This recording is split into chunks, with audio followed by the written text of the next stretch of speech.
Straight in, look. Straight in, no fucking about. That's what we'd like to see, you know? No glitchy. Hello, Lana. Who else is with us? How are we diddling? A little bit out of breath. Exertion, you know, 52-year-old man. You know, I've just done a 72-mile sprint and 400 reps with the weights. I wish I was that fit. I don't think anyone can do that. 5x5, that's good. That's good. Oh, you know, as soon as I said 5x5, do you know what I reminded myself of? Angry Prepper. Whenever he does a live stream, it's like, thank you for the 5x5. Thank you for the 5x5. 5x5, 5x5. I think, just shut the fuck up, please. Stop doing that. You know, we know, you know that everyone can hear you and everyone can see you from the first 5x5 that you just got. You know, you don't need to read another 20 out. That's why I don't watch any of his lives, because he just do my head in, you know. Some people think I'm easily irritated. On that note, let me just put the girls' water in the front room, right? Just bear with me a sec. Because I can't be dealing with that. That sudden spike of anxiety.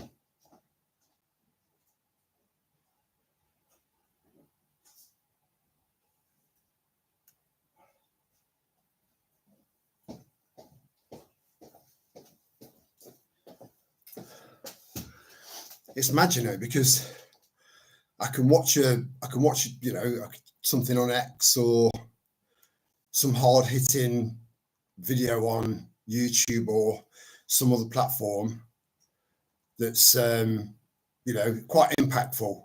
Because just like that, the thing yesterday, I put it in the post section. I know that a few of you guys watched it with what was his name again, Lana? Hello, Michael. You all right, brother? Good to see you, man. Yeah, I put a video in the post section, and it's like a lot of the stuff in there you will have already known about.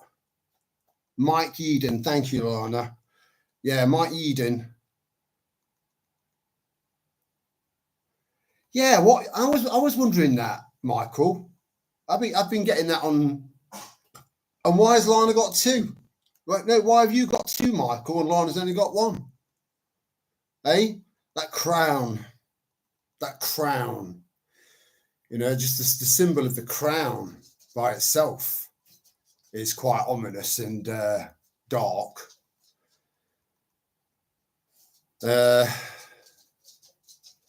Some sort of top fan thing YouTuber doing. No one wants to see whether or not they're a top fan of someone, you know. It's fortunately our audience, there's not an ego amongst you, so that's good. But it's unnecessary. Not necessary, is it?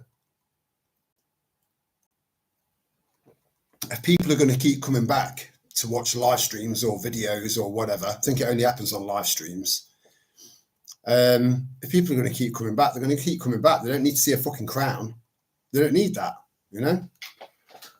So anyway, yeah, I watched that video that was put out, that was done as a live, just in case, because I think videos like that, I don't think he was doing it live, but I think it was put out as a live, because I think if that was put through as an actual video, it would have gone through the algorithms, which would have picked up on certain words and stuff like that, and it might not have made it to YouTube, you know. But yeah, Mike Eden, I watched that, and like I said, so there's loads and loads of stuff in there that you will have already known. I already knew. Lana already knew. But to have it all kind of served up on a plate and then put in front of you,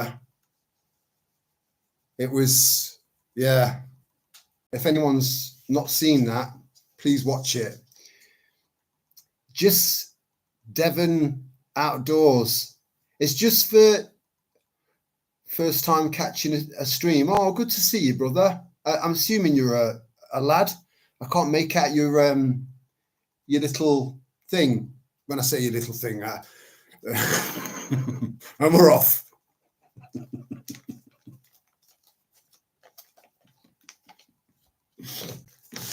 Oh dear me. So yeah, watching something like that when it was all kind of put together and really, really well spliced together and just really well put together and well orchestrated. Not orchestrated, you know what I mean. And yeah, it was even though I knew, I explained it to Lana, like when I first discovered that I had testicular cancer, before it was diagnosed, before I'd even made an appointment to go and see a GP, I knew it was cancer. I just knew, 100% knew.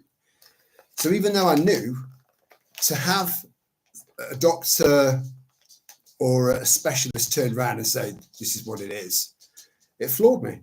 It floored me. Even though I knew it was what it was.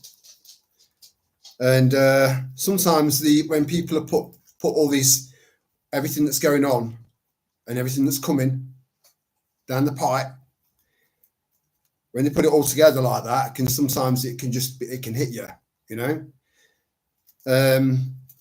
But I get 5 times more anxious from listening to Storm drink water than I could ever do from a video like that.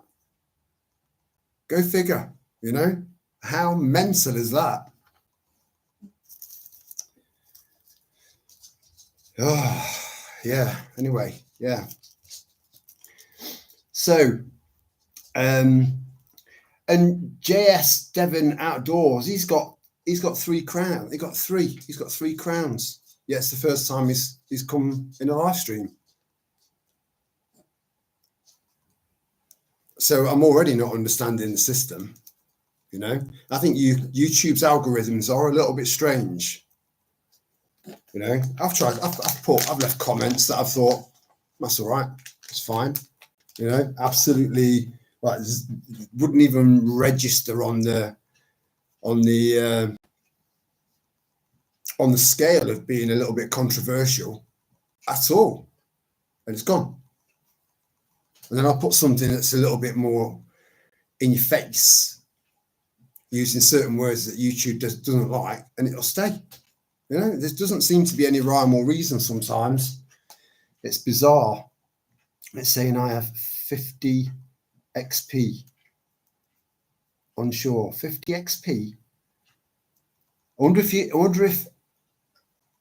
you save up all your XP and you get an air mile, or you get to spend.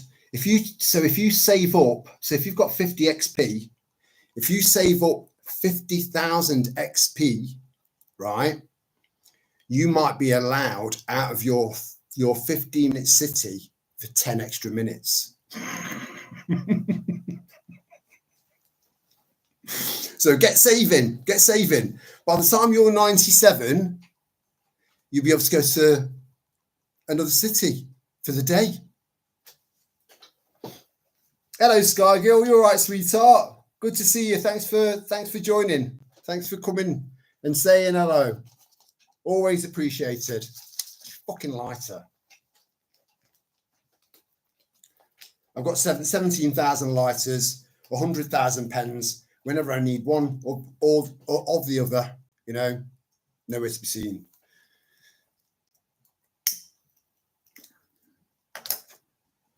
Now, the whole blue light thing. Now, if any of you guys are like me, I know Lana is, I know Michael might be. I'm sure. Hello, Boho Richie. You're right, sweetheart. Good to see you. Nice bunch in. So from the moment I get up, I do try and spend times not very long You know, I'm trying to build on that, trying to spend half an hour in complete silence without any distractions, which is recommended, is really tough, because we're now living in a world where it's just distraction. Everywhere you look, you're surrounded by distraction after distraction after distraction, including your phone. So I took my phone in to be repaired, so I didn't have it for 24 hours. And initially, I'm like, I've got no phone. I've got no phone. You know? And it suddenly hit me just how connected, even though I don't think I'm anywhere near as bad as most people, but it did hit me at that point. So I soon got over that, because I suddenly realized that it had affected me, that I didn't have my phone with me, and that I wasn't going to have it for about 24 hours until it's been repaired. So it's been repaired now. I can do walking talks. I can do walk through the garden and stuff like that without it doing whatever it wants to do, mind of its own.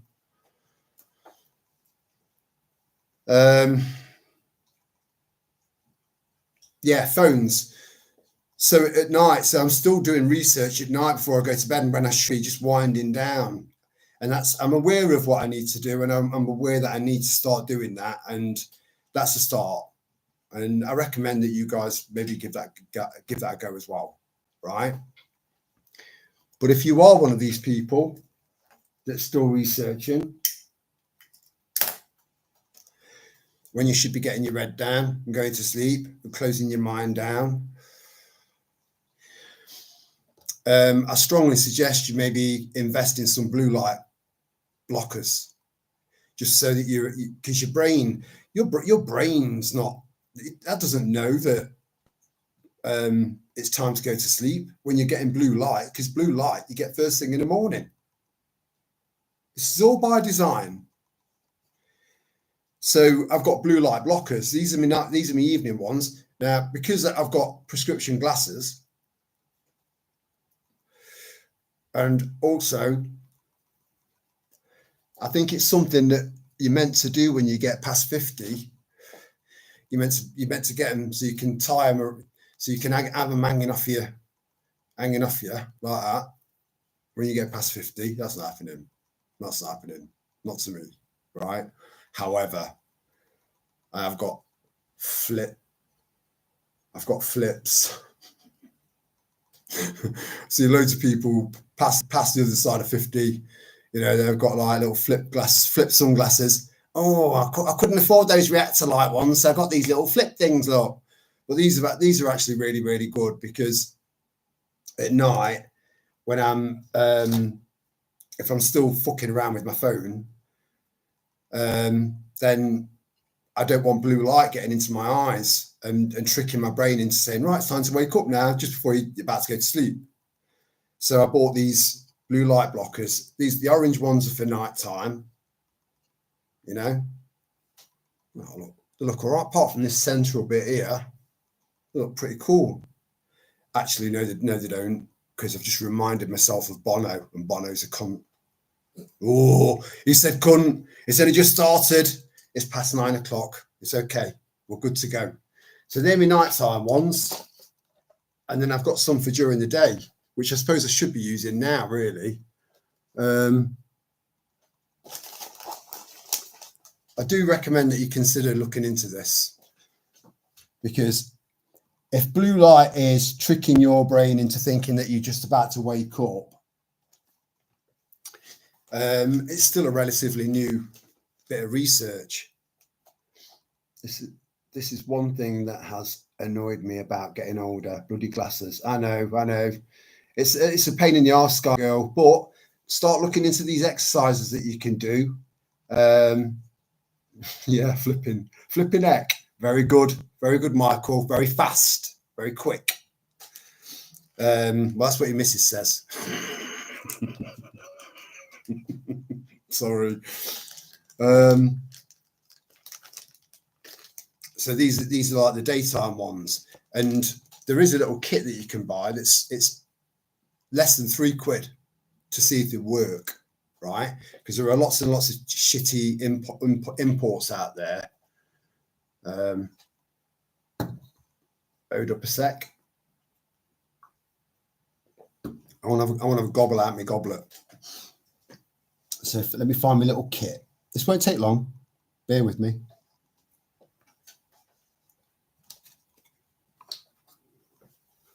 So I might need to turn, I just want to demonstrate this to you, the difference. Okay. So you get a little card like that, and you're aiming the torch through the glasses with blue light.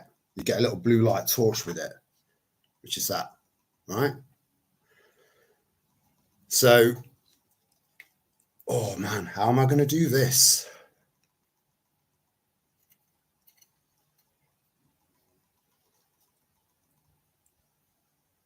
There. Then I move it out of the way. There's the light. Glasses in the way. Out the way, there's the light. So it blocks blue light. They do work. They do work. And these were like, I don't know, 5, 6 quid. 5 or 6 quid for clip-ons. You can't put a price on your eyes. So the whole tricking your eyes into thinking that it's morning. Oh, that went a bit blurred. Tricking your eyes into thinking that it's morning. That could be the tip of the iceberg of how much damage this blue light that we get from our phones, maybe from laptops as well. This is an LED screen. So Lana, I don't know, are all LED screens blue light? If they are, I might have to try and attach them to these, or I might just leave it for tonight. I have blue light blocking ones on at the moment. Are they as dark as that emoji? The wavelength of blue light from a phone is apparently 3 to 4 times more than daylight. Fucking hell, I didn't know that. Right. So, look, you know, if ever there is an incentive to invest in something like this, please do it. Please do it. Just something to just block the blue light. And this lamp I've got here that just to illuminate me. You can get them more professional. They're like a circle. I'm not bothered with any of that. You know, I'm not bothered in getting like a top dog's bollocks, like microphone thing that sticks out and all that. I'm not bothered. You know, it's a very grassroots channel and it always has been. That's never going to change. Yes, as an artist, I need to look after my eyes. Yeah, blue light on laptops too, right? I don't use a smartphone. I have a Nokia for calls and text only. Yeah, Lana's the same. In fact, there's a few of you guys that are like that. There you are, look. Going back to old phones is I've got a little selection upstairs. It's just a case of doing that, you know, making that jump, or maybe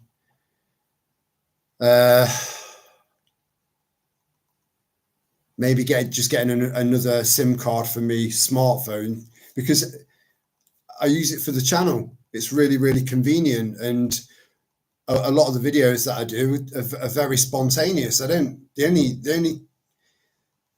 interaction with the channel that's planned are Friday night live streams. That's it. All other videos are just random. You know, I don't plan any of them. So having my phone on me, yeah.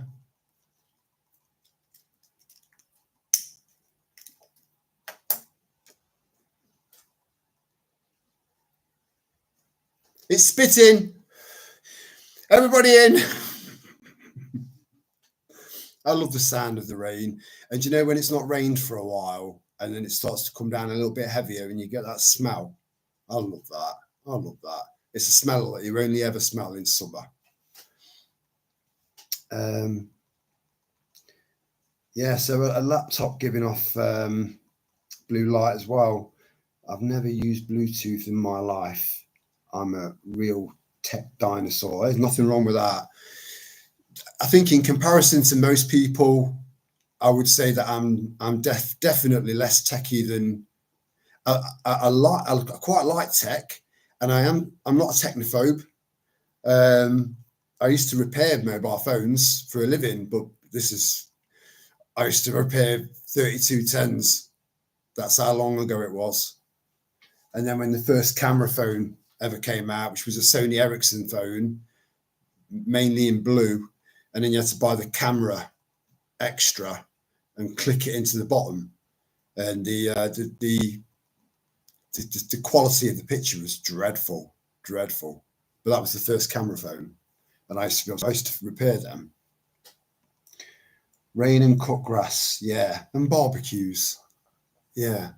As long as it's not in a park, a nice beautiful park, and it's lots and lots of extremely tanned men cooking a fucking swan over an open fire. I don't like that kind of barbecue.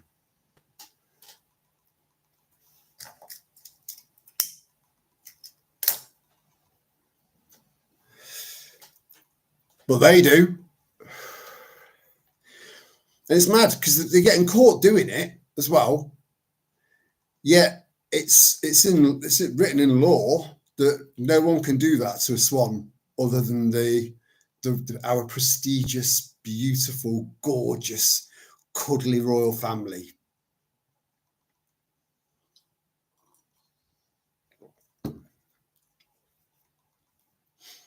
And at some point in the very, very near future, we'll see a black swan. Very soon, very, very soon.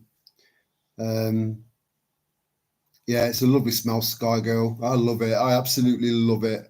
It's such a lovely smell. It's pure nature, you know. So when you're doing your gardening, you know, I mean, I know that most of us have started doing gardening start to really get into gardening and growing our own food for the first time in our lives. And there's so much, you know, there's a lot of trial, a lot of error, especially if you're trying to do it fully organic, 100% organic.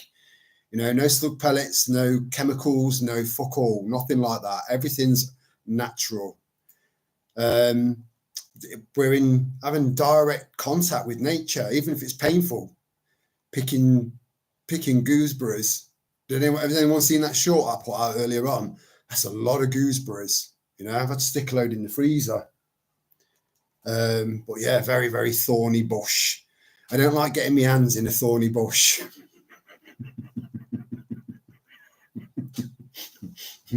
Yeah, that'd be a chastity belt all day long.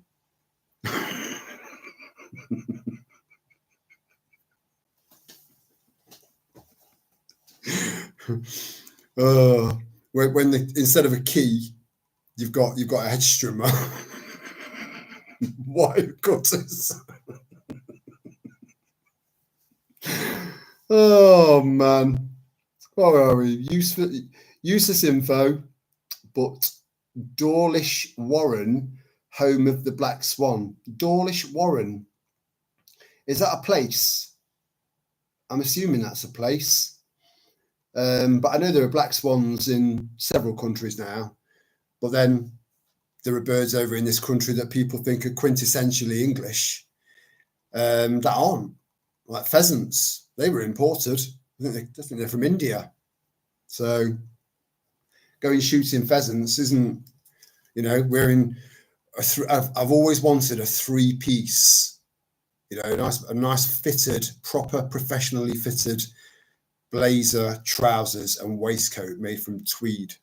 Always wanted one.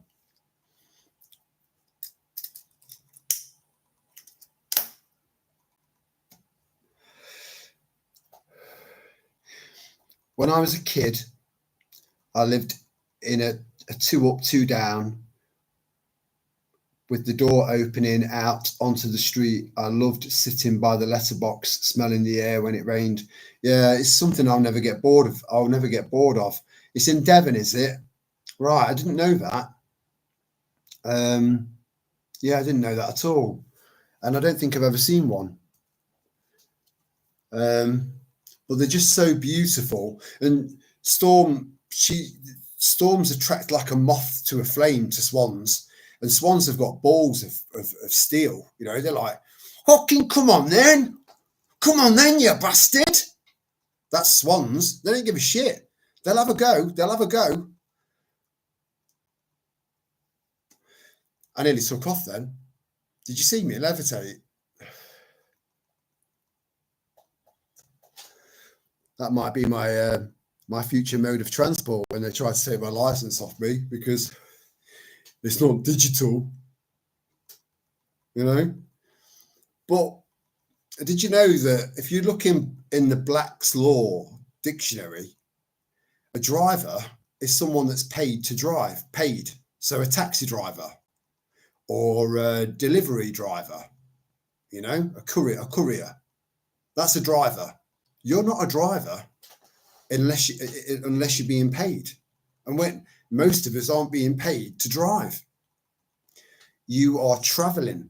You are a traveler in your conveyance. That's it. There are some little grey areas because your car's registered with the DVLA.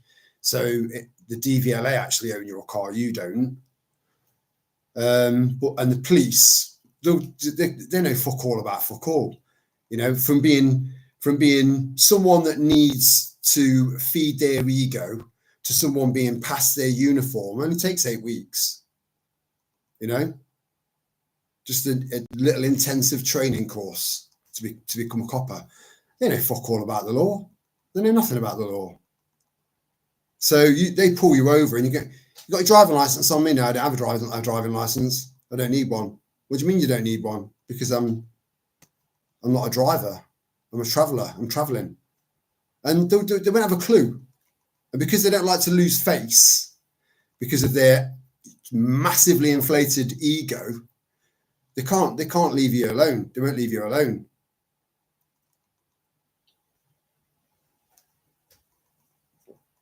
But regardless of that, I'll still throw that one at them because it's the truth, you know, and the truth is the truth.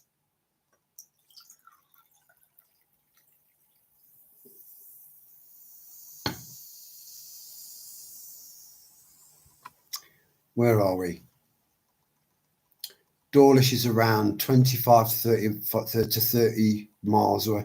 I love Devon. I love Devon and Cornwall. It's so beautiful, you know, and relatively untouched by these illegal cockroaches. Because I went down to Cornwall last year, at the start of last year, and they were nowhere. And I went right the way along the coast. You know, visited loads of little beaches and stuff, these little coves, and just gorgeous. You know, the English Riviera is Cornwall and parts of, you know, the coast of Devon. Has Devon got a coast? Yeah, of course it has. Yeah, it's just above. Yeah. And I can remember there was 2 RNLI canvassers. So obviously I had to have a chat with them. You know, because they're now NGOs. That's all they are. NGOs. They're not a charity anymore. So don't give them any money. Don't give them any money. Ever. Fuck them. They've still got to come out and rescue you. If they're not busy being a taxi service, that is. You know. We'll be right back.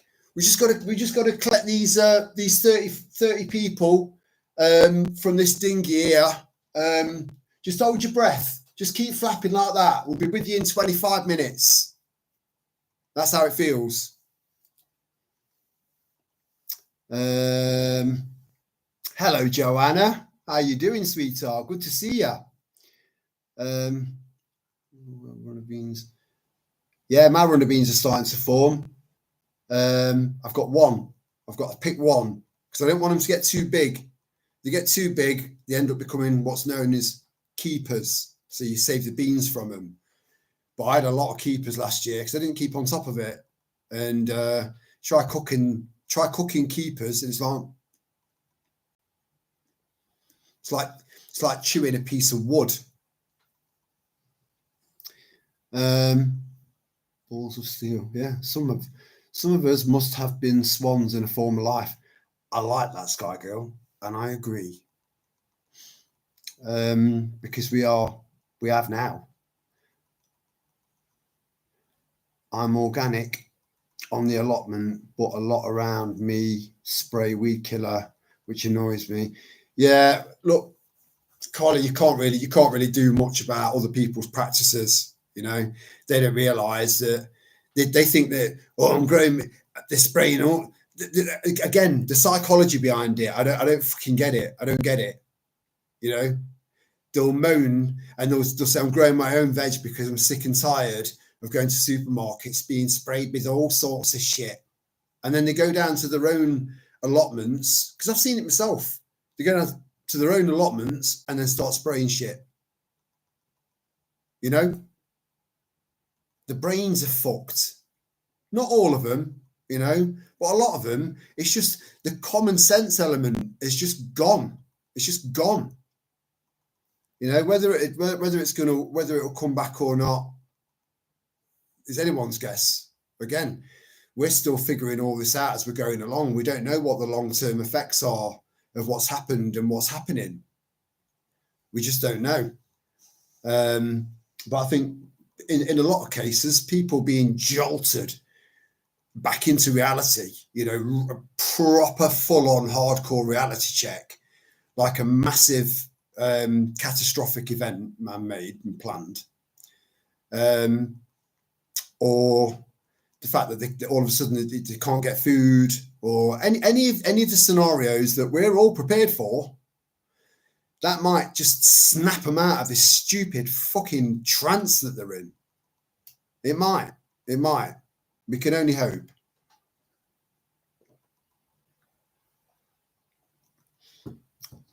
Outdoors. You're so lucky. I was on my holes there for a week at the end of May, booked again for next year. Whoa, I won't book anywhere. I won't book anywhere just yet, unless you've got a guarantee of getting your money back if it all goes tits up, because it's not cheap. It's not cheap. When I went down there, I mean, I was all right at the time. You know, a lot's happened since then, and I've bought a lot of stuff since then. And I stayed in an Airbnb, and that was so expensive, but it was still cheaper than staying in a hotel. You know, and it had to be somewhere that could accommodate dogs.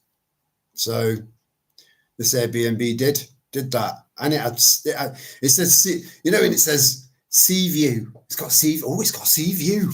Oh, I can see the sea. I can see the sea from the bedroom or the front room or whatever.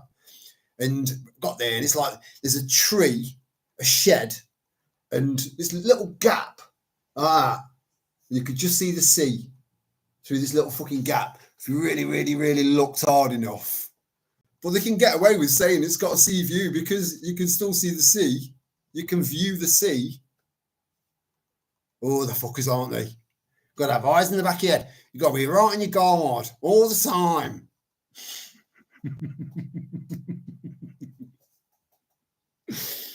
Oh, I do. But I love Devon and Cornwall. I think they're just so beautiful. And I didn't come when I went to St. Ives. Again, this has got nothing to do with racism. It's got nothing to do with being intolerant, you know, towards other people with colour. You know, nothing to do with that, right? I just like to feel fully immersed in proper English culture, fully immersed in proper English culture. And St. Ives did that for me. I was surrounded by my fellow countrymen and women and a shitload of handmade Cornish pasties. I was like a pig in shit, you know? But the seagulls, they're vicious little bastards. They'll take your finger off.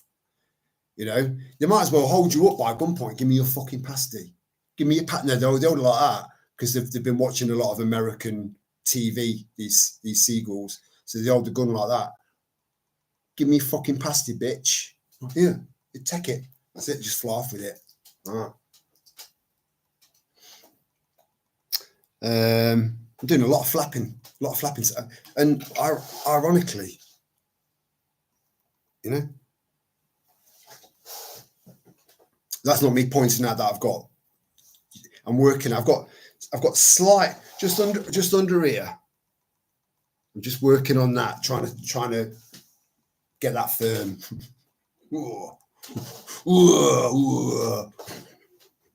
That's very British as well, you know. The 70s and early 80s. That's Benny Hill and all that. It was brilliant, you know.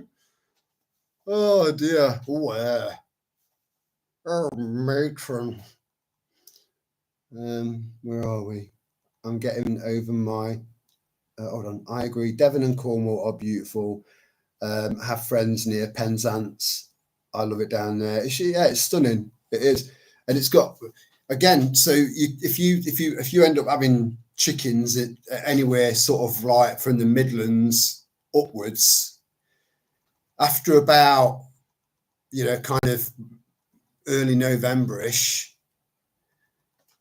they'll stop laying until it starts to get warmer again. March, April. Chickens will just stop laying. But down in Cornwall, they'll lay all year round because of the jet stream. It's just a warmer climate down there, and all of the coastline. It's all got palm trees, and even people. I mean, people go surfing and stuff all year round down there. It's not quite my cup of tea. I don't like being cold. I read, on your Google feed, it says something like England set for 41 degrees Celsius. If I'd have read further on, it would have been the NHS is expecting to be overloaded with casualties, and there'll be people dying in the streets of heat stroke. People die of cold. 8 times more people die of cold than they do of the heat. And that's why it was so important that that £300 heating allowance, winter fuel allowance, should have been there. That should never have been removed. Never. That was the first little braid of the rope that's going to hang that cunt. It's coming. You can't stay. You can't. But he's got a lot more damage to do first. He's going to get these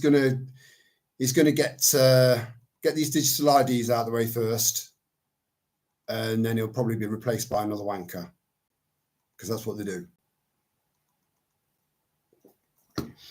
But that is coming. That is coming right now. Some of you guys are going to be quite prepared for that. I am. It's going to be a challenge because it's going to be a completely different way of life for me. Eventually, no mains electric. Eventually, no mains gas. They can't cut my water off, and I refuse to pay for it because it's medicated. It's pharmaceutical water. And I'm hearing here and there that they're trying to put graphene oxide into the water at some point. Has anyone else heard that? I bet Lana's heard that. Hey up, Annie. Oh, it just blew my Rizzler right across the keyboard there. Got a bit excited. How's it going? Ricky, you can do that, Annie. You can do that here. No one thinks you're a devil worshipper. Just one person thought that. And every now and then, I go like, cheers, mate. I didn't realise that was 666.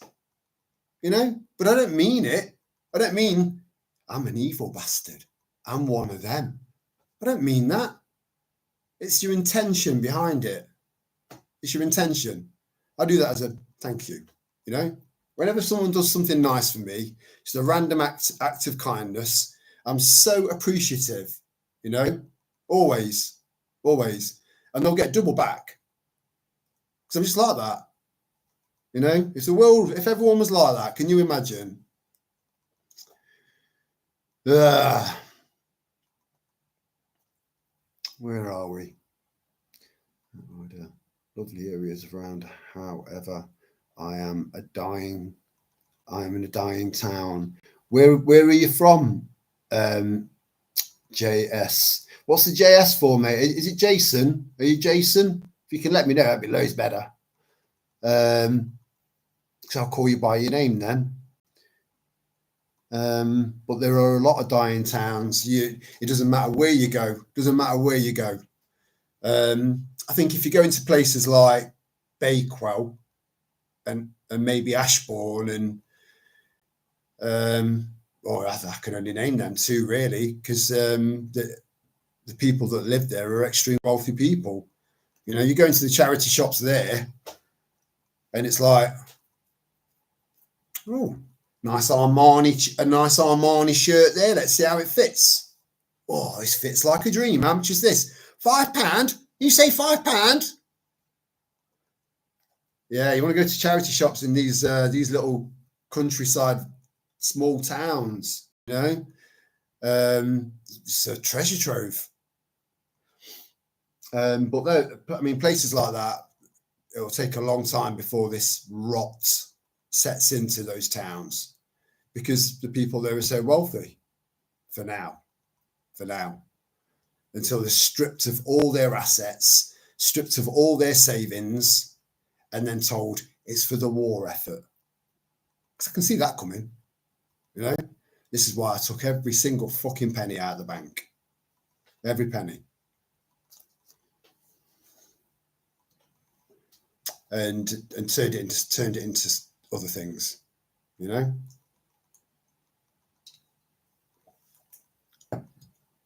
So just curious, you obviously you don't need to. Well, I know I look like a fidget arse.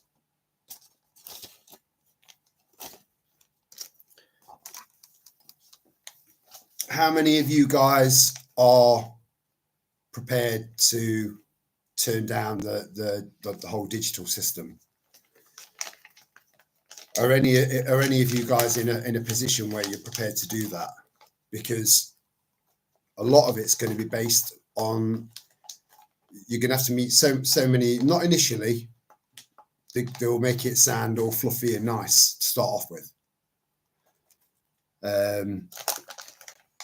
They've always got to sell it. They've always got to sell it to you first. And eventually it's going to be down, well, you can't buy much shopping this week. You're not allowed to have any beef now until you get up to date with your jabs, right? I'm never having anything like that put in my body. You know, it's bad enough that I've not got a choice when I take the girls out for a walk because they're dropping this fucking shit from the sky. And now that we know that most cancers are caused by parasites, they've done lots of research and looked at the stuff that's coming out of the sky that's collected on some of these polytunnels and stuff like that, and they've taken them back and looked at them underneath these really powerful microscopes, and there are parasites in there, parasite eggs. So another form of carcinogen. So, and I've not given my consent for that. I went through the last 5 years and all of the fucking hell that was contained within that, only for them to start dropping it from the skies. I can't walk around with a gas mask on.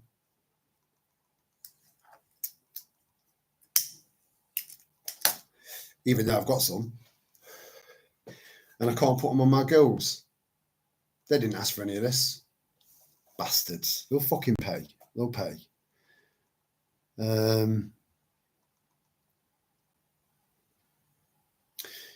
Yeah, I think,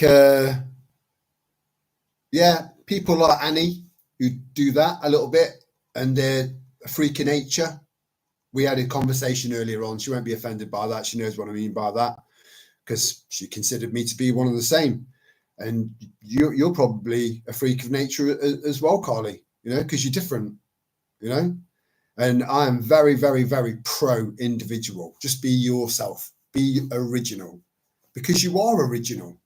You know, we don't need to be part of the you know, the next fucking big thing, the next fad, or the next, you know, oh, let's follow this now. This is the new thing. Oh, let's follow that now because that's a new thing. We do our own thing. We've always done our own thing, you know. So we're unique individuals, but we're also part of society and communities at the same time. So we're not separate. We are and we're not, which is perfect. Yin, yang, part of it and not, you know. Best way to be. Do not conform. The high streets are definitely dying off, full of bookies and charity shops. It's so sad. It is. It is. You know, they're all aiming for doing it online. Plus, they're removing all of the banks as well. So there's nowhere for these shops to cash up at the end of the day. Systematic destruction. And it all started with the supermarkets. Kebab shops and Turkish barbers around here on every corner. Yeah. And yeah, I'm not a kebab man. And yeah, after seeing, you know, on the Just Eat app, you know, you look on there. Oh, Frank, what? There's a on the app here. You can get a curry. It's only 10 minutes away. Curry, 27 pence for a chicken tikka masala. That's brilliant. Get two. Yeah. Only to find out it's being done in some crackhead's fucking back kitchen with like,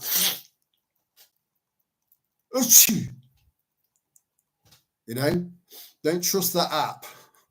Don't trust that app. Don't use it. If you've got it on your phone, fuck it off. You know, get cooking, develop your skills, start learning how to mix and match your prep food and you know, with fresh food, and you know, make your own supplements and just get healthy, you know, because the NHS is going to be a whole new system, you know, one that I don't want to be part of. So I want to try looking after myself, he says with a fag in his hand, drinking vodka. It's Friday night, fuck it, right? And we know that that nicotine has an effect on the, help me out, Lana. Definitely not complying with the digital ID. Good. It's good to see that. You know, it's going to be hard and it's going to take some adjusting, but it's doable. And again, lead by example. People will be looking. They'll say, how come you're not having to struggle with this? And they're like, well, I didn't want any part of it. You've signed up to it now. I'm finding it amusing and wind them up. Yeah, I love it. I think we all like a bit of that now and then, you know. Jordan Tiverton, no digital ID for me. Jordan, right. Nice to meet you, Jordan. Hold on. I want to catch up. with the chat so I don't get too far behind again. No digital ID for me. Front camera on my phone is covered up. Not having that thing map my face every time I look at my phone. Yeah, well, the channel's coming up to about 5 years old now, and the first time I showed my face ever, no one knew what I looked like, was last July when those little girls got stabbed, and it just felt like I needed to make a personal video, very personal, you know. And that was the first time I ever showed my face. And then I got this laptop. I always wanted to try and do live streams. I couldn't do them on my phone. It wouldn't let me for some reason. And then I got this laptop, and the rest, as they say, is history. But yeah, you're doing the right thing there, Jordan. Tape is good. But do you know you can get little stick-on slider camera covers? that are cheap as chips, good for laptop cameras too. Yeah, I might get one of them. But then it's too late for me. You know, there are certain things that you can do. There are sunglasses that you can buy, because even normal sunglasses, whether they're mirrored or heavily tinted, it doesn't matter. These cameras, these state-of-the-art cameras, can see straight through them and see your eyes. So they can work out the distance apart, the shape of your eyes, and they can figure out who you are straight away, regardless of sunglasses, you know? And then they can also pick up on you, the way you walk as well. I mean, you could fake that, I suppose. In China, people have been buying T-shirts that have got another face just there, and the camera's like, you know, like that. It can't work out which one to lock onto. You know, whenever there's a problem, there's someone around that's going to come up with a solution, which is great. Meth masala.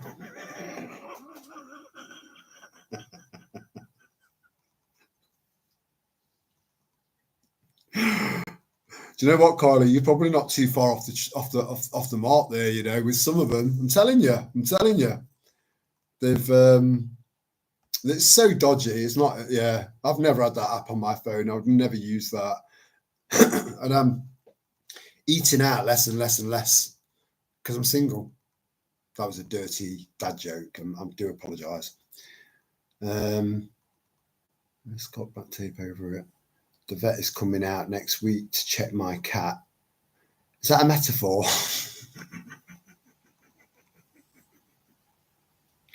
Any tips on avoiding injections, please? Yeah, just say, don't inject my cat. That's it. Do not stick that in my pussy. That's it. That's it. That's all you need to say. You know? That's it. That's it. And just don't take your eyes off them. And ask them ask them more questions about any medication that they might begin about to give to your cat, and then just, you know, you might be better. There are going to be books out there on pet medications. You know, there are books that you can get so you can avoid.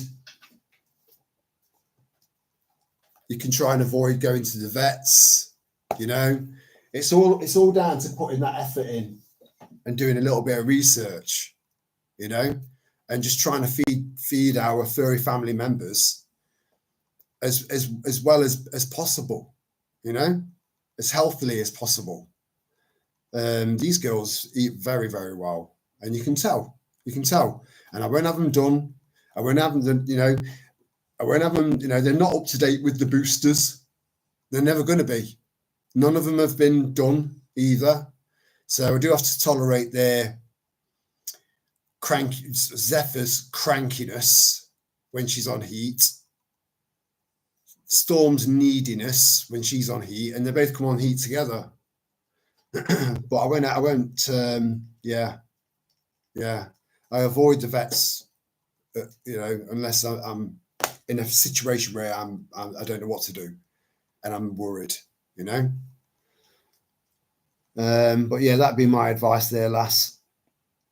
I was at a march and someone who was in the tribe, I know who you're talking about, Annie. I'm part of a slimming world, lost over a stone now in a month. A stone in a month? Bloody hell, that's a lot. That's good going, that. That's commitment. Good on you, Carly. Is that weight you put on from having your last little boy?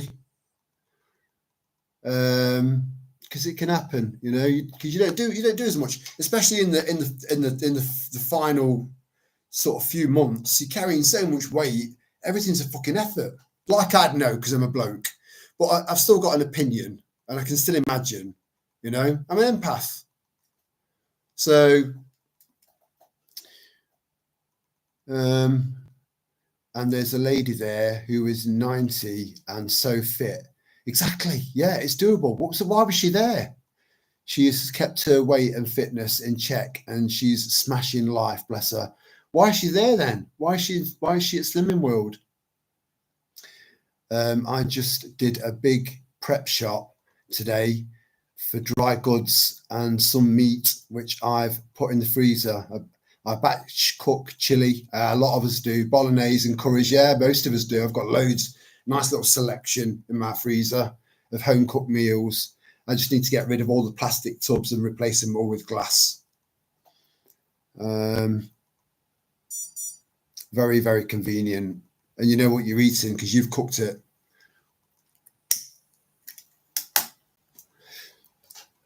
Just hope that the ingredients you've used was, good to go. I bet I know who that is. Honey, she hates me. Yeah, Carly knows who it is as well. She's no longer she's no longer blue. Yeah. Because it was like, if you don't agree with her, that's it. Your opinion doesn't matter.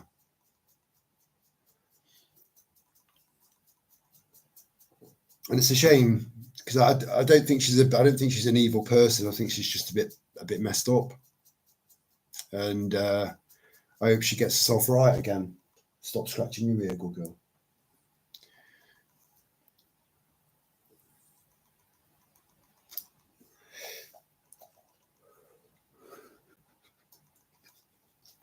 I like the way you've said that, Corey. She's told me off a few times. You're a very, very, very naughty girl, Carly. You're a witch. And witch rhymes with bitch. Don't be a bitch, witch.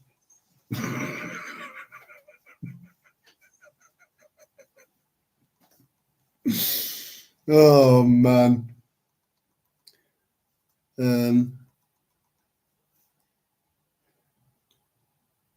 We should all wear V for Vendetta masks, lol. Do you know what? I think something similar to that's gonna happen. You've seen my petrol flap, and no, that's not a metaphor. I'm a car, and I'm a massive fan of that film. And I can't say anymore. Not yet. But I think that's a great idea. Joanna, what's wrong with your cat? Is she poorly? Yeah, what's up with Joanna? I mean, cats are normally really, really good. They live fucking ever, Dogs, but then border terriers, I knew a border terrier that lived to 17 and a German Shepherd. I'm not quite sure about Storm. Long, I hope, Try not to think about it. Can always ask for whatever. Yeah, and then do a bit of research and then start looking into books on pet medication. There must be something out there. Someone's thought if there's a gap in the market, if there's a vacuum, that will be filled no matter what. There's something out there for everything now, even useless fucking things, it's like, right, let's design a jar opener. It's like, no, look, there you go. I don't need a fucking jar opener. I've just opened it. There you go. Although there are some jars where, back, when Sal was around, it's like, T, that's what she used to call me. Can you come and open this jar? And I'll come through, of course. I'll walk through like that. Oh, I'll do that for you, darling, because I'm a man. Like fucking. So it gets embarrassing. So I've got the fucking hammer out, tapping it around the edges and whacking it on the side. And there you go, darling. Sorry it took half an hour. Oh, man. When did cats and dogs ever be so ill? Yeah, I agree with that, Sky Girl. It's mad. But it's the same principle as us. They want your furry family members. That's what I prefer to call them, because that's what they are. They prefer them to be sick, you know, because you'll keep coming back and keep coming back and keep coming back. And that's where all the money is. They don't want to fix your cat. They don't want to fix your dog. They want it to keep coming back so they can make money out of you. Same as opticians. You know, they just make them stronger and stronger, so your eyes get weaker and weaker. So you keep coming back and getting stronger and stronger glasses. It's madness. Yeah, they don't want to fix you. There's no money in fixing you. Where are we? Enforce these jabs on our pets, which causes all these problems. Yeah, I've been watching and reading and listening to some mad shit. You know, people who have taken their dog in for a kennel cough jab, and it's just gone boom, straight downhill straight after. So it's clearly evident that it was that jab that caused the problem. You know. And then they go back to that. Look, that jab's fucked my dog up. Yeah, well, it can happen from time to time. I think you'll find that it's just a luck of the draw. Unlucky. It's just unlucky. I'm really sorry. Well, can you fix him? Can you fix her? Of course. Yeah, of course. Look, you know, but it's going to cost you. Bastards, they are ruthless.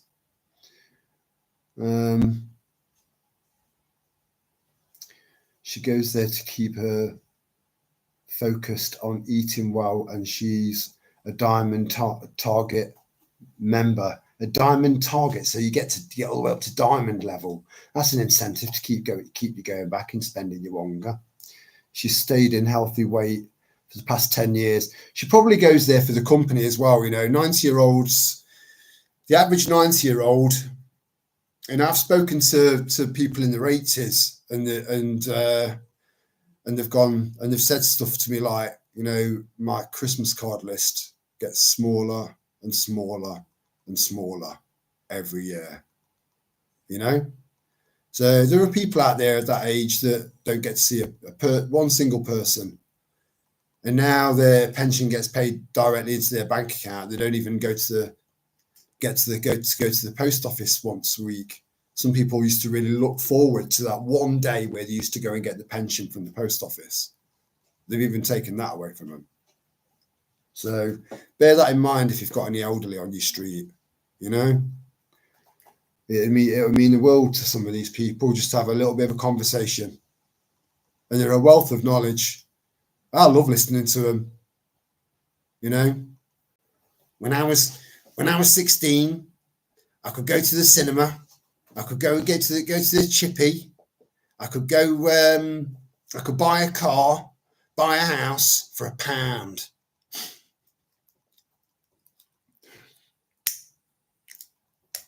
Now, I genuinely love listening to their stories and going through their old photos with them, and then telling me who's who, and I love shit like that.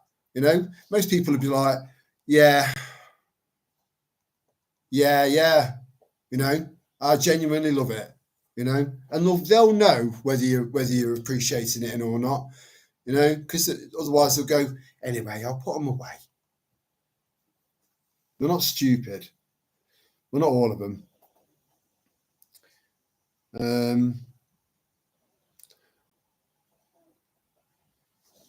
I think it's a lot is inbreeding as well, especially with cats.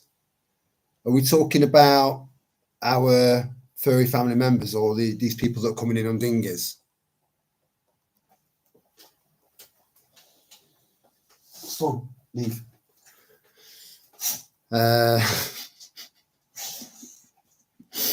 Or both.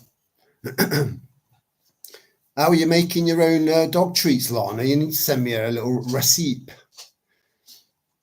Lots of treats on the market are full of nasty dyes and have chemicals causing cancer and liver issues. They're going to be doing that more and more and more and more and more. I mean, they were kind of indicated on stuff like that 3-4 years ago, saying you don't need your dogs, you don't need your cats. They're bad for the environment. They're causing global warming. They're causing climate change. So they want us to have nothing, including, you know, these amazing beasts that give us so much love and so much comfort. You know, they want to strip you of everything positive in your life. They want to take everything away, everything. You know, good luck to them.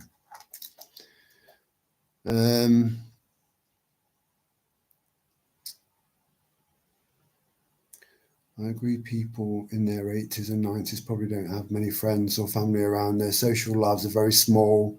Well done on this lady still getting out and about, socializing. Yeah, it's lovely. It's lovely. It really is. And,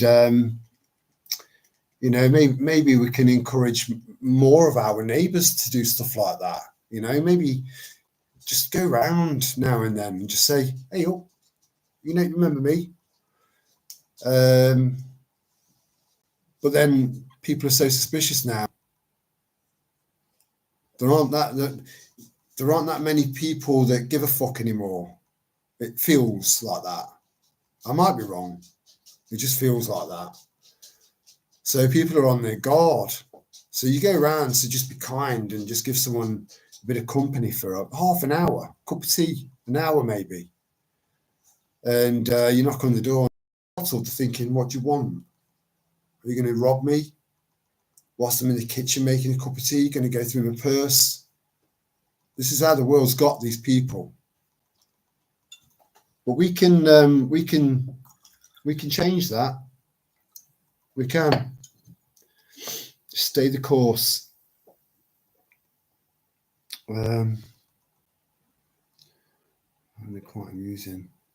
And took it on the chin. Yeah, good. And she's got. Yeah, she goes for free now. Ah, right. When you get to Diamond, you go for free. That's all right. But then to get to Diamond, you've got to be going for 15, 20 years. By then, they've made about £500,000 out of you.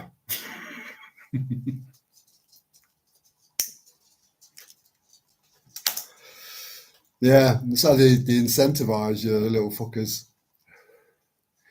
Like I said about Weight Watchers. Oh, you've put £2 on. You've put £2 on, Vera. You cheeky bitch. Not coming back until next week. Oh, you've lost £1. Thank you. I've lost £1, Frank.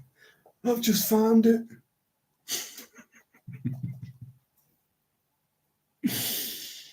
Oh dear. We will be old one day, and I would like to think the younger generation would take an interest and spend time talking to us. Yeah, so would I. I have many elderly neighbours who I talk to regularly. That's good, Sky Girl. Keep it up. Keep it up. It's a good thing. It's a lovely thing to do, you know. And your time's precious. It's very, very precious, and they'll know that because their time's even more precious than yours because they've got less than you have, and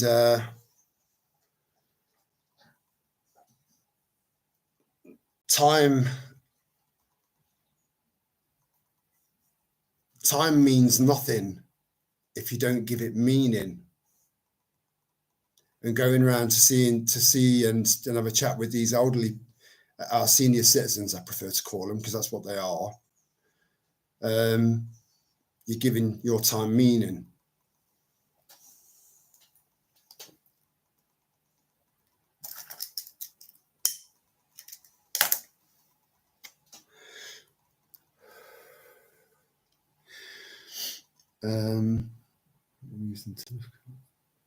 Where was I? She's a rescue cat, so I don't know her background. I just needed to know if she was healthy. Also, is she a new addition then, Joanna? Just give her hope, Joanna. Give her hope. Joanna, give me yeah, sorry, I couldn't resist it. I used to love working with the elderly. But it was heartbreaking at times watching them pass with no family, and they all ran like vultures for their belongings. That's very common, very common. You see, that's what sets people like us, Carly, apart from them. You know, we're not like that. When my mum died, I went round and took all the plants. Everyone was after the washer, the dryer, or rings, anything of financial value. You know, I took plants. That's all I was interested in. And I was the second oldest, so I was sort of second in command.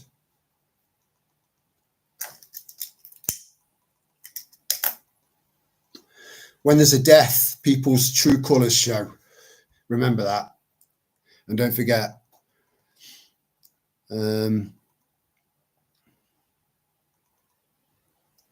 I couldn't do that. I couldn't do that job, Carly. I've worked in the care and support industry for 20 years of my life, and I did work with some elderly people with mild learning disabilities, and I loved it. I learned to plait hair on one of them because that's part of her routine. It's like, right, because you do shadowing first to get to know the person. And it's like, right, first thing we do is sort the meds out, check her money, do this, do that, and then plait her hair. Plait her what? Plait her what? She had hair all the way down to her arse. I've plaited fucking hair before. I can do it now, but I can't plait my own beard because hers was like silk. I don't know what she used to use to clean, you know, because she was getting on a bit. Very little grey, never dyed it. Very little grey, and it was like silk, dead easy to plait. This is like elephant pubic hair. Imagine pubes on an elephant. I don't know where that came from.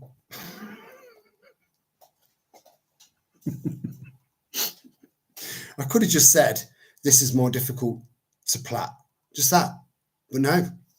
Elephant pubes. I'm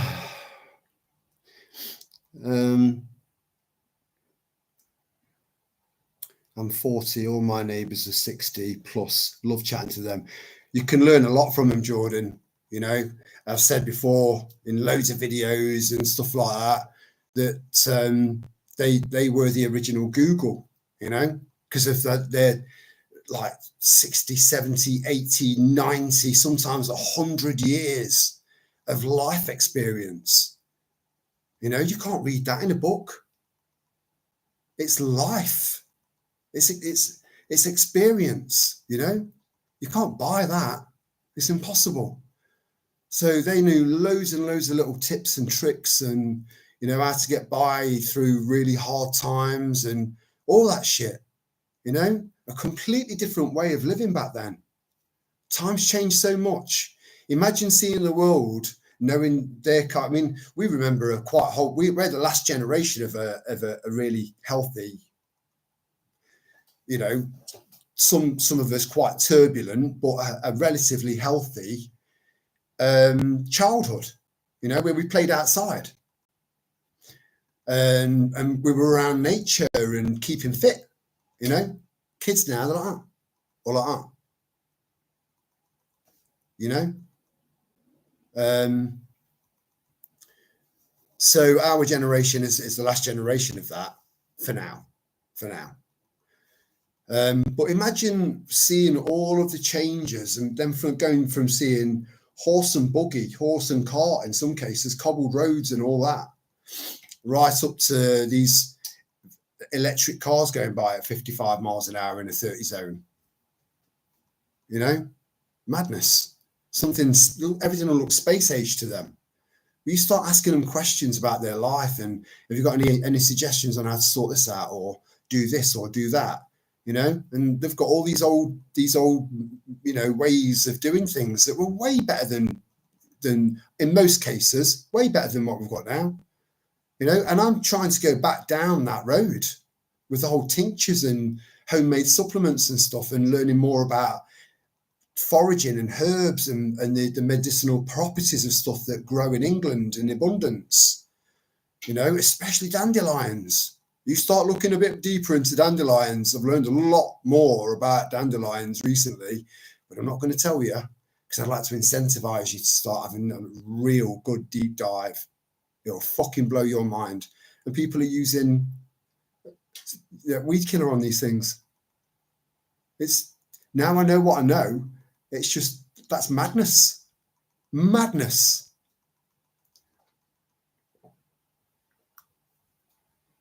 Are you 70, Joanna? Oh, in 18 months.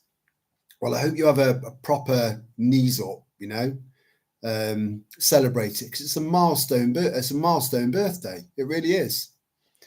I do not feel old and have worked for 50 years. My motto is get up in the morning and get on, because each day is a gift. That's why it's called the present.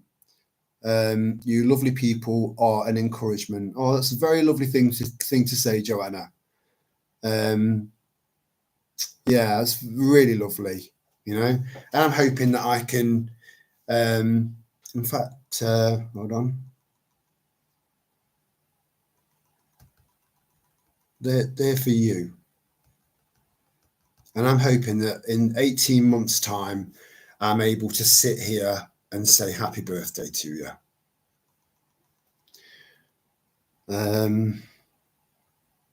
I enjoyed working with dementia, but it was wild at night on a full moon. Bless them. Yeah, I've worked with people with dementia, and oh, fuck me. Day turns into night, night turns into day. And then imagine the mind or your memories being like an onion. As it starts to take hold, it's like losing one layer of the onion. So your short-term memory goes, what did I do with my purse? I had it in my hand 5 minutes ago. Little things like that. To, what did I do yesterday? I can't remember any of it. I can't remember yesterday. You know, when they're having a lucid moment, they can't remember yesterday, to the point where they go all the way back to their childhood. So you imagine this, every time they wake up, they're waking up into a room that they've slept in for the last 20 years. Same bedroom, same bed, same layout, because they don't like change. And they don't recognize the room. Every single morning, they don't recognize where they are. They've got no idea where they are. They end up having a wee on the carpet, you know, because they don't go out the door because they don't know what's out there. And even if they do, they don't know where the bathroom is, even though they've been going there for 20 years. It's such as, and the amount of aluminium and barium that's being pumped into people's bodies and into their brains, especially the ones that were, you know, that's bringing the onset of dementia and Alzheimer's on like fucking turbos. You know, heads have got a fucking role for this. And again, don't forget that there was a genocide in 2020, 2021. Never forget, because I'll keep reminding you, because I'll never forget, because that happened in our country, you know, to our grandparents, you know, their brothers, mums, dads, uncles, aunties, sisters, you know. Well, yeah, I couldn't work with the elderly because I get too attached. You know, I'd turn up on shift. Oh, Lucinda's died. She died last night. I'd be fucking mortified. You know, I was talking to her last night. You know, I couldn't do it. It takes a special person to do that. So go you, Carly. You know. Cheers. I'm also Gen X. We were feral. Yeah, we fucking were. Hello, Ray. How you doing? I've been called Mr. T. Again, there was one woman that's ever called me Mr. T. Sal used to call me T. So did her mum. So does her mum. And her sister-in-law. They all call me T. But there was one person that's called me Mr. T, and she had Down syndrome. But again, that's not, I'm just saying. It brings back happy memories, if anything. But yeah, we were feral, Lana. You'd get kind people, kind, considerate, thoughtful people trying to feed us, and we'd be like, ah! And go, oh, fucking hell, right? And they'd just drop it on the floor, and we'd just be eating it off the floor. Right. Or was that just me?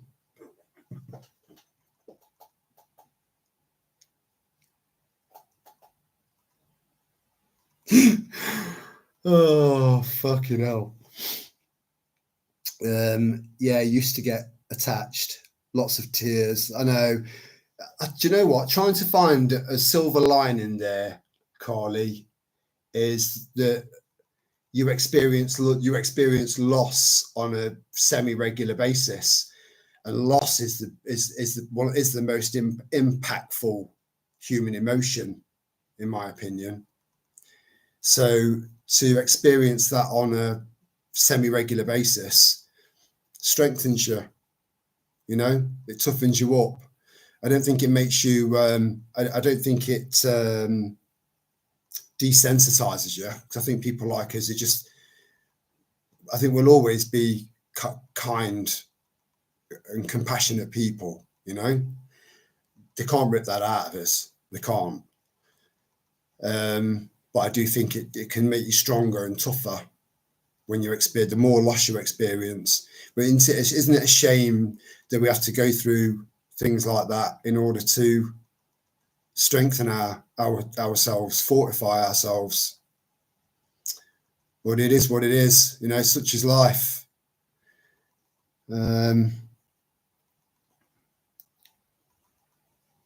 Yeah, it's lovely. It's lovely. It says a lot about who you are, Carly.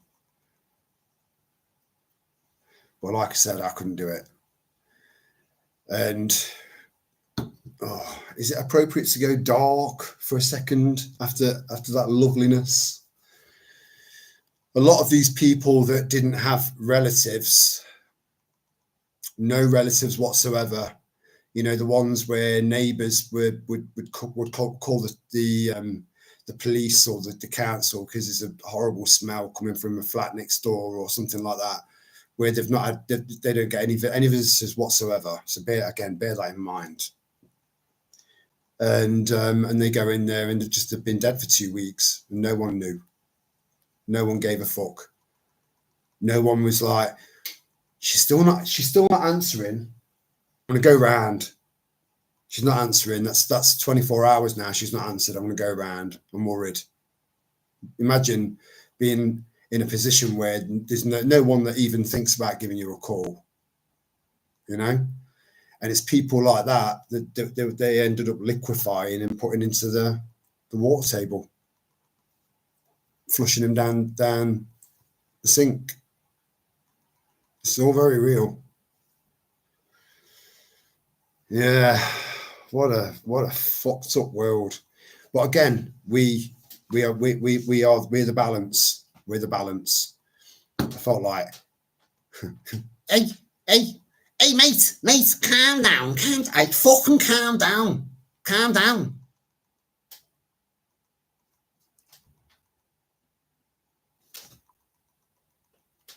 I used to love that. Was it Harry Enfield? Fucking calm down, mate.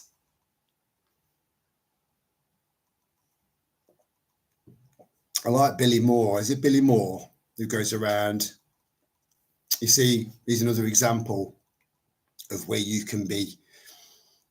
Life can smash the fuck out of you so much that you're not only on the floor, you've gone subterranean into hell, and you can climb back out and turn your life around. There are loads of examples of that. I'm one, And Billy Moore's one. You know, he was a heroin addict, and I've seen friends dabble in heroin. I've never tried it. Had the opportunity to plenty of times. Never did. Never tried it. And I've seen friends go downhill, and one of them died. You know. So for him to come back and get to he's peak fitness now. I mean, he's an hard bastard. You know, he doesn't take any shit, which makes him more watchable because he'll put himself in. He'll go down into places that we would consider to be quite rough, where you'd be very, very, very on guard walking through certain neighborhoods, and he'll walk through, and I'm sure he's on guard still. You know, he's still human, but he'll deal with people. You know, if you're all right with him, he's all right with you, and that's how we should be. You know, if someone comes up to you and they're being a complete and total wanker, it's down to you how you deal with that. I won't tolerate anyone talking to me like shit. Anybody, I don't care how fucking big they are. But Billy Moore's, yeah, a good man, very good channel to watch, and he's very sincere and very authentic. Authenticity is everything.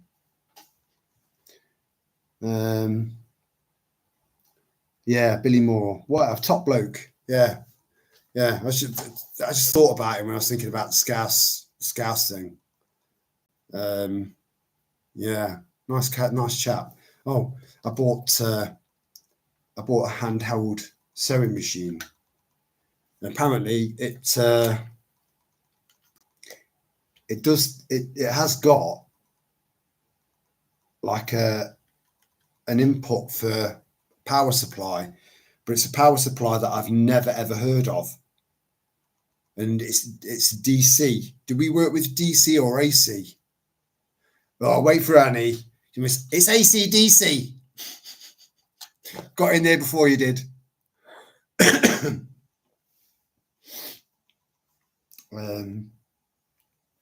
My mum had dementia, her early 60s. She passed away in special care at 72. So that's so is that like 10 years of watching her decline then? That's very sad. But again, it either breaks you or it makes you. You know, you go one way or the other, and which direction you go in is entirely down to you. Yeah, I have said in the past that I think dementia and Alzheimer's is worse than cancer, but after I'd said that, in my head, I took it back because I think they're all as bad as each other. But I just instantly thought to myself, imagine if Sally didn't recognize me. I had no idea who I was, you know. And every morning she'd be screaming because she was just seeing a strange man in a bed next to her, and that'd just be destroying, her soul destroying, you know. So that was the angle that I was looking at it from. But yeah, I don't know which is worse.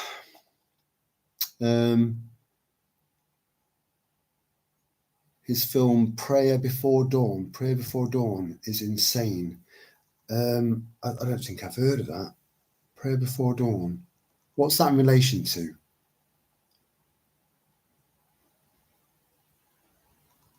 Billy Moore. Give me some context there, Annie. Hello, Maria. How are you doing, sweetheart? Thanks for joining us. It is all right. The passing is bliss and joy on a scale that is unbelievable. Death is nothing to think about. Well, it's inevitable.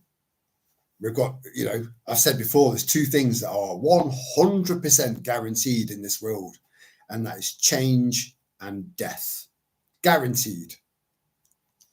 And one's uncomfortable, and well, so is the other one, because it's consistently been a taboo subject for most people, especially the UK. You know, I mean, there are parts of, I mean, in Ireland, for example, the Catholics. I mean, they'd have their loved one in an open casket in the front room before they go off to be buried. I mean, that to me is really macabre. You know, but that's normal for them and that's respectful for them. But I couldn't, you know, I'm like, fuck me. Anyway, I've got to go. Go for a haircut.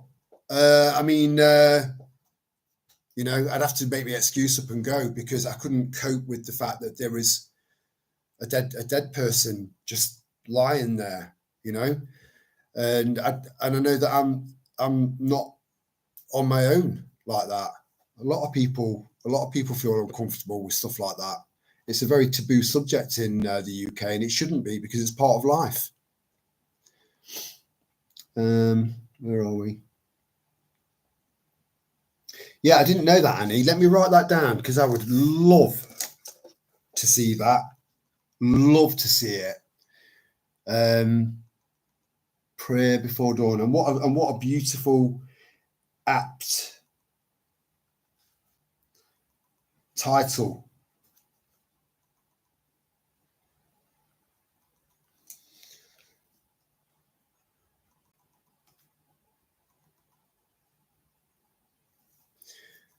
From a kind of almost being destroyed to rising back up again. And I suppose I've done that, you know. I nearly wasn't here, and now I've got so much fucking momentum, you know. I'm like a bull, so it can be done. And I think if you can break through that barrier, and I know many of you guys have, if you can break through that barrier, push through that barrier, push through. You've got all this strength that you never had before, all of this extra strength and determination and willpower. Well, the list goes on. You're rewarded for coming through the other side. You're rewarded. It's the only way I can explain it.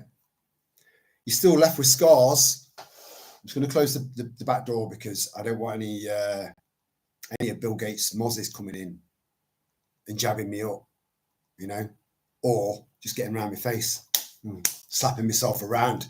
You'd find that entertaining, but I'll end up with a concussion. We don't want that.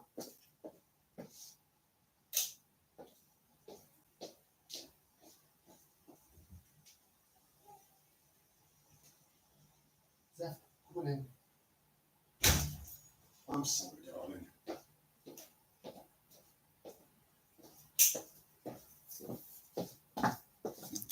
Oh, yeah, they're both in. Yeah, so anyway, I need to just download a video on how to use this and how to set it all up and that, because the instructions are all yeah, even the English attempts of instructions are, yeah, it's like talking to someone on the other end of a phone when you're ordering a Chinese. The spelling's all over the place. It's, at least get that right. You know, it would give you a bit more faith in the product that you've bought. You know, we're all doing all right, thanks, Maria Spoon. Or it's not Maria Spoon, it's Maria Spoon.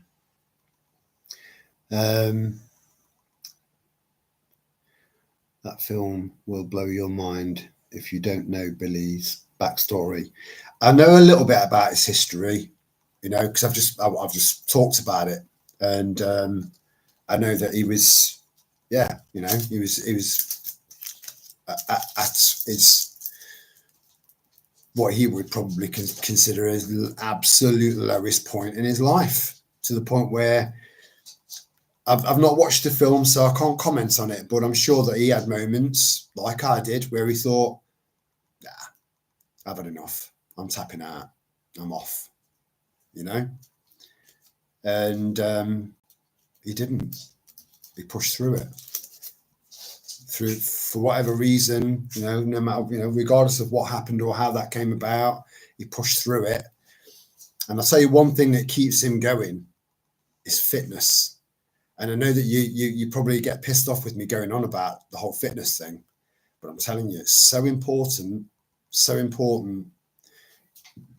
I've gone from doing, see, to some people, 25 reps is nothing. But when you take into account that that's me lifting Storm up and then bringing Storm back down and then lifting Storm up, and I was doing 25 4 to 5 times a day.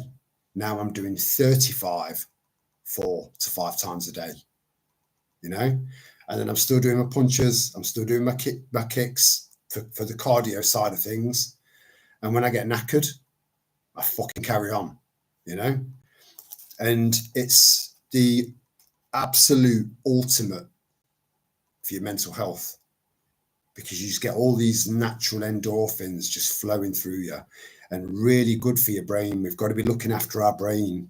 If the average person's got something like 6 grams of plastic in their brain, that's a lot.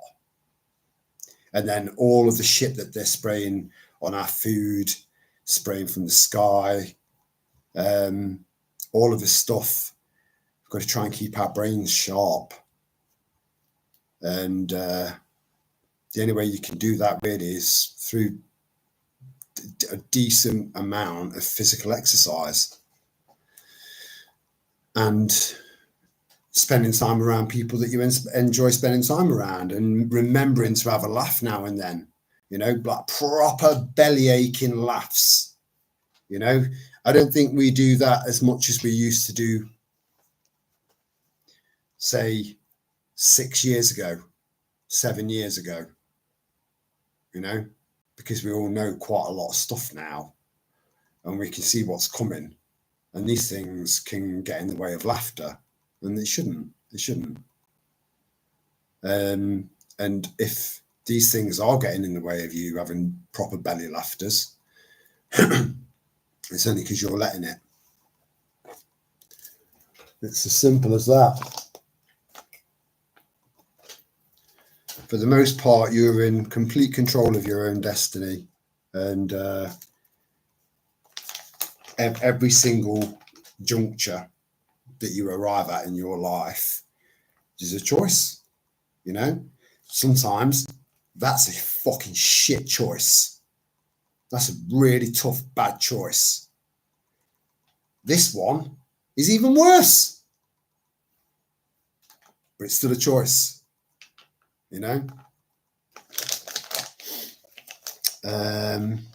Who sent all those love hearts? That's very lovely. Thank you very much. Where are you?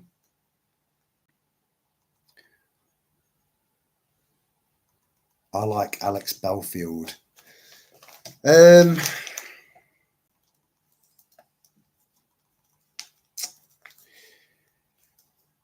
I've got mixed. Look, I'll be completely honest with you. I've got mixed feelings about the guy. Right. I think as a radio host, maybe he was all right, But when he started his YouTube channel, I think he bit off more than he could chew.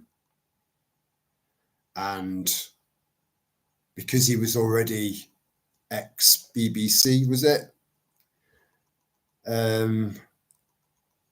There would have been a lot of people that would have gone over from him leaving there to the YouTube channel and going up against the BBC is David and Goliath. And if you haven't got the fucking kahunas and the balls, and you don't think things through properly, you end up in jail.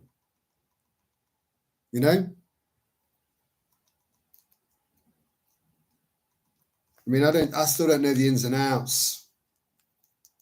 I don't think I certainly don't think he should have gone to jail for 5 years.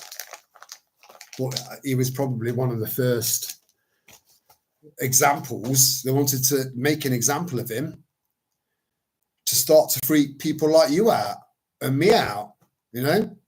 Has it stopped me? Has it fuck? You know? Because I'm not a soft target. He was, you know? He was a little bit of a beta male. But he did start a little bit of a ball rolling with people, and he did wake a few people up. So I've got to give him credit for that. But personally, I wasn't a massive fan, you know. But I do feel sorry for him. I don't think he should have gone to jail. He's not the jail type. I can't imagine that he did very well in there, or he's doing very well in there. Imagine him coming out now though, right, fucking looking at me, right? Fucking up, like tattoo, big swastika on his forehead, tattoo, you know, tears, like one tear down his face for everyone he's fucking shanked up in jail.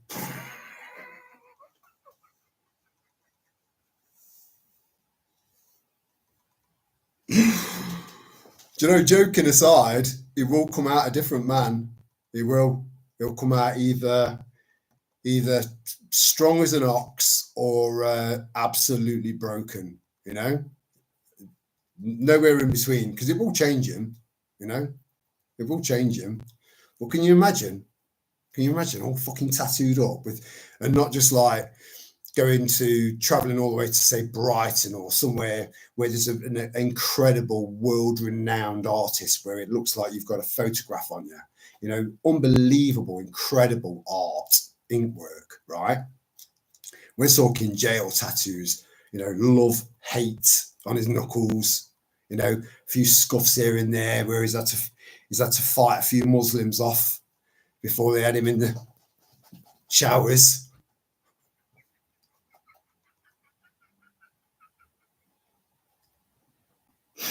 I shouldn't laugh. Actually, I shouldn't laugh, you know. He doesn't belong in jail. Where are we? Those cartwheels. It was a cop out, but I bought a cheap bread machine a while ago. It came from China. The instructions had the buttons on it are all in Chinese. But can you? Yeah, that is very unfortunate. I think mine stopped making bread now. It'll still make the dough, but I think it stopped making bread. I bought mine secondhand. So, but that's forced me now into using it to make the dough and then finishing it off in the oven. During the winter, I can finish it off on top of my stove. But during the summer, I don't want a full-on wood-burning stove on full throttle just to make bread when it's already like 35 degrees Celsius at night in the shade. You know, it's a bit much. But I do need to start making my own bread without the assistance of a machine. And I have done, right? So it made the dough and then tried to make the bread. But it wouldn't finish the bread off.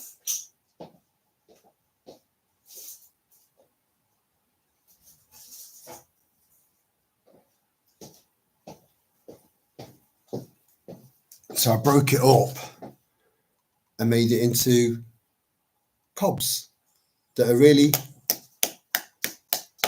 light and fluffy, solid as a rock. You need to soak these in water or soup for about a month before they're edible. So it didn't work out too well. I'm a baking virgin. But I'm not a quitter. And practice makes perfect, and I will get some practice in. You know, making your own bread. This is something. Bread's not particularly good for you. It can bloat you. You know, it's not great, especially if you're, you know, gluten intolerant, which I'm not. But it's something that's kept us alive for thousands and thousands of years.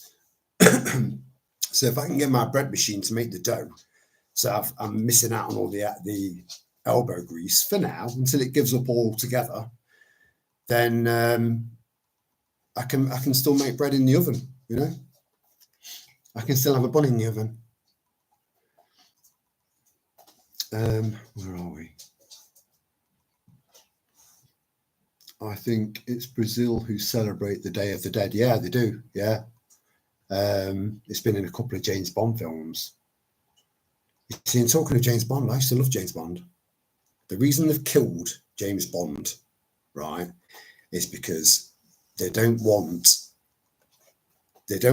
anyone displayed on the big screen that is white and masculine.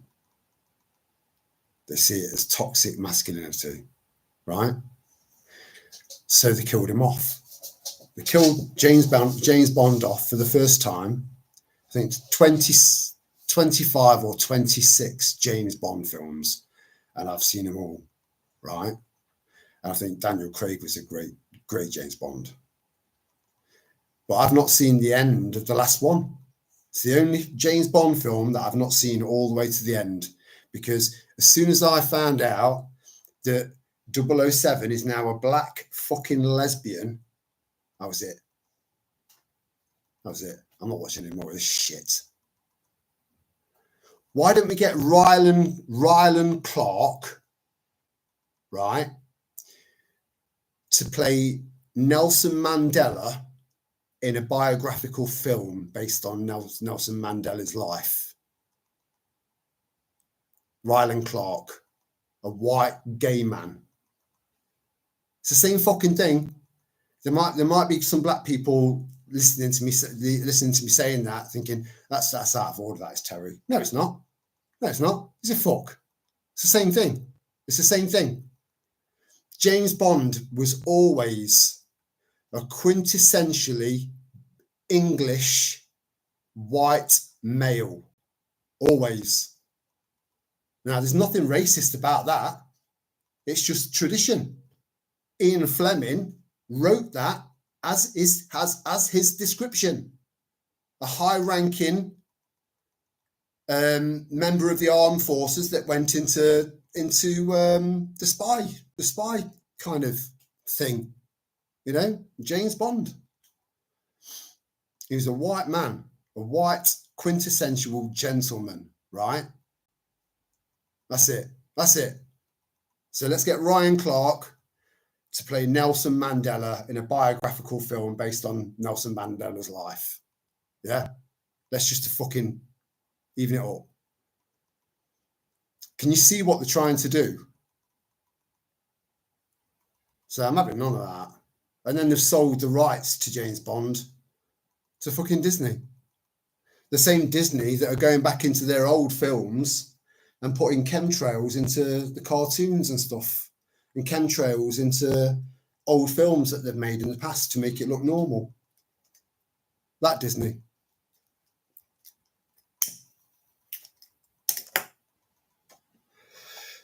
Anyway.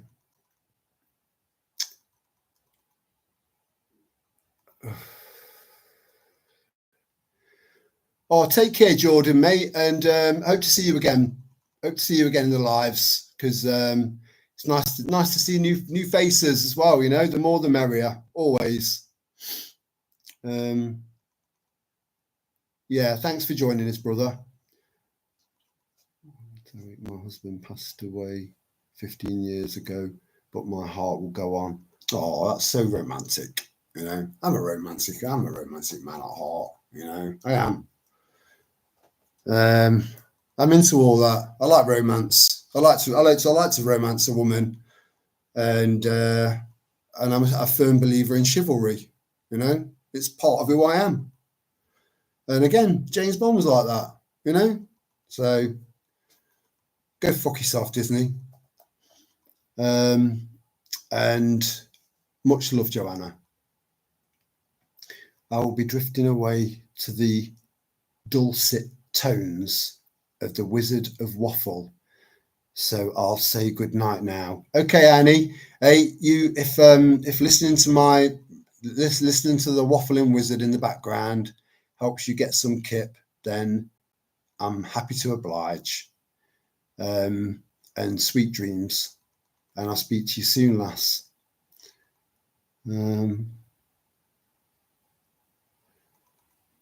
Oh, see how nice everyone is, you know? It's lovely. Go online and find a lookalike bread maker and download the instructions. That's a great idea. I'm surprised Lana didn't jump in and say that. That's a great idea. Yeah, do that, mate. Because again, they do that a lot. You know, I mean, my distiller's almost identical to every other main type of distiller out there. It's just got a different name printed on the front of it. That's it. Apart from that, it's the same. And that was about 70 quid when I bought that. 70, 75 quid. They're over 200 quid now. It's unbelievable. So when I bought that, my distiller, it sort of paid for itself really because of the amount of filters that I was saving. I don't know why I did that. Because what's that got to do with filters? Nothing. Unless you like filters in the wrong way. So because I'm not using filters, I just use a bit of lechi, as they say in Liverpool. Fochen lechi.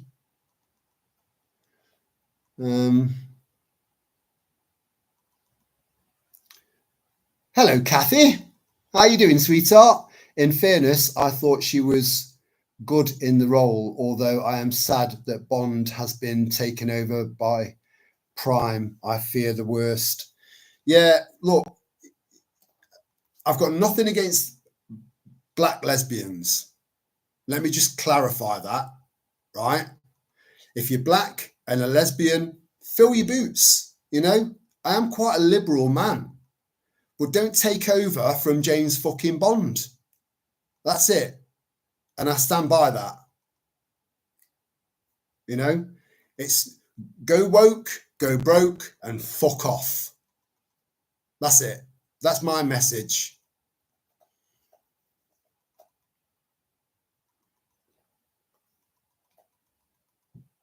Yeah, give it a go, Michael. Give it a go. Because there's bound to be something out there.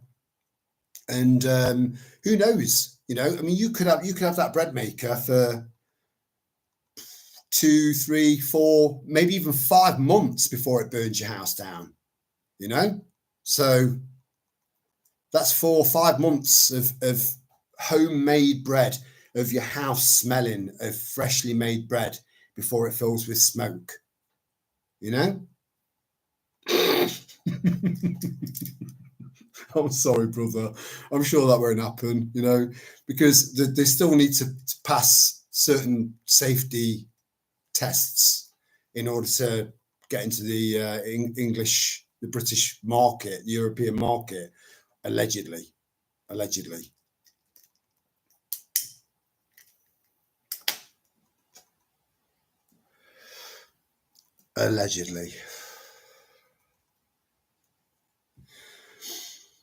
And you know, on this street, people leave stuff at the bottom of their driveways or just out on the street if they haven't got a driveway and stuff like that. And it's just there. If you want it, take it. And people have been leaving, instead of ripping a plant that's died out, putting it in the composter or putting it in the brown bin, and then planting a new plant in there, like a blueberry bush, something that's going to benefit you health wise. They're just like, fucking sick of this. It's dead. And they just dump it, you know? So I've been on a bit of a collection tonight before I started the live stream. That's one of the reasons why I was a little bit, whew. Plus I've been out there and I'm up to 35 reps now. I do 35 reps 4 times a day. And eventually I'll be up to 40 4 times a day, then 50 4 times a day, you know, never to get big. It's just for fitness. That's it. You know, that's it, to stay strong. Anyway, going back to these plant pots, all I need to do is just rip out what's in there, chuck whatever plant that used to be in the brown bin. Then all the soil that's left behind, I can tip onto what is eventually going to be another vegetable patch, you know, in where the dead tree was chopped down and all that. And then as these tobacco plants start to take off, which is a very, very slow process. That one you gave me, Michael, by the way, it's like fucking Day of the Triffids. It's massive now. It's about 5 times bigger than the one that you gave me. And again, that's not a metaphor either. It wasn't that kind of camp. So yeah, that's growing so fast. It's unbelievable. I do believe that I will have tobacco to smoke from that plant before the end of the year. I really do. So whoever it was that told me that they grow like mad was telling the truth. But it's getting them to that stage where, we know how you bought plugs. To get them to that stage does take a long time and a lot of effort. You know, those seedlings, they're just taking forever to take off. And yeah, I have put some into pots now. And I've got that grow light over the top of it on a timer, and I keep spraying that like I'm spraying the rest. But it's so slow at growing at the moment, so slow. And it's not like there's a lack of nutrition in the soil. I put a lot of effort and a lot of thought into, and a lot of research into the right sort of soil and stuff like that. But yeah, if I can get like 10 tobacco plants on the go, I'm not quite sure where they'll go. I might sell a couple. Again, I'm not going down this digital bullshit route. It's not happening. I talked about people like us living in a parallel society, a parallel community, running parallel with the slaves, that will eventually start seeing the way that we're living and seeing that it can be done without being a slave. It can be done. And they'll jump over the fence, you know, and then another one will jump over the fence. You know, a lot of people will be thinking, well, that's just a theory. That is, Terry. Watch this space. So, yeah, so the tobacco plants, I mean, I can only have so many because I can't eat them. But to sell a fully grown tobacco plant to someone, I could get 100 quid's worth of stuff. You know, whether that's fuel for, you know, backup fuel or food, whatever, you know. And one of the first things that they're going to try and ration on people, if you've said naughty words about cunty Starmer, right, online, is like, oh, you can't have any more alcohol this month, mate. No chance. And every time you try and buy it, declined. So that's your alcohol and your baccy. They're the first two things that they'll punish you with by not letting you buy it. That's where I come in. Homemade cider, tobacco, you know, supplements, tinctures, advice, knowledge, you know. I've got all of these ideas. They're all on the table, all of them. It took 5 years to get here. 5.5, 6.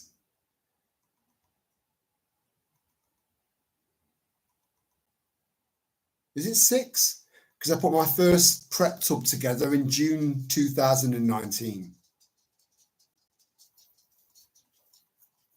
So I'd started thinking about all of these things well in advance. And just like all of you guys, I've thought about it and thought about it. And then I've war gamed stuff and I've planned stuff and I've tried different things and bought extra things that I think I might need, because I'm going to end up in a situation. Well, I've always been a mend and make do kind of guy anyway. You know, if I've got a pair of socks and one sock's got a little hole in it like that, that pair of socks is 98% perfect. I'll sew that hole up. Even though I can afford to go and buy more socks, I'll just sew the hole up. I can't darn.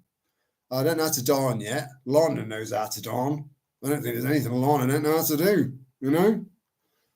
But I will repair stuff. And, you know, things like this, battery operated. I've got enough cotton to go around the world about 500,000 times of various colours, and I've got spare needles,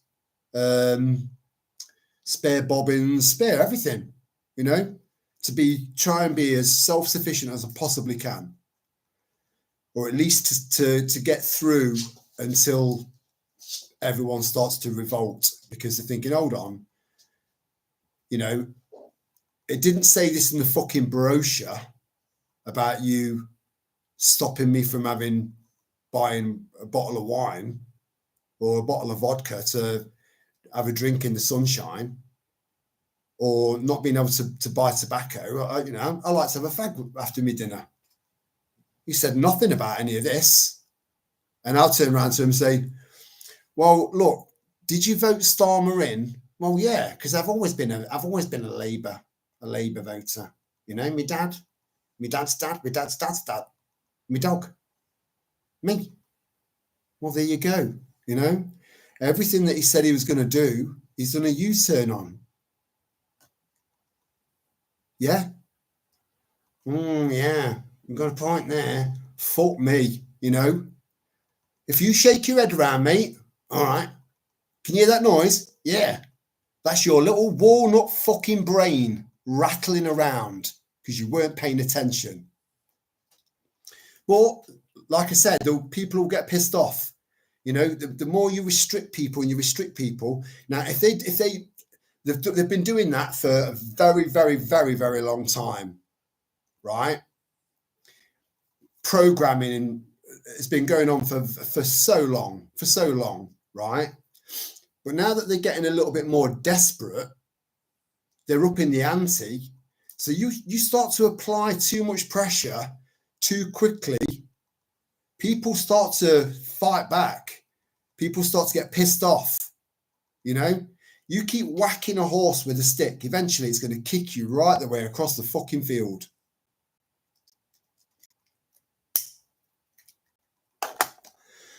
And when people can see that there are people out there like me, like you, that are doing it without any government assistance, we're trying to take care of our own health, grow our own food as much as we can, forage what we can't, guerrilla garden where we can, you know, try and get by, try and find ways, because we're humans. We're finely tuned to do this, to find a way, to adapt, you know. So when people start to see that it can be done, you know, they'll realise it can go one of two ways. They can start looking at you and be envious, and envy can lead to all sorts of things, including violence, right? I'm ready for that. But it can also go the other way, because you're leading by example. You're not rubbing it in anyone's faces. You're just saying, look, well, I'm glad that I didn't sign up to that because I'm free, you know. Yeah, I might not have electricity, but it's great. You know, I love sitting by candlelight, you know, or I get my head down earlier when it gets dark, and then I get up when it gets light. I don't need lights, you know, or whatever. You know, you can make everything sound better because it will be better than that. It doesn't matter how you look at it. Going off grid and trying to find another way of surviving without being within a digital slavery system, freedom's always going to be better than that. Even if you do have to go without certain luxuries, so what? You know, I don't mind going back to basics. I don't mind that at all. My childhood was basics. You know, I won't keep going on about it, but like, you know, single pane glass. I remember waking up I'd get ready for school under me fucking sleeping bag. I had a sleeping bag and loads of sheets because I couldn't have blankets because the dust that used to build up in the blankets used to set my asthma off, and I had really bad asthma as a kid. So, but all underneath the covers, I'd get my school clothes on underneath the covers because it was so cold. There'd be a thin layer of frost on the outside of me covers. You know, we had an outside toilet, so during the winter we had a bucket in the corner of the room that we used to do our business in.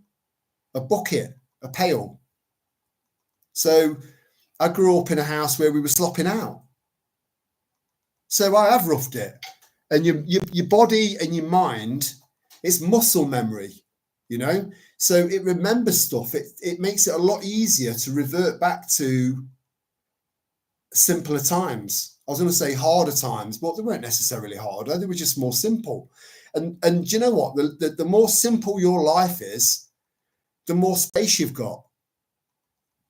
In theory, the happier you're going to be. Because you've got less distractions, less things to worry about, less things to go wrong, you know?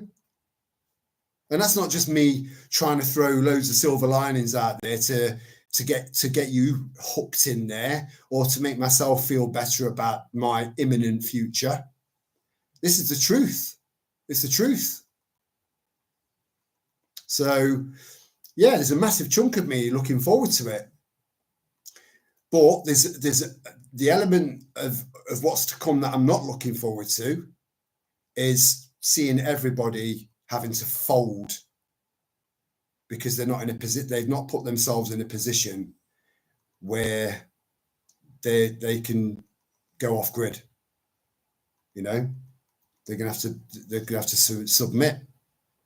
A lot of them because they're weak. A lot of them because they're scared. Again, fear. You know, what if they take my house off me?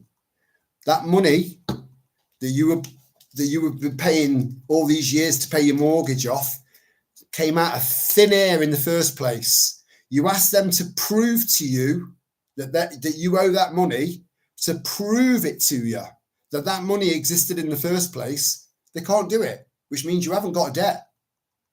You know, it's about how much you're prepared to do, how far you're prepared to push yourself.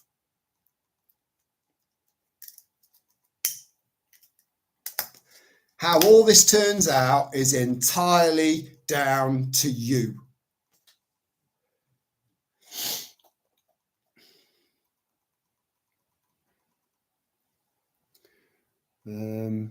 Yeah, James Bonding for everyone, Joanna, but I think it's probably more of a bloke thing, to be honest. You can use a food presser to knead the bread too. Yeah, I've got like, you know, the two things like no, I think that would just fuck it up because it's too dense. You know, like a blender, like a handheld blender. I don't think it's powerful enough, really. I think it just snapping it's in there where the holders are for the things.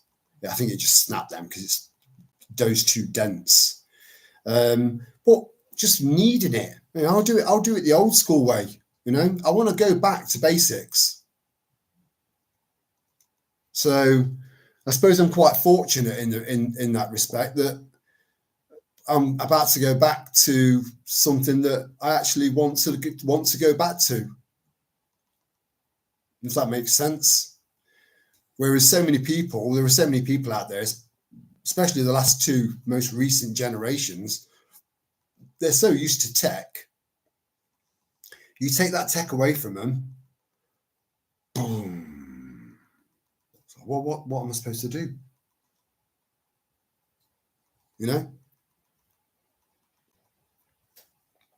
I remember me and Sal inviting her daughter and what was then her husband out to the caravan, and we had a bit, it was a beautiful sunny day, and I got the barbecue going, and but Sally's daughter is very different to Sally's son. Sally's son is like a chip off her block, a big heart, sensitive, intelligent, nice lad, thoughtful, considerate, lots of lovely traits. His sister's the opposite to that, and she married like for like, and they both got jabbed, and their excuse was the same as many of what you guys have heard. Well, we wanted to go on holiday. Right, okay. Fucking hell.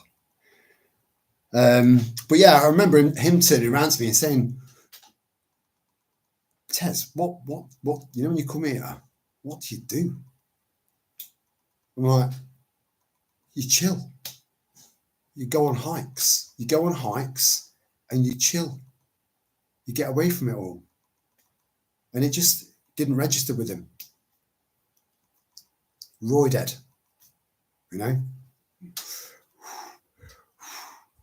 Roy dead. Proper Roy dead.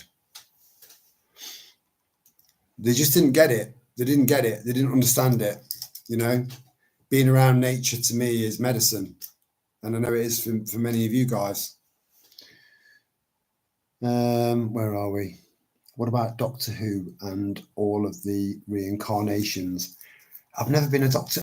I was into Doctor Who when I was very, very young. Baker, what's his name? Someone Baker. I was going to say Ted Baker, but that's a designer label.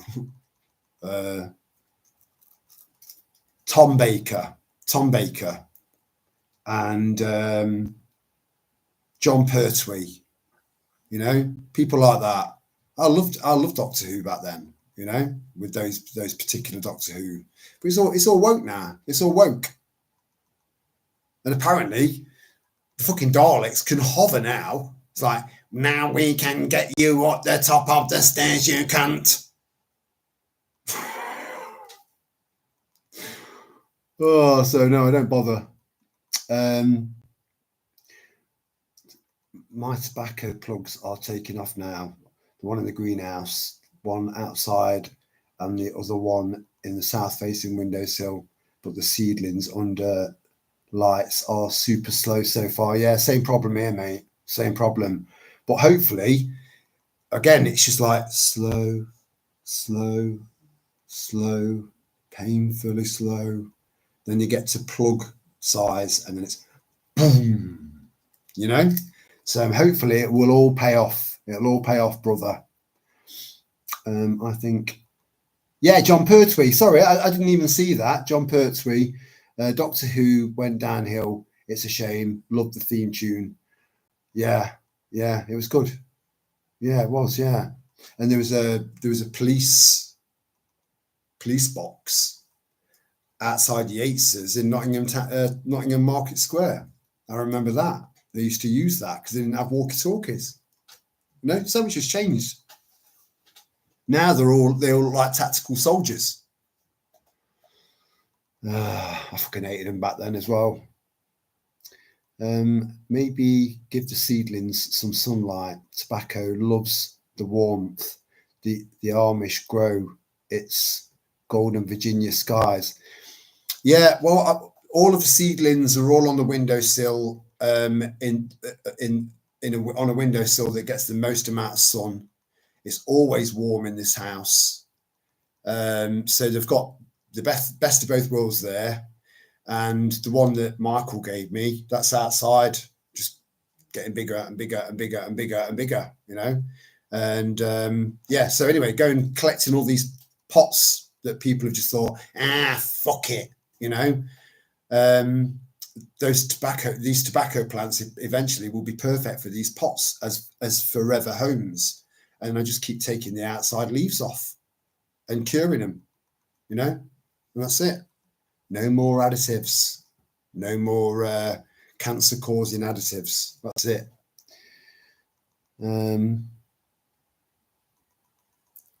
to put each seedling into plug trays tomorrow and use them to experiment. Yeah, we've got enough seedlings. Yeah, I mean, in one little packet, there's fucking hundreds and hundreds and hundreds. You know, it says that there's 200 seeds in one packet for £3 delivered, right? And I'm thinking, how the fuck did you count 200 there? Because that to me looks like dust. Because it looks like dust. You can't make out any individual seeds. They're that small. I'm amazed that they germinated.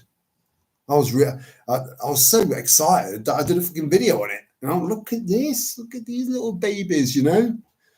And each one of them could be a massive tobacco plant. Or will be, you know. I'm going to take some losses. I can't use them all. I can't have 200 tobacco plants.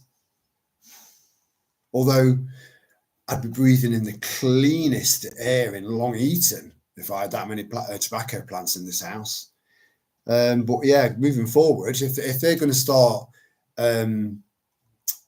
punishing people for wrong speech, or you know, the thought police are out after you, or you've kind of broken some pathetic little law that they've made up. Again, there are laws that we have to abide by. They're there for a reason. Then there are acts and statutes. Acts and statutes, you have to agree to them. There's so much about common law, you know. They're all pathetic, made up little acts. They're acts. Acts, you know. Actors aren't playing a real part, you know. Statutes. It's all gobbledygook bollocks just to bury the law that matters. That's all it is. The theme tune, I believe, was composed by a Coventry woman. A woman composing? What's the fucking world coming to? Only joking. In fact, let me make a little point here, right? So they want these fucking inbreeders that follow a nonce profit, right? They don't look at women as equals. They don't. They never have, right? So there. So everything's the other way around. There. Man, woman. Male and female giraffes. What else we got?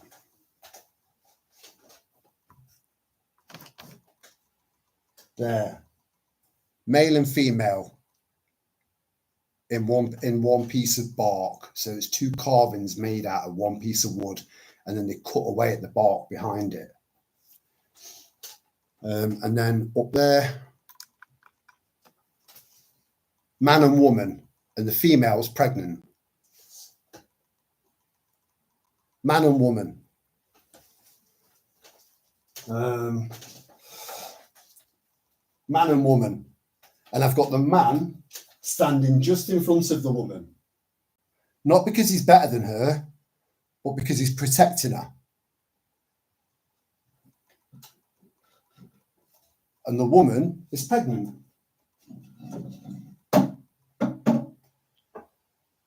Yeah. And then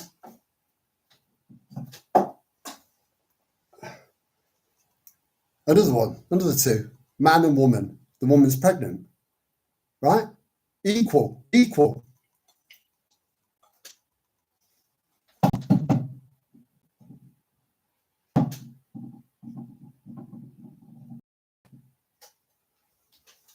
Women are equal, you know?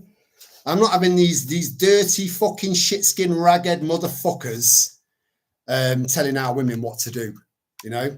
And if anyone thinks, oh, that's racist, well, what, fuck you. If that's how they think, they can fuck off, you know? Because I'm having none of that shit. No Sharia law in my fucking country. It's not happening. It's not happening. Not as long as my heart beats.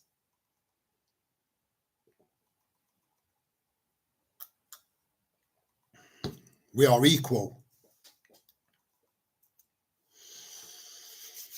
Whoa, fucking hell. If you follow an ideology where your prophet is a nonce, right? And there's so much literature in that book about violence and beheading and torture, you know, and stoning, you know, and all this barbaric fucking backwards bollocks. Whilst 2025, they're still shagging their own cousins, you know, and not just their own cousins.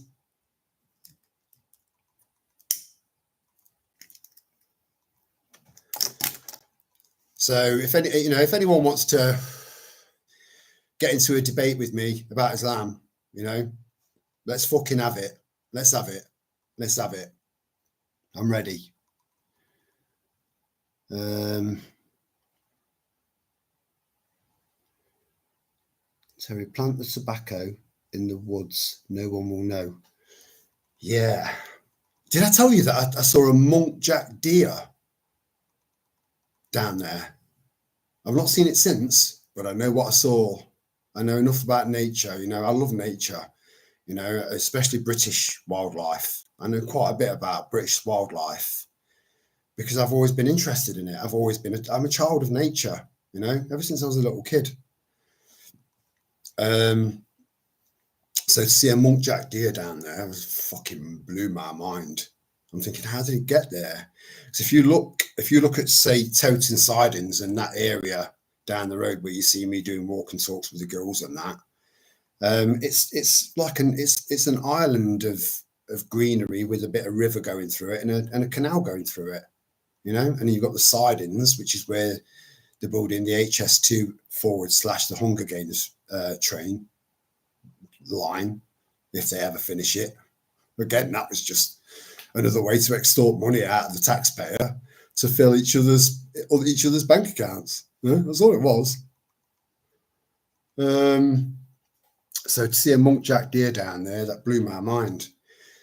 But it's funny you should say that, Maria.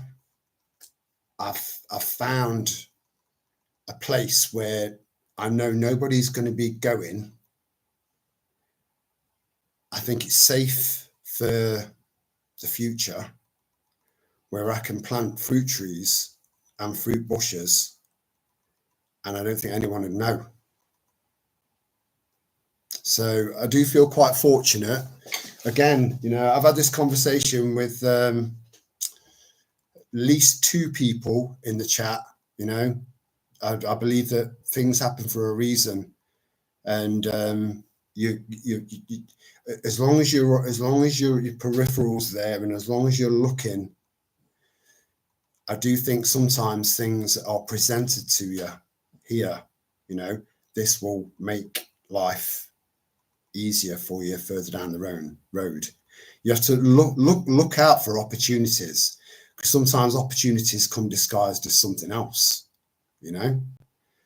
And yeah, just try and plant seeds for yourself further down the line. You know, do whatever you need to do to survive, as long as you're not hurting anyone else, unless they've got ill intent on you, or you know that they have a full intention of harming you in some way, right? Then they're fair game, you know. But other than that, as long as you, yeah, I've got lots and lots and lots of possibilities out there. And I've had to think like this. And I've had to start doing my research and doing a little bit of exploring. I've had to, because I will not go down into this digital trap. I will not do it. It's not happening. Now, I know some of you guys might not have a choice, you know, but you might, once you've started the ball rolling, you know, and you see where it's leading, and you start pointing it out to other people and start planting seeds into their head, there's nothing to say that you can't come out of it. Although I don't know if it's some sort of legally binding contract if you sign up for it, because everything so far has been an option, right? So even those that, and this isn't, again, this is not to offend anybody. It never is, right?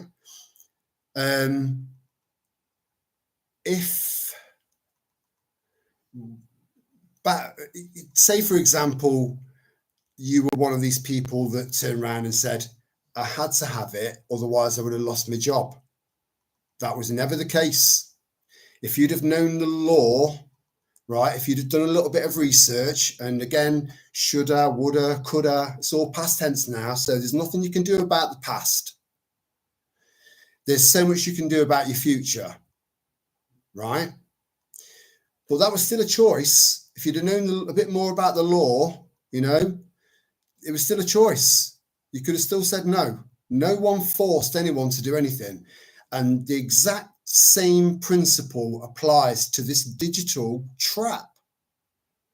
You can either sign up for it or not.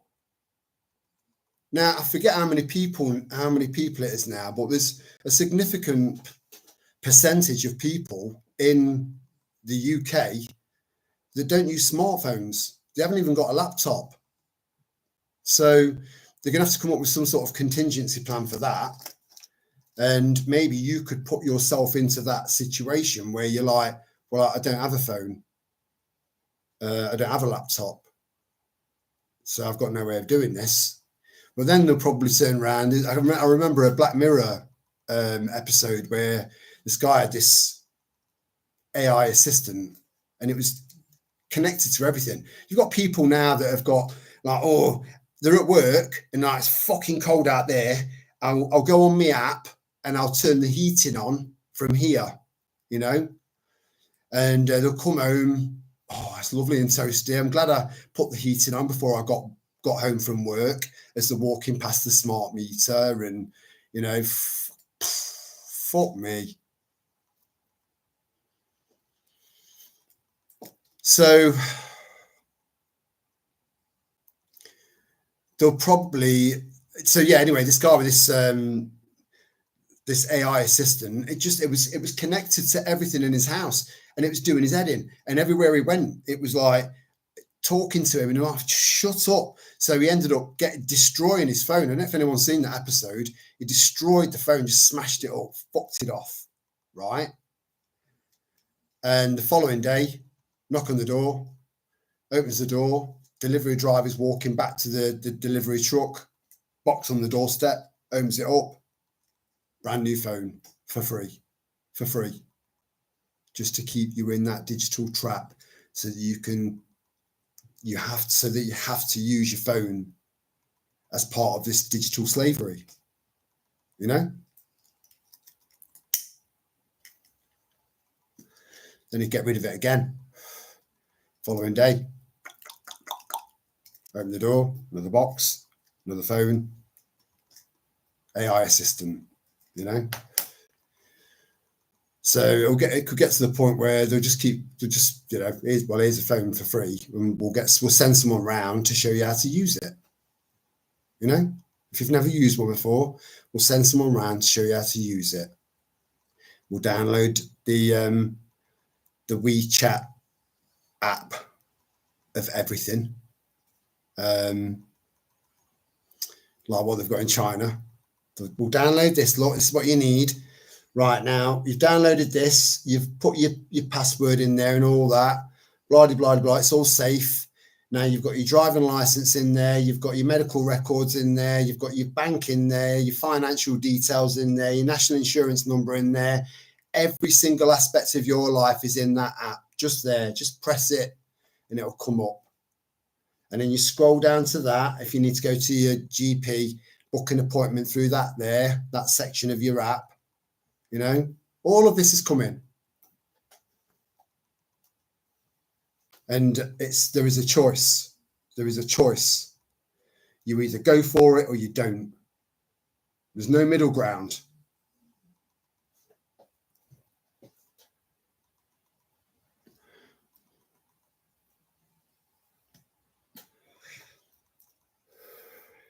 Yes, Michael. Yeah. Doctor Who landed in Nottingham outside xXx. So I'm sure you can imagine the look of surprise on my very drunk face when I came out of xXx, thinking, has someone dropped acid in my drink? Because I've got this bloke here telling me to get in this, telling me to get into his box. He's got a very, very large, extremely long scarf. Are you glad I said scarf?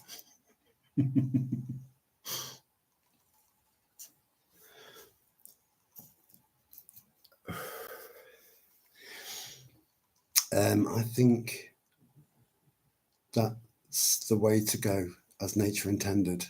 Yeah, it is. To plant tobacco in the woods. Oh, right. Yeah. So I have got, but the tobacco can't last through a winter, though, Maria. It's got to be brought indoors. So I suppose during the summer, the seedlings, I could get them going outdoors, and then dig them up and then bring them home. But then I can do all that in my back garden. You know, tobacco plants, they're not. They can grow in this country during the summer, during the milder weather, but after that, they're fucked. You know, if they get a frost, they're fucked. As far as I'm aware, they're fucked. It's raining here now, filling my water barrels. Oh, lovely. All three are dry. Might have to invest in a couple more, I think.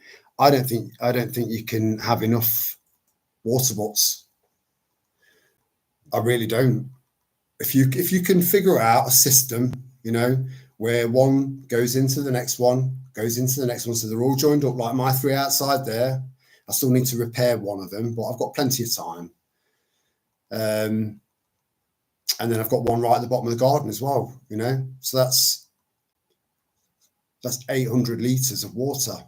And then I've got 2 ponds. And then I've got a river, you know.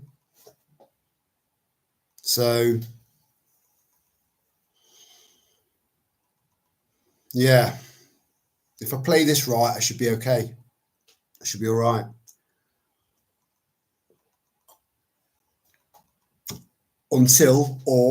Unless they're thinking, right, we can't be doing with these little stragglers. We need everyone on this digital shit. Everyone.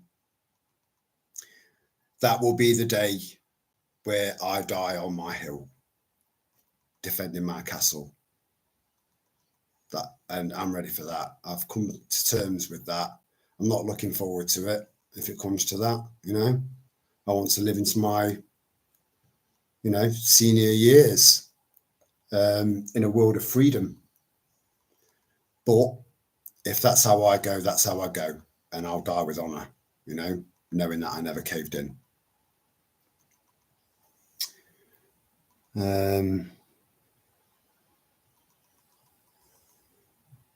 I am thinking of ways to make an alternative income because I seriously don't want the digital ID. I know, Michael, look, you are certainly not on your own in that regard, right?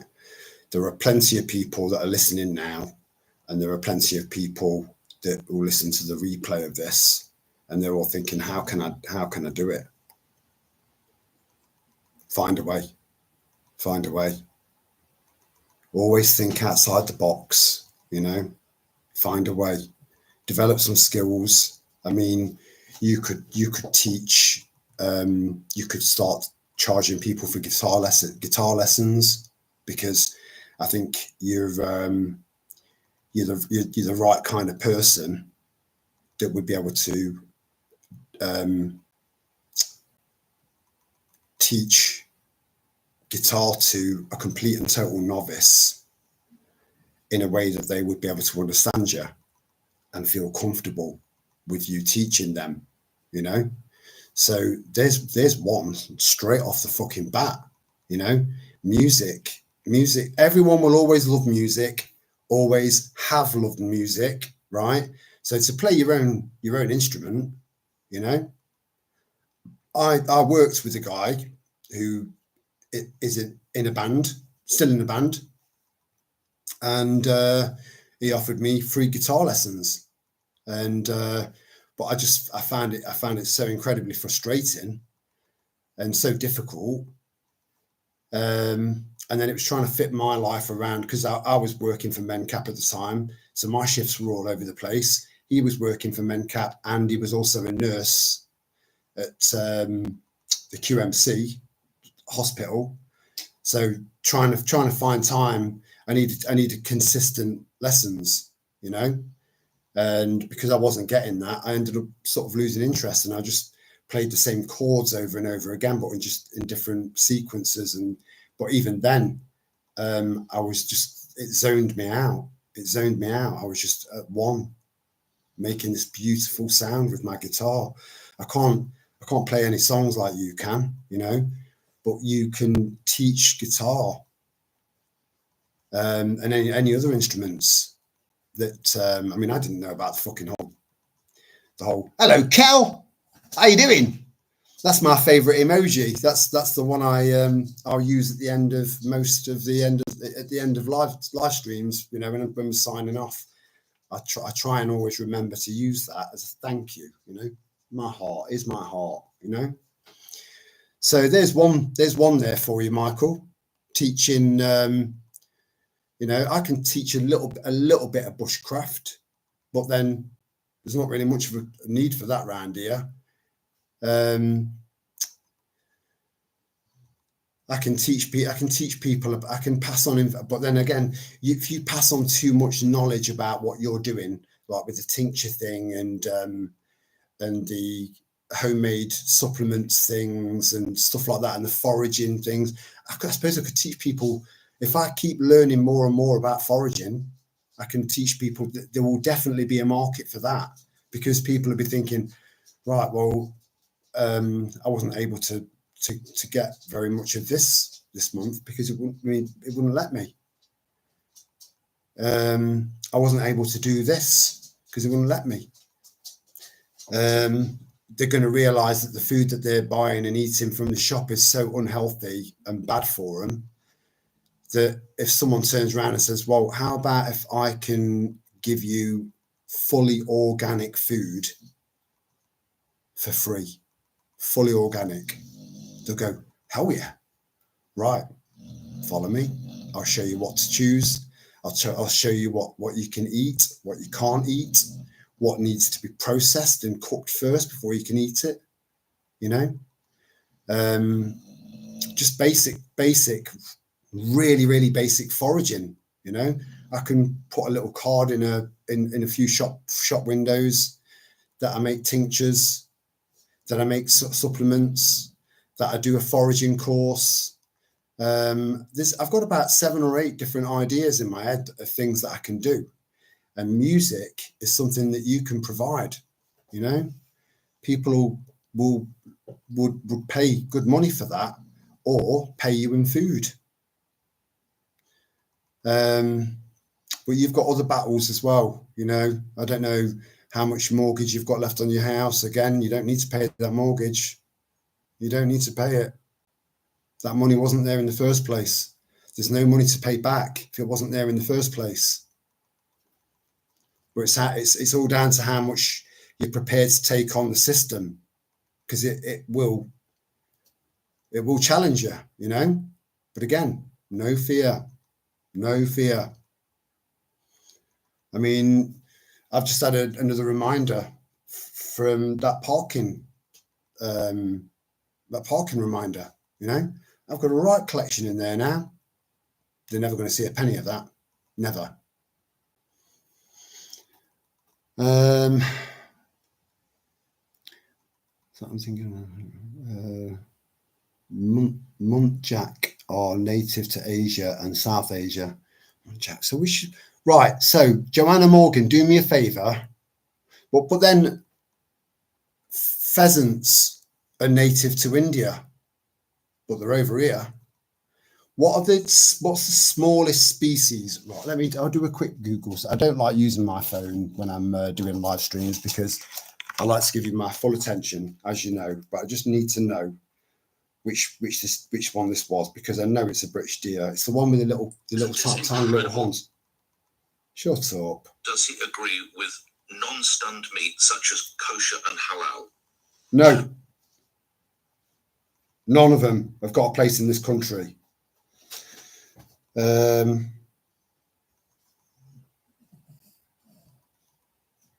What is the smallest indigenous species of deer in the UK?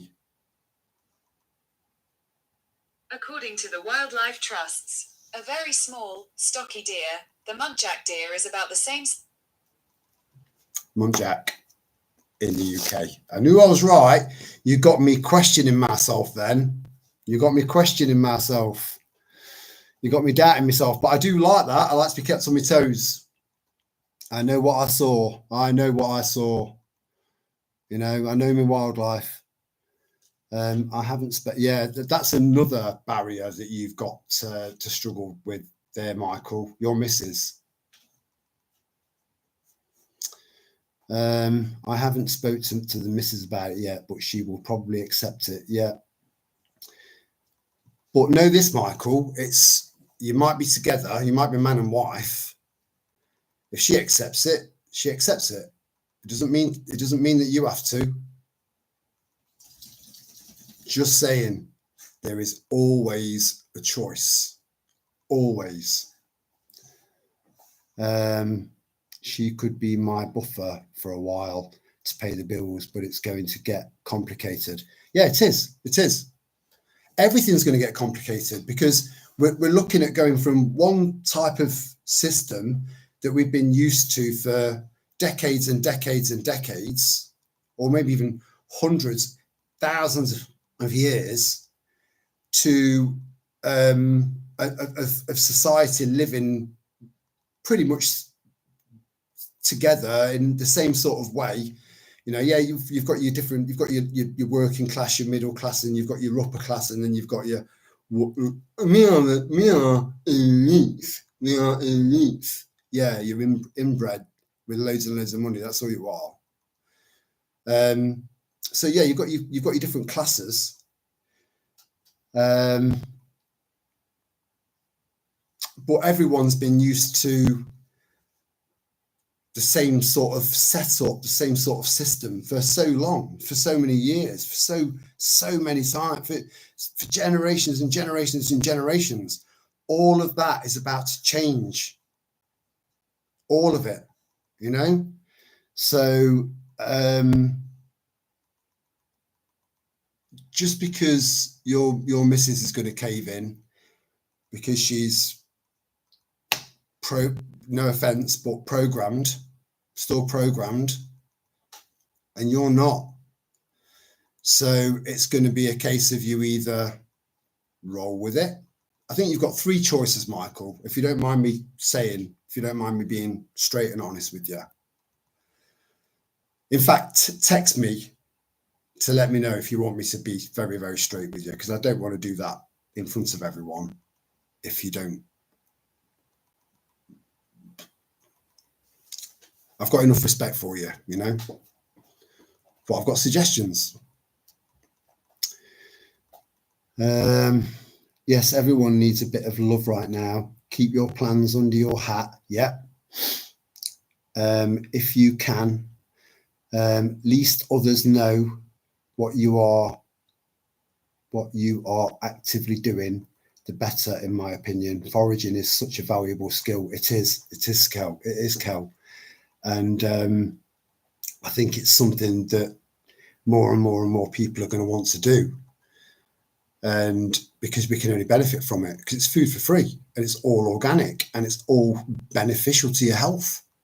You know, Obviously not all of it, you know, you get a bit of, oh, do you know what I fancy tonight? What? It's some deadly nightshade with a bit of salad cream and then maybe a drizzle of olive oil, you know? So you've got to be careful. And then you've got some people there are people out there that are allergic to strawberries. And I was watching a video earlier on, and it was about this guy was just saying, can you remember anyone having a nut allergy at school? And I just thought, no. Can you remember anyone having any major problems at school? And I was just thinking, no, not really. There was a few people with asthma, including myself, which I'm all right. I seem to be okay now. Stress can bring it on. Eczema, I had eczema quite bad. But it's highly likely that I ended up with both of them as a result of childhood vaccines. Just saying. It's all just numbers in the ethos. One little black box. Enough said. Lol. I like that, Kel. I like that a lot. Muntjac are everywhere on the canals. I see them every day.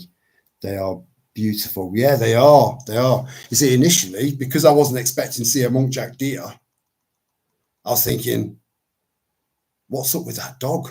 I've never seen a fucking dog run like that before. Because dogs, they have their they coordinate, you know. I don't. Whereas the muntjac, it was galloping, you know, front legs, back legs catching up, propelled, the back legs propelling it forward, landing on its front hooves, bringing it forward, propelling its back legs forward. So I knew within seconds it wasn't a dog, and I knew it was a deer, and then I knew it was a muntjac.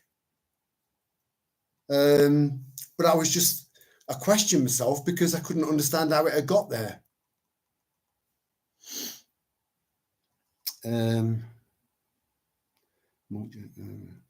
So many people will drop off the radar. I got off of television programming in 2008. Very similar, Kel, to Lana. Oh, I hope I wasn't too late, Lana, in saying sweet dreams. So sweet dreams, lass, and sleep well. And I hope you manage to get a little bit of a lie-in the morning, you know. But thank you for joining us tonight and staying as long as you did. You are always appreciated. This text better. Thanks, mate. Yeah. Right, yeah. I just thought I'd check, right? Because you got 3 options, mate, and that's it. Okay. And all 3 are going to take balls. And I know you've got balls. More than literally, you know. Did you know Lady Gaga's got balls? Did you know Lady Gaga has got a meat and 2 veg?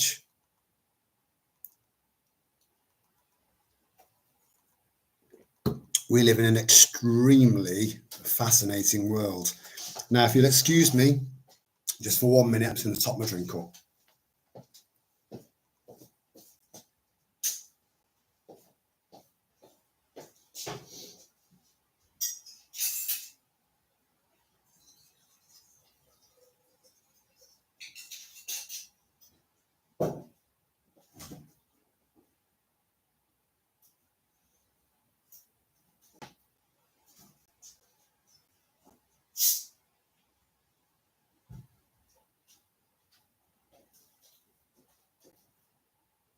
And they ran out of tonic water at the shop. There was 1 left of the one that I normally buy, right? Now, I thought, I don't need a basket. What I need will fit into my arms. But then I spotted a few little bargains here and there. So I ended up with, and I couldn't be asked to go all the way back to get a trolley or a basket. And so I grabbed the last bottle of their bog standard tonic water. It slipped out of my hand and bounced off the floor. This tonic water, the last bottle. So I thought, I'm not fucking taking that home. You know, as soon as I undo that top, it's going to take my fucking head off. So I've gone quite posh tonight, and I'm drinking Schweppes.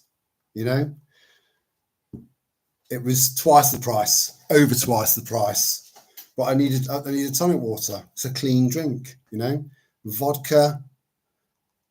Obviously, you know, it's Friday night. Have a few drinks, loosen up a little bit. Plus, it's a very clean drink, and it's preferred. It's the preferred alcohol product for making tinctures. You know, you don't really hear anyone saying, "Yes, I made this tincture with a nice Bell's whiskey," right? Although you can, which makes it dirty. It's a dirty tincture then, as far as I'm concerned. You don't hear of anyone using gin to do them. It's usually always vodka. So anyway, I thought, so I picked it up, and it was, when I picked it up, it was solid. This last bottle of tonic water, it was fucking rock hard. There was a lot of pressure in that bottle, and I put it back on. And as I was being served, someone came around and says, "Have you got any more bottles of tonic water? Have you got more than? Because I need 3. I've only got 1." He said, No, that's all there is. Oh, all right. And he was stood behind me in the queue. I was thinking, yeah, you wait till you get home, mate. You wait till you get home. That lid's going to come off so hard and so fast, it's going to take 2 of your teeth out or smash your glasses. Where are we? Boom.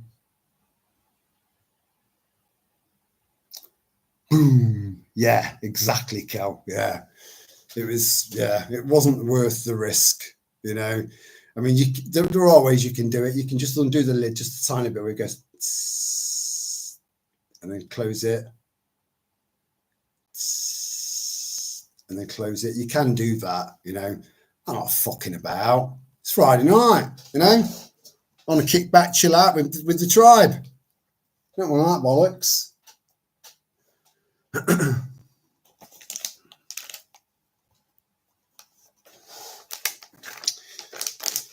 But yeah, everyone's going to be facing some challenges, some moral challenges as we move along this road, and they are going to make it as difficult as possible.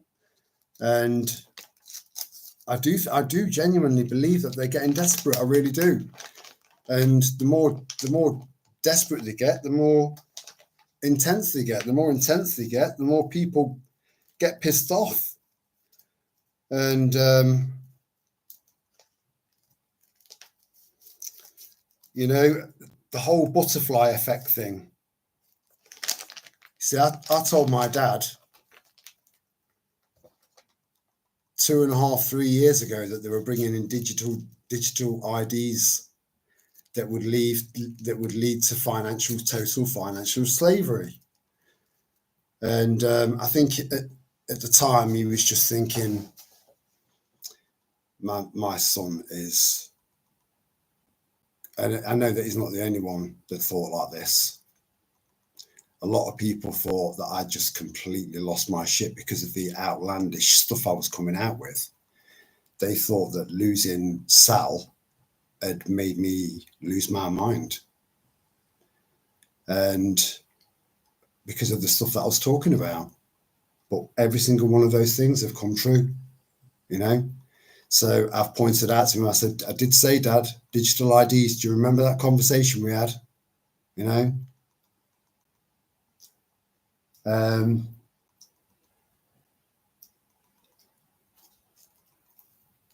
you know, there's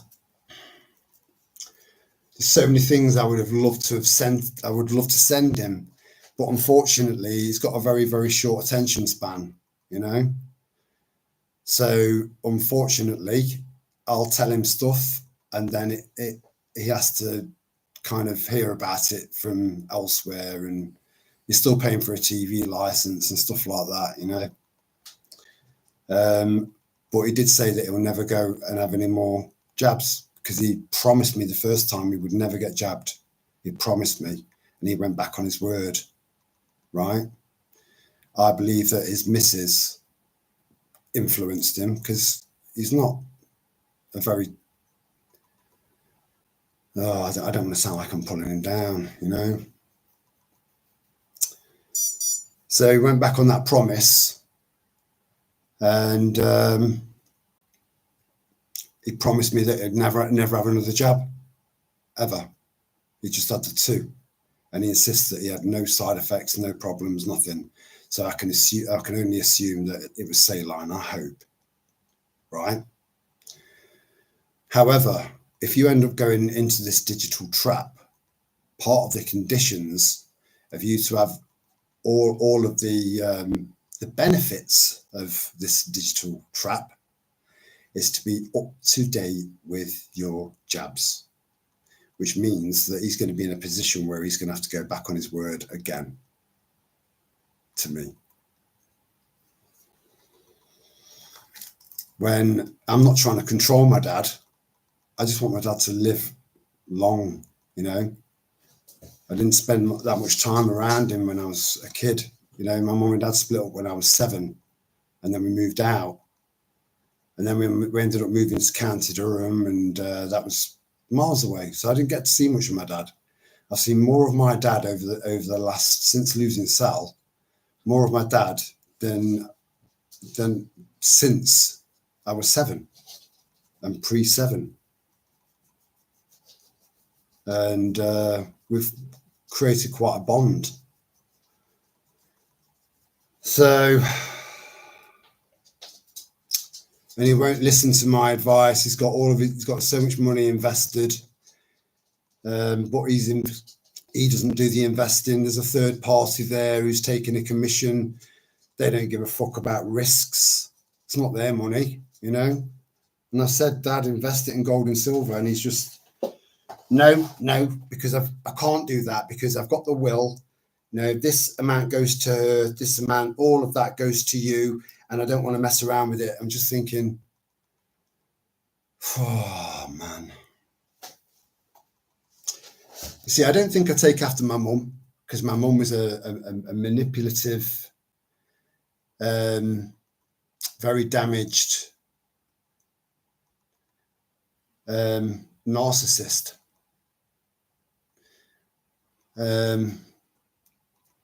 And my dad isn't really that strong-willed. So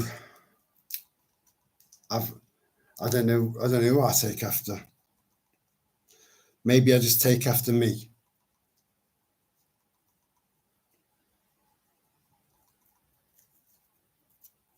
I hate it when a fucking filter tip falls out. Once it comes out, I can't get it back in again.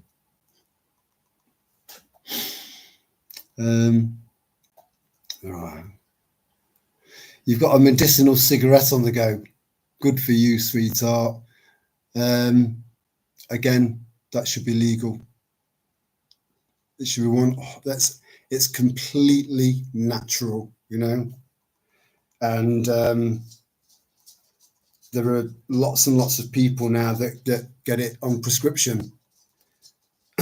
So if it's on prescription, then as far as I'm concerned, that's a green light. But as far as they're concerned, there's money to be made out of prescriptions. Lots and lots and lots and lots of money. But I do think it should be legalized. You see,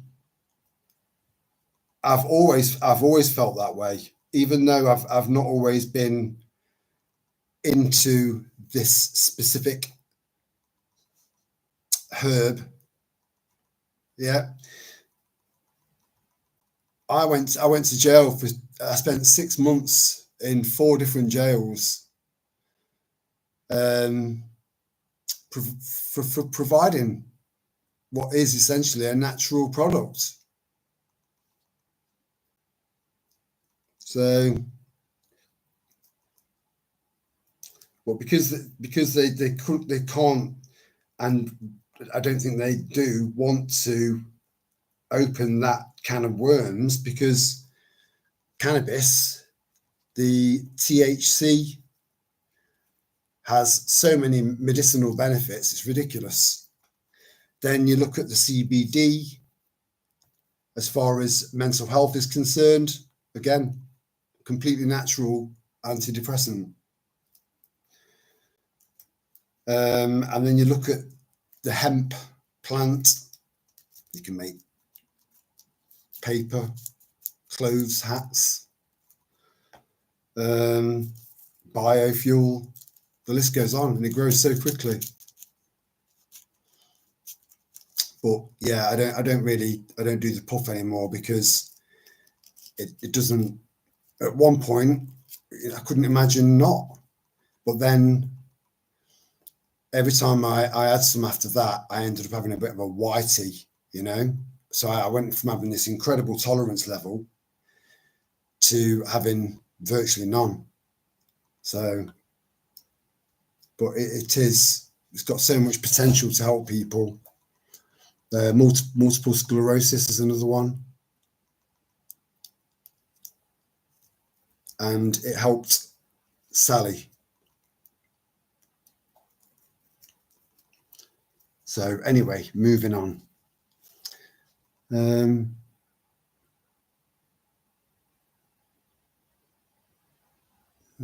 Was an eye-opening year for me.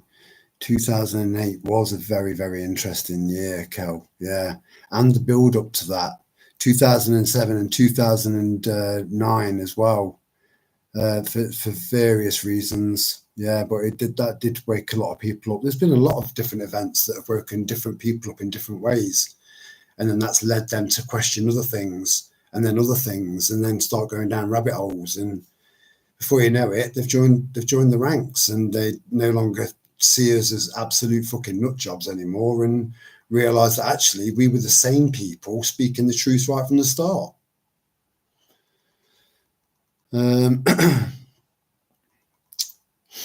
Where are we?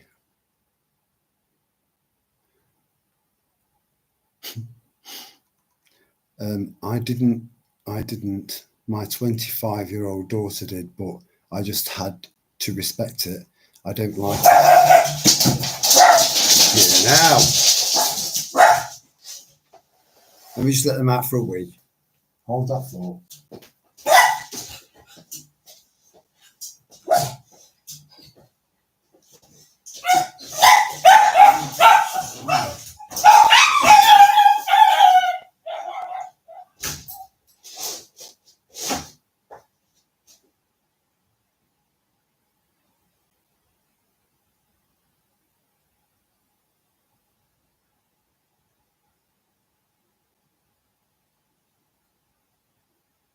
Hold on. Goes in.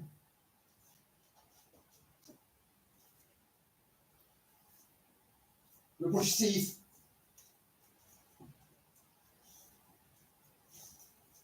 Step up this way. Stop fucking that. Come on.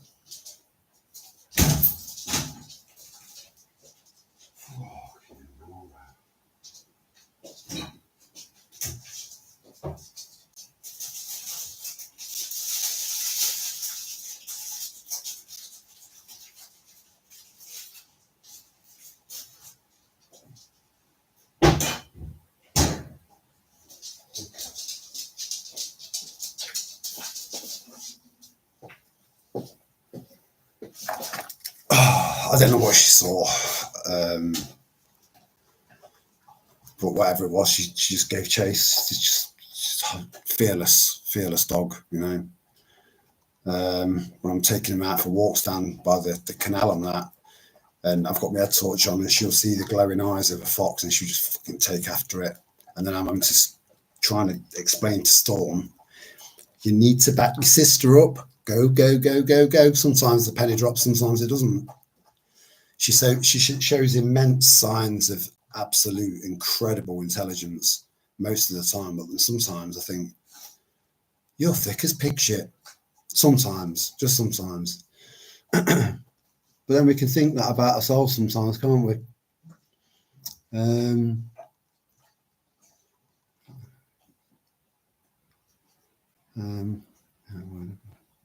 Of course, dear.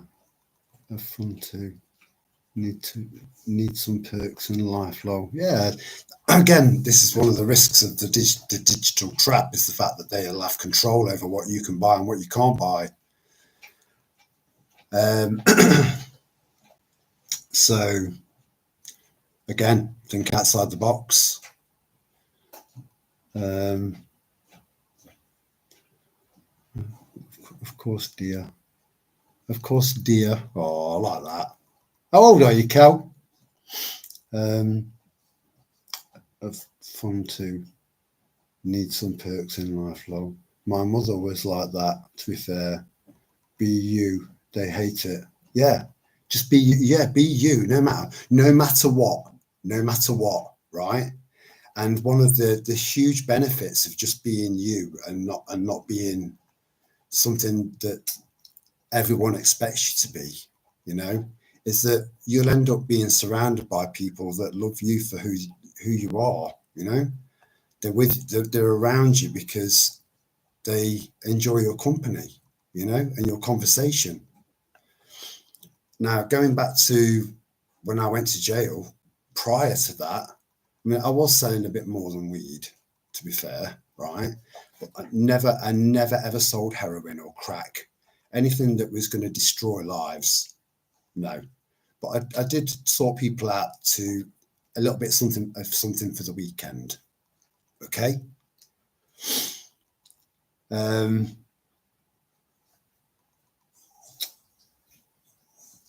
And because I was quite successful in what I was doing, loads of people wanted to be around me, right?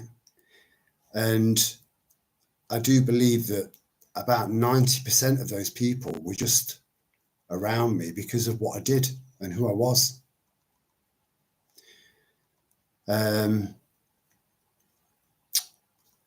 So when you fall from grace, aka get busted and then get busted again and then get sent to jail, when you come out, you realize who your true friends were, you know. And even then, I had to cut a few people loose, good friends. I had to cut them loose because I couldn't take the risk of getting back into it again, because I was good at it and I was making a lot of money, you know. But I knew that I couldn't get back into that life. So I had to turn my back on some really, really good friends.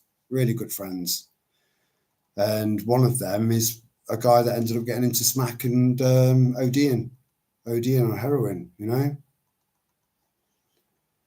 But the point I'm trying to make is that all of these people, women as well, you know, couldn't get enough. But they were all around me because of the reputation that I had. The vast majority of them. So I would hate to be rich and famous.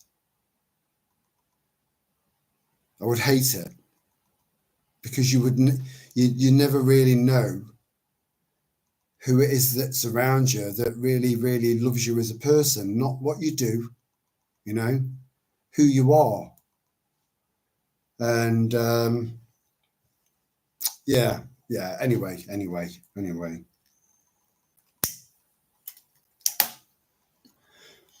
Yeah, that was based on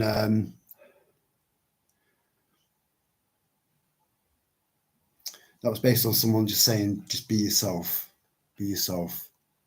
And I completely agree with that.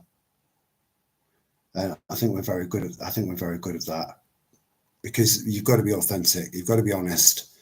And sometimes you might come out with honest opinions about things, you know, be truthful with people. And the truth is usually uncomfortable to hear. But in many cases, just being completely honest with people, it can turn their life around just by being blunt and honest. Because if you're honest and you're coming from a place of truth, they'll know that what's coming out of your mouth is the truth, and they'll know that. So they won't generally be disrespectful towards you, because you're doing them a favor.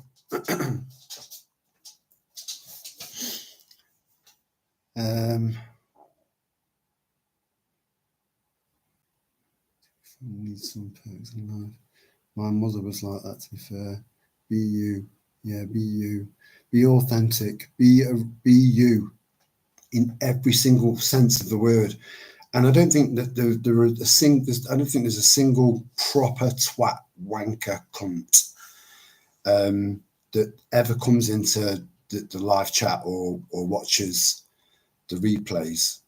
I don't think there is. I think we've got a concentration of really, really good people, you know, and that's special. It means a lot. It means a lot to me.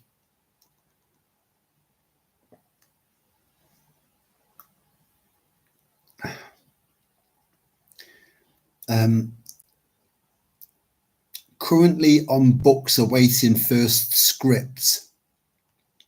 Yes, they make a profit. Yes, they should be legal. Herbs of other types are good too. I find wormwood helps me have interest in sleep, lol, but I sleep. Right, so you have very vivid dreams then. Wormwood, you see, I've never really considered that as a supplement. So let me just write that down because I wouldn't mind looking into that. I mean, I have really vivid dreams anyway. You know, I do sleep, and I do sleep well, right? It's just the time I go to sleep, and that eats into the day the following day, which is not ideal. And Kelstorm, does wormwood grow in England?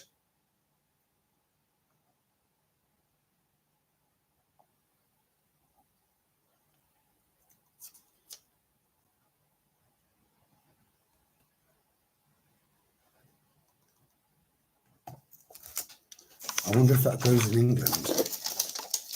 Probably not. And it's probably really difficult to get it into a format that is palatable for us, you know? So let's have a look.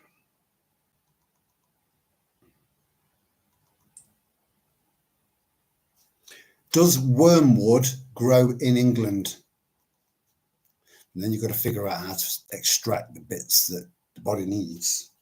Yes, wormwood, Artemisia absinthium. Oh, it's absinthe bouquet. It is considered native to Europe. So yeah, it does grow in the UK. It's native to Europe and Asia, including Britain, and is naturalized in many places. Wormwood is also known to grow on waste ground, gravel pits. See, that's what I mean, a hardy plant as well, so it can grow anywhere, really. Gravel pits. This is, I tell you what, Kel, I'm going to be looking at this as another future potential supplement, but I would like to grow my own. So thank you for that inspiration. You know, we learn from each other. Our little tribe is a wealth of information, you know. This is why they want to split everyone up. This is why they've damaged society so much and divided it all up. Before they started dividing all the other shit up. Division, division, division, division, division. While it is a common sight in many areas. One specific type, field wormwood, is very rare in the UK and is primarily found in Brackland. It was once more widespread in Brackland heaths, but it is now considered native at only 3 sites, though it has been introduced to a few more protected sites. That's nice. I like that. You know, that there are people out there that are actively creating more biodiversity, you know, which is only going to be a good thing. Wormwood is a hibiscus perennial with silvery green aromatic foliage and yellow flowers. It's known for its bitter taste and has been used for various purposes, including medicinal applications, pest deterrents, and as an ingredient in alcoholic beverages like absinthe. Wow.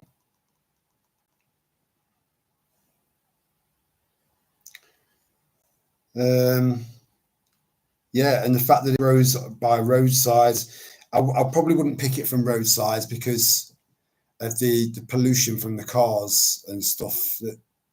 But then I'm wondering if that's even true.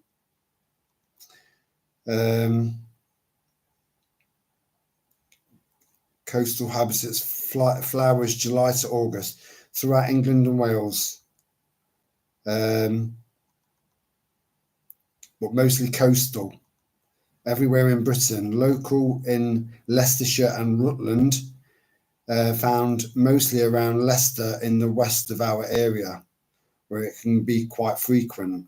I'm going to start looking into growing my own. Let's have a look at top 10 health benefits of wormwood.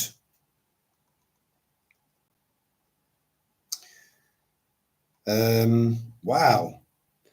Right, so it aids digestion. Another brilliant. Kel, you're a fucking gem. So you know that cayenne pepper kills parasites, right? That's why I've got this supplement in there with cayenne pepper, because it kills parasites. Now, there are people out there that are now proving that a lot of cancer is caused by parasites, right? So wormwood is also a parasite fighter, like cayenne pepper is. So we need to get as many of these parasite murderers in as much as possible, whilst taking other supplements that take things like aluminium out of your body, like coriander, like chorrel, is it? And spirulina, right? There are so many things that we can do, and if you want to separate yourself from the digital world, this is the sort of shit you need to start looking into, you know, to keep yourself healthy.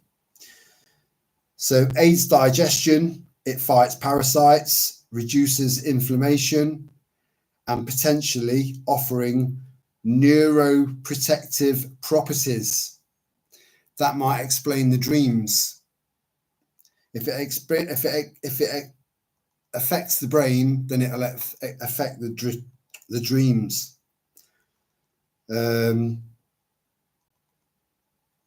Yeah, that is very interesting. A study involving patients with digestive issues found that wormwood supplement improved mood and overall quality of life. Well, I think that there's a little bit of there could be a potential misunderstanding there, right? So if you've got digestive issues, right, and they're doing your head in. So people that have got IBS, stuff like that. I haven't got any of those problems, but I know a lot of people that have, right? So they've put down that it may improve mood, wormwood, right?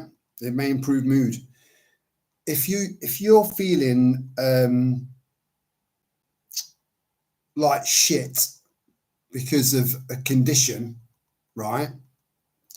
And you take wormwood to try and combat that, and your symptoms reduce significantly, that's going to come across in the way that you are. Your mood's going to be lifted because you're getting relief. So I don't think that's a direct psychological connection, but I've only just started looking into wormwood. So thank you, Kel. Much appreciated. I will be looking into that. Anything we can take to fuck these parasites up.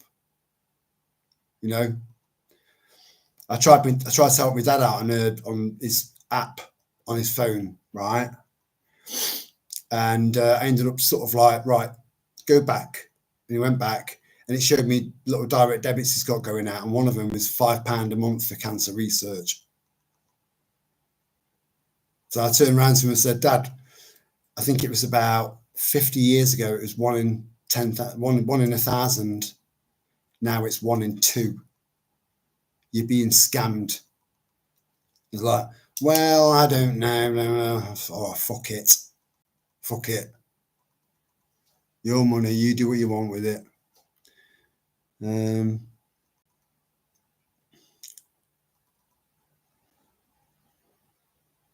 me just come down a little bit.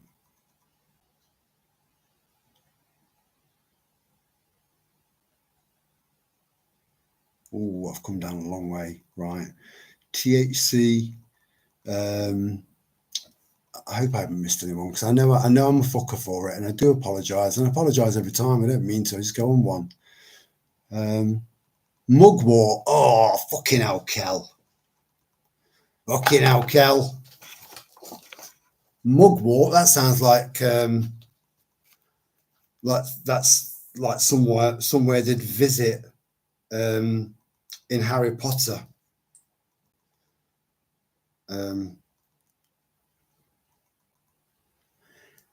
Does mugwort grow in the UK? Yes. Vulgaris is a native plant in the UK and is commonly found growing there. It is a perennial herb often found in disturbed grounds like roadsides, waste grounds, and fields. Right, so it grows in a very, very similar place. So where you don't expect stuff to thrive, you know, this stuff does. Health benefits of eating mugwort.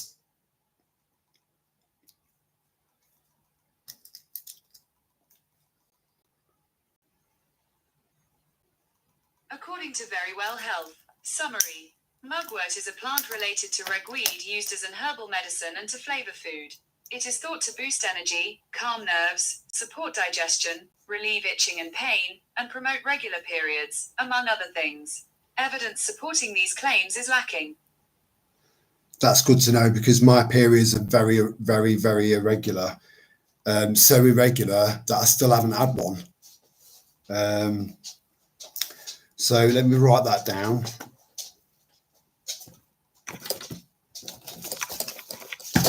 Because if I can grow it, I will. If I can plant it in my garden, I will.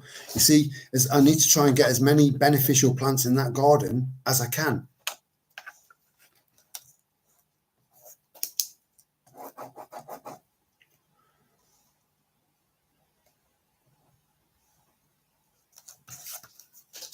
Sorted.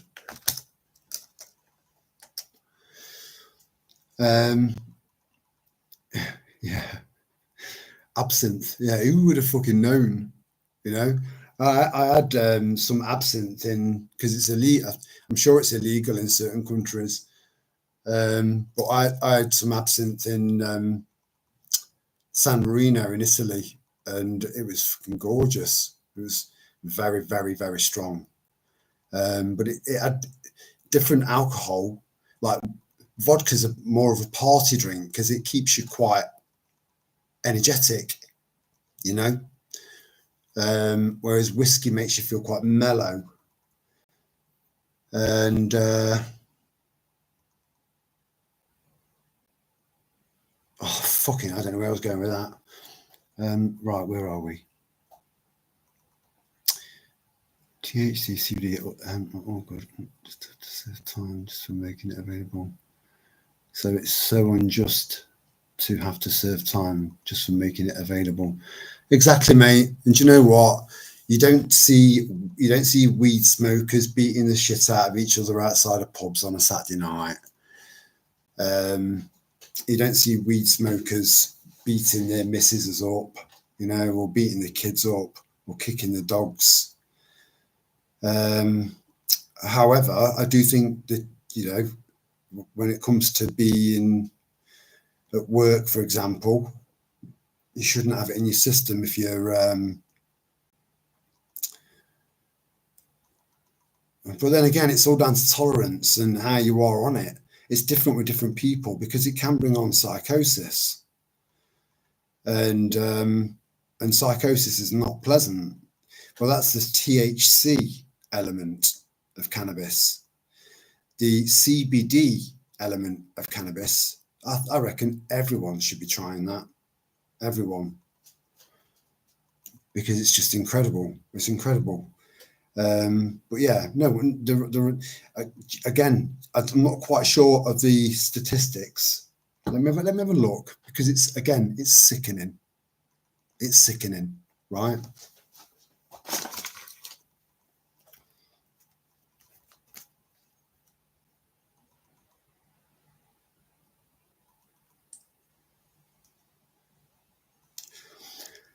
How many people in America are in jail for the sale of cannabis?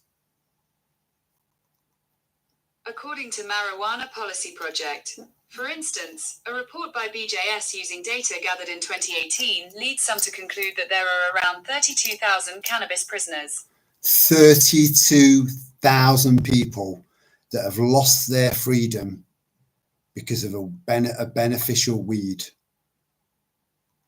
32,000 people have had their lives destroyed because of a naturally occurring weed, and that's in America.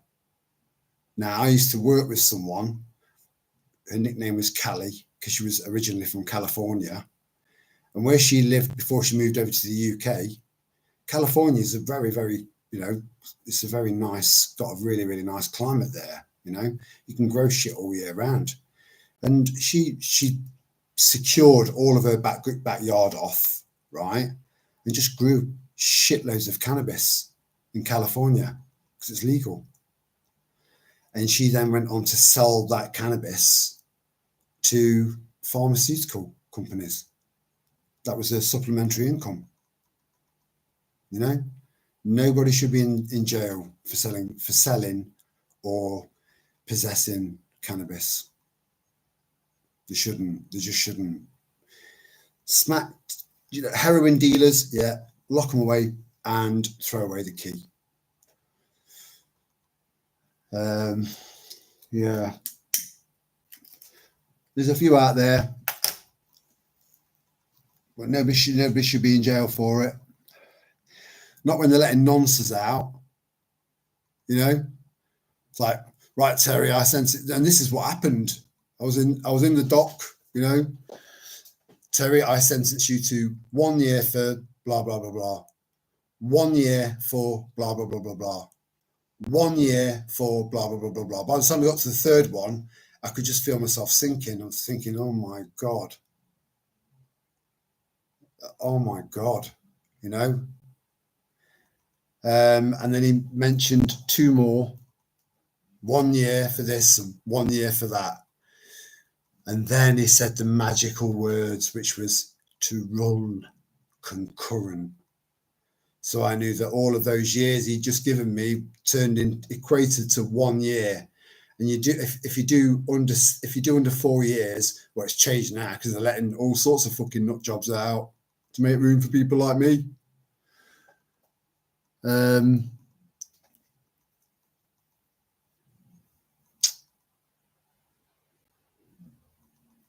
Oh man. Anyway, it is what it is.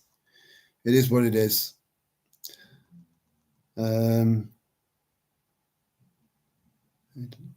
They got others more deserving at the time, that's for sure. Yeah. Kapok trees and cotton plants are useful for fabric and paper. Yeah, but I think the amount you'd need to grow, again, the things that we need to focus on the most is food, and trying to produce as much food, our own food, as we possibly can, and build up our foraging skills. I think they're the two most important things.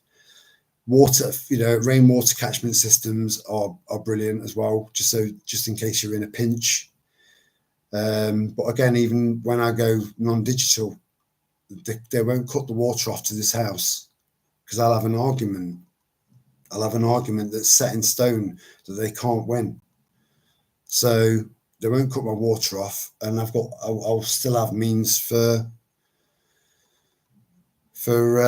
purifying it to make it, drinkable. Anyway.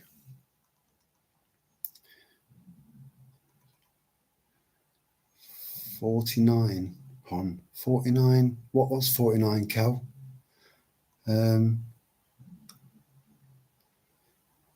Wormwood tea. Yeah, I'm definitely going to look into the wormwood thing. I have insomnia up till dawn. Yes, wormwood does grow here. Brew it up and add honey. Yeah, I'm an insomniac, Kel.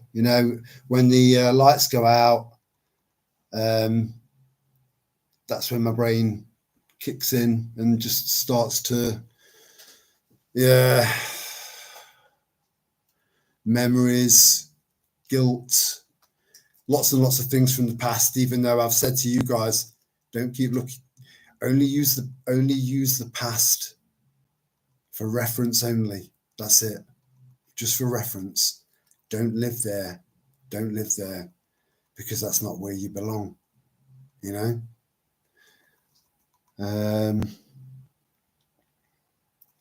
But I'm an insomniac. So anything that would help me with that, I'm all in. It's so good to pass things on to ones who actually get it. Of course, yeah, absolutely, spot on, Kel. And most of us are very, very like-minded, very similar-minded. Even the people that are watching this now but aren't getting involved in the chat. I think like attracts like, and it is lovely to be able to have conversations like this without people thinking, what the fuck's she on about?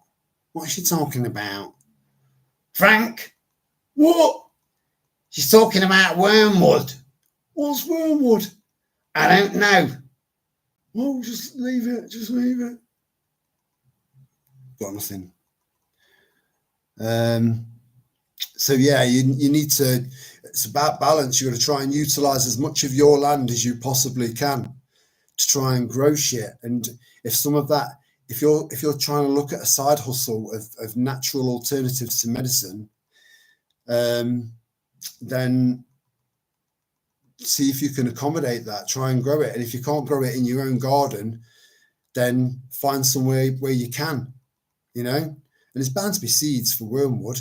There's bound to be seeds for so many other herbs and plants that are going to benefit us massively.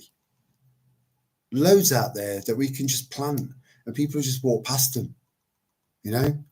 It's usually best if you can get past maybe half a meter to a meter in past stinging nettles, because people and dogs avoid that. Dogs learn the hard way, especially male dogs. They come along like, oh, I'm dying for a piss, me. And that's it. They've got a little bit of what is actually essentially a very mild venom in their testiculae. So I used to call them that. It wasn't testicles. anything that ended with Ellie, she'd pronounce it like that just for a laugh, you know. Testicles. Yeah, so dogs, they learn. They think, I'm fucking not going near that plant again. I'm not going to piss there again. And their weed's only got a certain amount of reach. So planting stuff like that, half a metre to a metre in past the line of the nettles, so you've got that natural barrier to deter people and animals, you know. But there's lots and lots of stuff we can plant out there, and you've just given me some cracking ideas. I have insomnia up until dawn. Yes, wormwood does grow here. Brew it up and add honey. We'll try that once I get hold of it. It's so good. Yeah, pollution, but plenty of other places. Absinthe will send you wappy. Be careful. Yeah, that's why it's been banned in England. They banned it. You can still get it, but it's like you won't get it from a shop. But it is fucking loopy stuff. People, unless you've had absinthe, right? Unless you've had it, you'll never get it. You'll never get it. It's fucking crazy stuff. It really is. But I like it. I like the taste of it.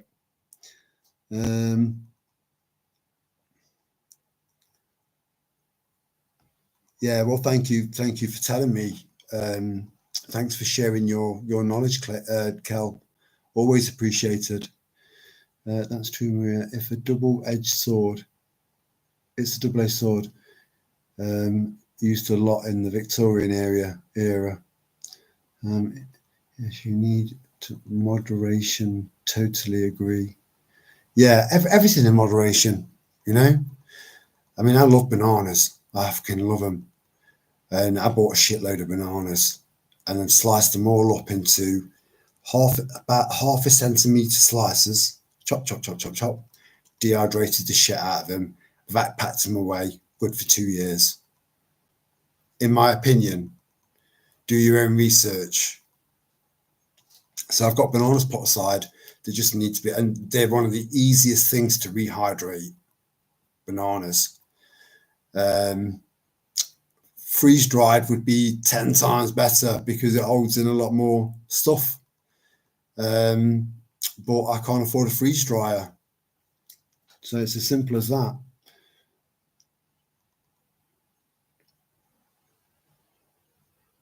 The green fairy is mischievous. That's right, Cal. That's what they used to call it, the green fairy, and other words and other terms. Yeah. Well said. More is known about it today, though. But yes, you have to be extremely careful with it. Yeah. Leave the herbalists alone. Yes, leave us alone, because we know what we're doing. And it's a constant learning curve for us, because it's stuff that we're only just getting involved in, but we find it so interesting. And we know the health benefits of all of this. And then, you know, you've got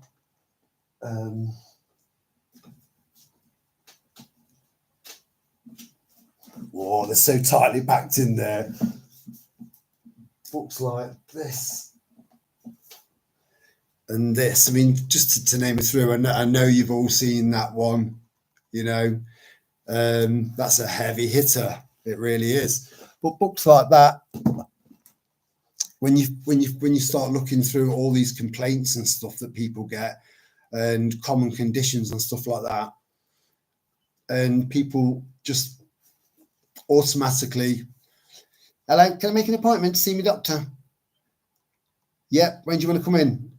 Well, today, if possible. Well, we haven't got any appointments for this century, right? So you have to deal with shit yourself if you can. If you can. I'm not a doctor, right? Well, you can look up so many different conditions in that green pharmacy. It's fucking ridiculous, right? And then it tells you what to use in a natural way to combat it. And then I've got books like this. You know, the Lost Book of Natural Remedies.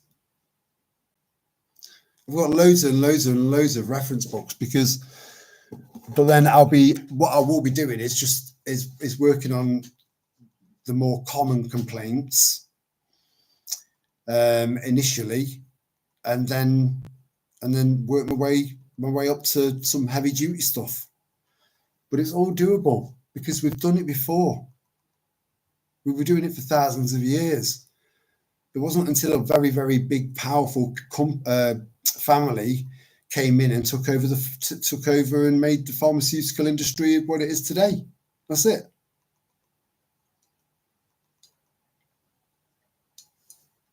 Keep you sick, keep you coming back for more until you're dead.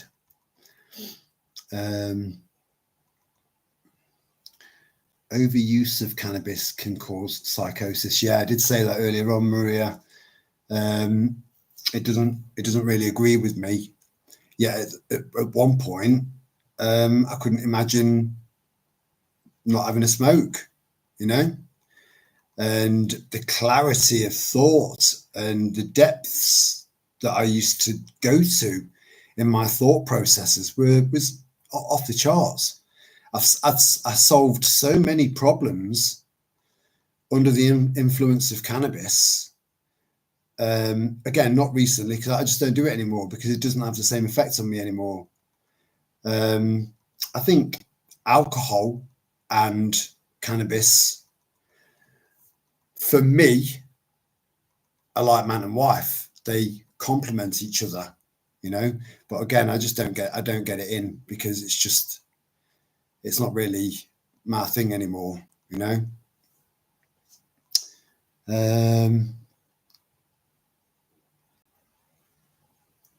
Yeah, people need to know their limits. You don't want to go on a whitey, you know. A whitey is not pleasant at all. Ah, right, Kel. Yeah, right. So you're 49. Yeah, you see, everyone's around our age. Between 47 and 55 is the average age of the vast majority of people that watch the videos and join us in the lives and that. Around 50 years old as an average. So we are the last of the real generation, the last. So it lands at our feet to turn this around.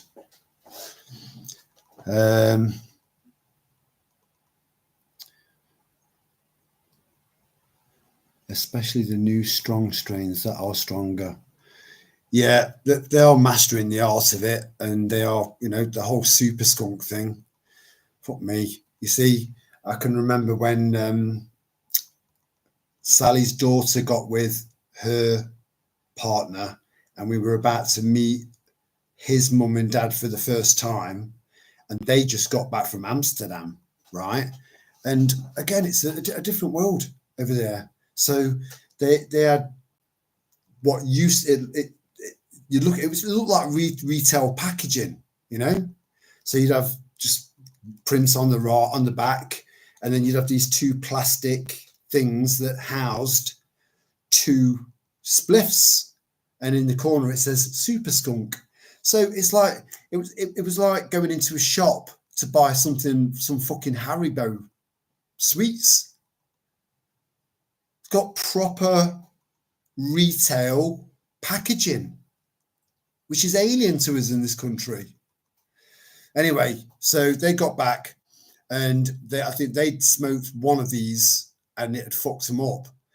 So, because I did think it was quite unusual for Sarah to give me anything for nothing, right? And so she gave me this, you know, this last one in this retail packaging, and I smoked about, I don't know, a fifth of it. It wasn't very long. It was only about that long. I smoked about a fifth of it, and it messed me up. And then they arrived, and meeting me for the first time, who was at the time the stepdad of the daughter that was soon to marry their son. And I was so fucking off my tits that Sarah was walking around with a map that she brought back from Amsterdam. And I said, Sarah, can I borrow that map. So I'll have a quick look. So I'd introduced myself, shook hands, tried to do it as quickly as possible because I was fucking going, you know. And I had to focus on this map, which must have seemed quite ignorant to the people around me. But I had to focus on this map to bring myself back down off the fucking ceiling. It was so strong. Yeah, I've got no tolerance for it anymore. But back in the day, you know, my tolerance was, you know, which isn't necessarily a good thing, because it's a demonstration of how much you smoke it. If you build up a tolerance to the point where it doesn't really affect you anymore, you know. But it does open your mind. So and it can help people with MS, various other neurological diseases and physical complaints. You know, there are quite a list of things that cannabis can help with. It really can, and it's all natural. But unfortunately, it's illegal in this country. Unless it's just for personal use, then you just get a slap on the wrist and it gets confiscated. That's it.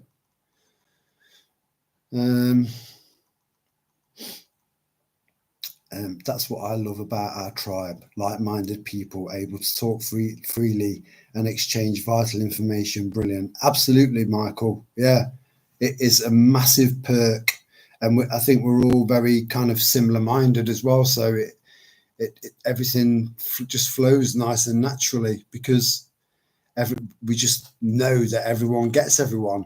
And if someone comes out with something that I don't understand or I've never heard of, I can ask, and you know, no one gets impatient or anything like that. Or I can even look this stuff up myself and then add to my own knowledge, you know. But as a collective in our little tribe, our combined wealth of knowledge is unsurpassed. So you imagine that on a national level, then you imagine that on a global scale. This is possible. It is possible, you know, a brand new world.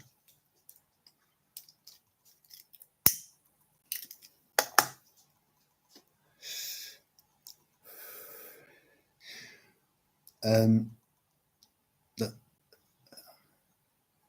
beautiful dehydrated foods are good.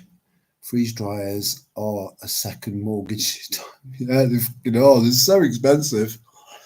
I was in a WhatsApp group where we were exchanging loads and loads of information, and yeah, that was a good resource. But there was just one lad on there that he was just a fucking liability, you know. He had all this faith in Trump, and the list goes on. He's so fucking naive. Yeah, he thought he was. That's what I'm saying. There are people out there that think they're awake, and they are not awake. You know, they're not. They just, or they've got some serious fucking catching up to do. I've forgotten what I was going to say.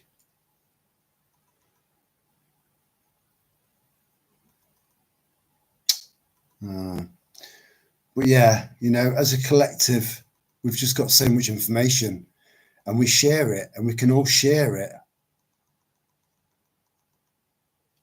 Woke, not awake. Yeah. But you try telling them, Kel, that they're not awake. Again, as you have heard me so many times, there's a significant sliding scale of what we would consider to be awake. Now, I think once you get past a certain point on that sliding scale, you're no longer awake, you're conscious. So it's a conscious movement, a consciousness movement, as opposed to an awake movement. Because I've argued so many times the term awake is so fucking loose. You know, this lad that was in this group, I ended it with, Luke, you're a fucking liability. And then I put good luck everyone and then left the group. And hopefully it'll mull it over. Because when he's giving quotes from bad people that he thinks are good, then I turn around and say, look, well, an imam talks complete and total sense to a proper full-on hardcore Muslim, you know? So it's all down to perspective. It's down to perspective. And a lot of these people haven't got the right perspective. They haven't. You need to be completely and utterly open with your mind, right? And then just you'll know whether it's right. You'll know whether it's wrong. You know, your gut will tell you.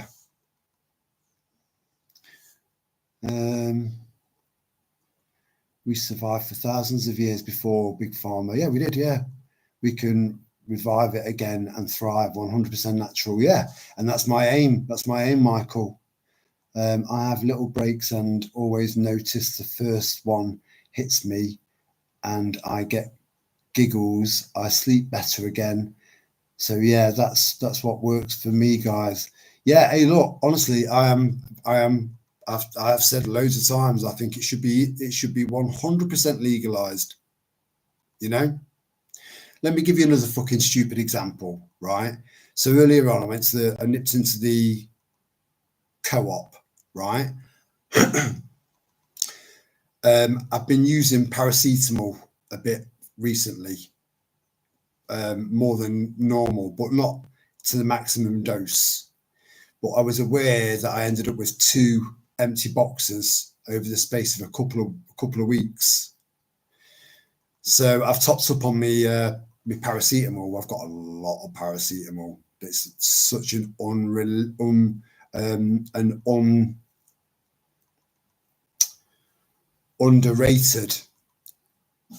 over the counter medication. Anyway, so I went into the shop and I thought that the legal limit was to buy three boxes. And she said, I'm really sorry, I can only sell you 2. And I was just thinking to myself, I could buy every single bottle of vodka you've got there and every single bottle of gin that you've got there on those shelves and drink a bottle of vodka, a bottle of gin, and be dead within about an hour from alcohol poisoning. Yet you won't sell me 3 boxes of over-the-counter PRN medication. You're limiting me to 2 boxes, knowing full well I can go across the road to the chemist and get another 2 boxes, then walk back to one stop, and then get another 2 boxes. Ridiculous fucking rules. Oh man. Anyway, we can revive it again and thrive. 100% natural. Yeah, we have little breaks and again. They woke, not awake, in my view. I hear you. That actually made sense. Again, I get behind sometimes in the chat, so I do apologise, Kel. Magnesium helps with all nerve problems with no adverse issues. In fact, it has 350 positive functions in the body. Well, actually, Maria, one of my supplements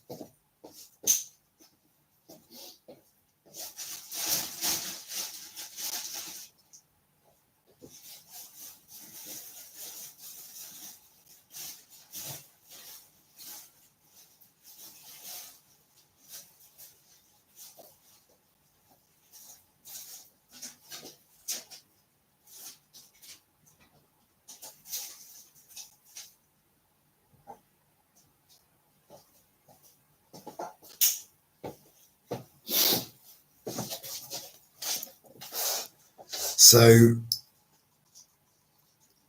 I don't know if you can make that out. Nah, it's not playing ball. So this is powdered eggshell, but from organic eggs, right? So powdered eggshell, right? And then what I add to this is the end product, you know. I look like some sort of fucking pure white.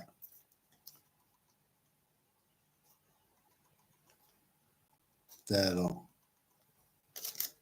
And I have one of them every day. And they are made up in size O capsules. Great for people with joint problems and there's another one. I've said it in loads, at least 2 or 3 previous videos. Now I have to buy this one in. It's a 3-in-1, right? Now it's I believe it's the citrate. So you've got magnesium glycinate, malate, and citrate. So I basically grind all of them up and add a tablespoon of ground powdered eggshell, right? So that by that way, I'm helping to build up my teeth.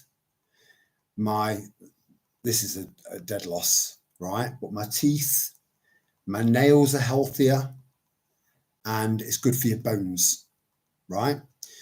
But in order for your body to take on board this stuff, which is exactly what your hair, your nails, your teeth, and your bones are made from, same thing, eggshell, right? Same thing.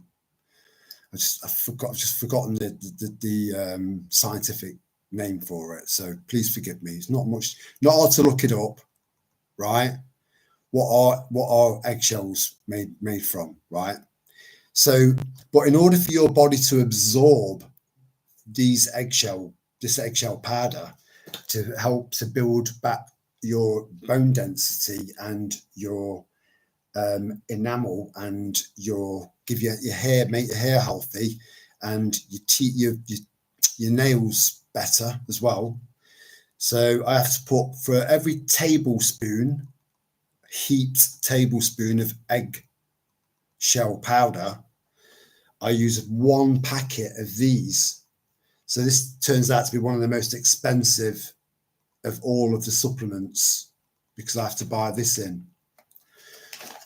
However, if you want to try and get hold of magnesium in the wild, then you need to find somewhere where wild garlic grows, and then just pick shitloads of it, dehydrate it, turn it into powder, and you've got your own organic supply of magnesium.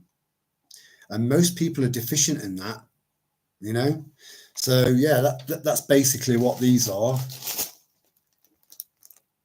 These white capsules. They're a combination of this, which is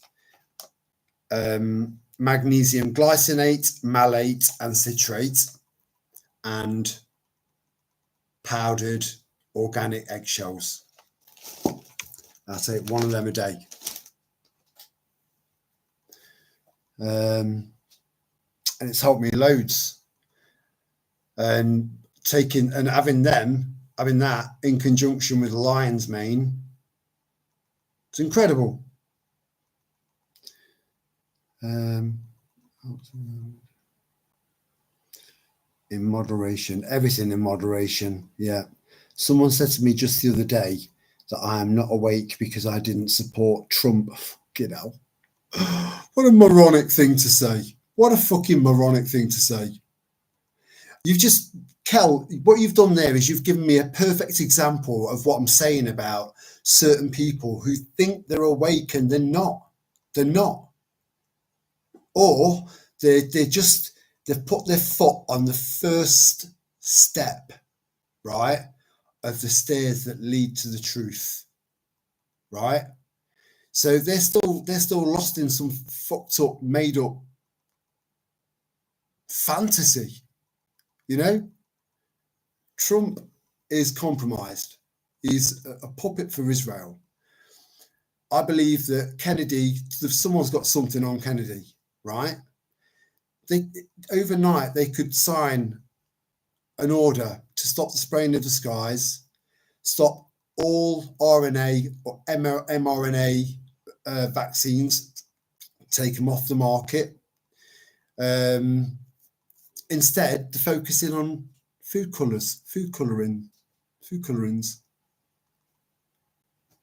You see, these are food colorings that are allowed by the FDA in America, but they're not allowed in Europe.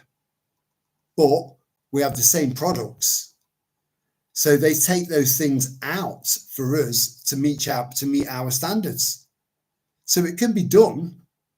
So that should have been done like that. The spraying of the sky should be done like that. You know, instead of ending a war within a week, which is Trump.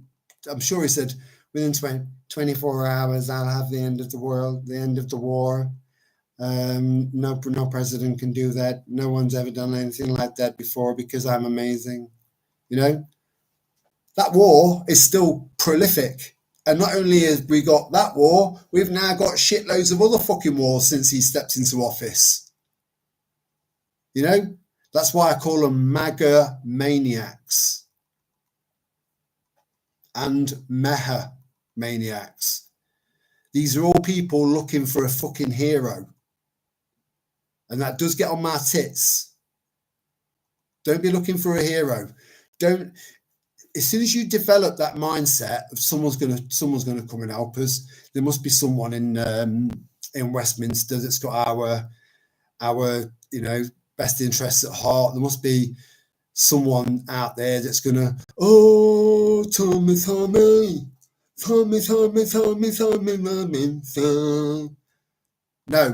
No. You are going to sort yourself out. You are going to lead you. You don't need a fucking leader. And these people that believe Trump is what he is, fucking hell. But then you can't talk to these people because they're not ready. But that doesn't to say that you shouldn't try. You know, just go in there armed with facts that just tie them up in knots. So that there's no comeback because everything you've said is the truth. A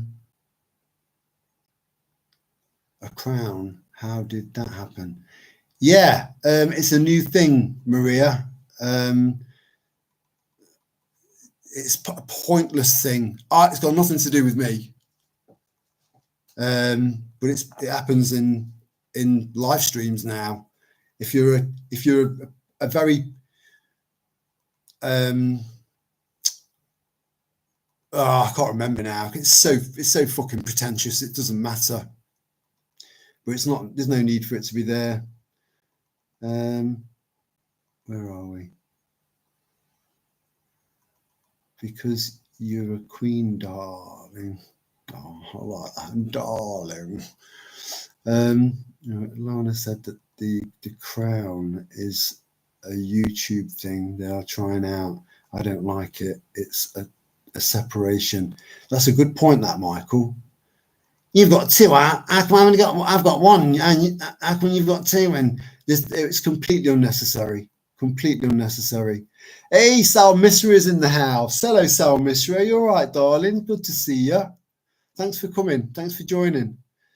Where are we? Calcium. Magnesium is so underrated. Yeah, it is. Yeah. It's more important than calcium, if I'm right on that. Yeah, well, even calcium's important. I think, I was going to say, I think it regulates calcium. So it gets it to where it needs to be to reinforce you.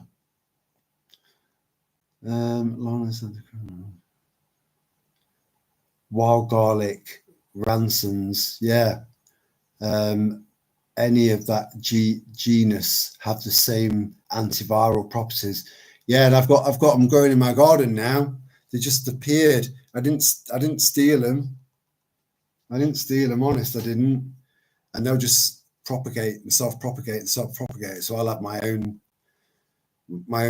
supply of wild garlic. It's just unfortunate the plant's just not around for very long. It's only about a couple of months, and that's it. From growing, being its maximum form of what it can be, to withering away, ready for next year again. You've got a small window of opportunity, which is why I know I've been, I collected it all up in carrier bags, and you wouldn't even know I'd been there. There was so much of the stuff. Come back, dehydrate it, put it into a massive jar to go into supplements and cooking further down the line. Where are we? Well, I am not a royal, that is for sure. They have gone from +3, #3 to #2 to what the, yeah, exactly. I've always felt like that about the royal family. Quite like Diana, I think I had a bit of a soft spot for her, but even then, but the rest of the family, they're just parasites. That's all. And it's going to take more than a capsule of cayenne peppers to get rid of them.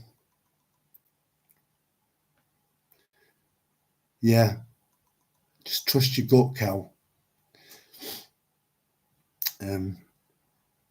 Be your own hero. Learn, practice, survive. Exactly, Cal.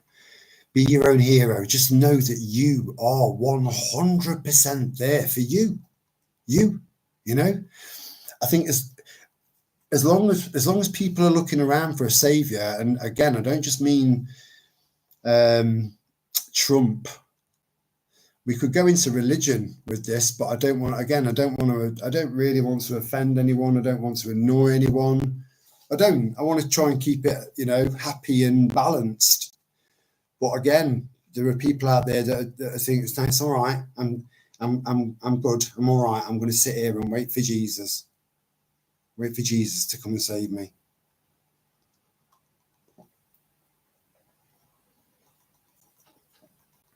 Now, I'm not saying that Jesus didn't exist. I'm not saying that, and I never have, right?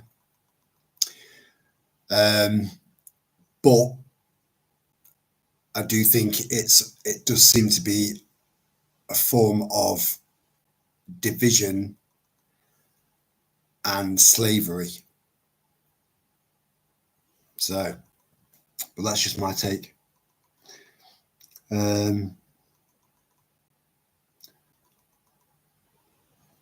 Pickled bulbs are gorgeous. Pickled bulbs. Oh, like silver skin onions. I was going to say I was going to get an LED light out of my cupboard, and just dip it in some sarsens and. I don't know if it's very good for me, because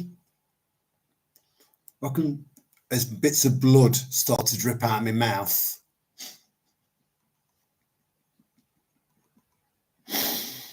Oh man. But yeah, I've pickled quite a lot of stuff. Pickling it's right up there, guys. I'm telling you, if you try and get that pure white vinegar and just start preserving stuff, just stick it away in dark places, shaded areas of your garden, even that don't get any sunlight, or just stack them inside a prep tub that you're not using anymore. Stack loads and loads of pickled stuff in there. As long as it's away from sunlight and stuff, it'll keep for a few years. It will. But yeah, get some pickling vinegar in. Get it in.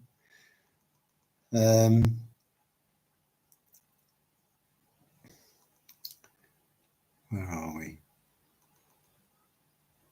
Are they a light snack? Oh, I like that, Salma. She's straight in there. She's on form. A light snack. Religion is all right to talk about. We We debate everything on here. Yeah, exactly. And I was having this conversation earlier on, you know, one of the problems that we've got with schools at the moment is that they've removed the debate sort of element out of schools, because you'd have it's more popular in America, but you'd have these debating teams, right? And they just basically just have one panel on one side, one panel on the other side, and they debate each other. Or you'd have just two kids, two young people just debating each other. And as they're debating, I mean, I like Rattlesnake TV. Rattlesnake TV is good because it's all about debates, and I fucking love debates, you know, especially if I know what I'm talking about, and they're convinced that I'm wrong and they're right. If I know for a fact I'm right, I'll go into debate with them, and I'll tie them up. You know, and it's a good way to learn when that happens. The hardest way. I'm not always right, you know. I'm no fucking Nostradamus, but I have got a fair amount of common sense, and that does make a difference.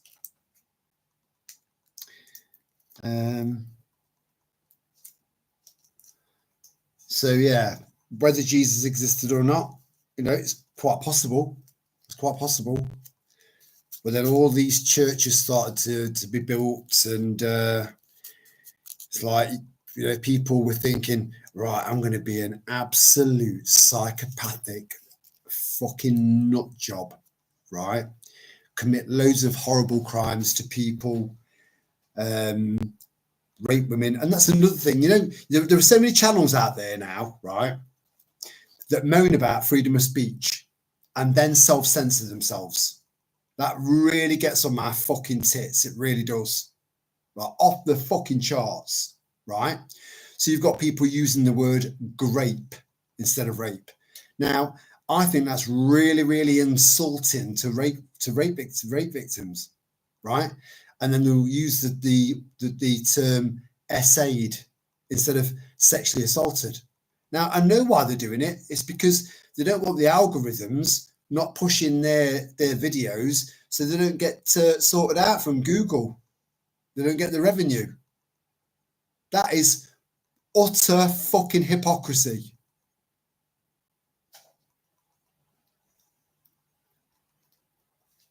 I'll always exercise my rights, because I've got my rights aren't given to me. I've already got them.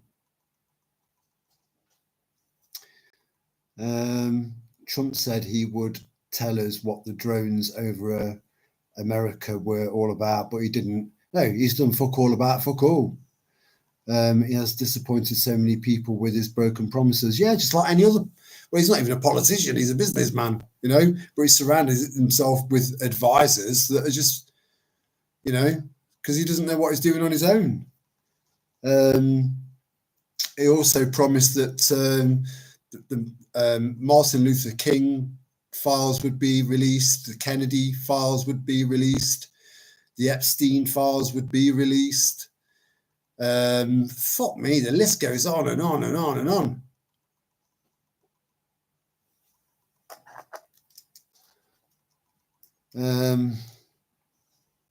You know, what's the difference between him and Starmer?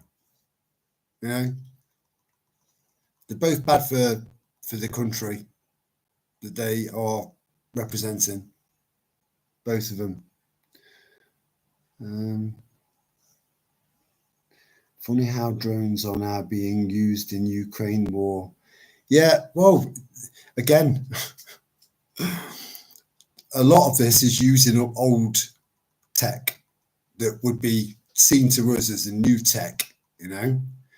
But they're all unmanned, and a lot of them the smaller ones have got facial recognition on them, and they carry a small amount of explosive.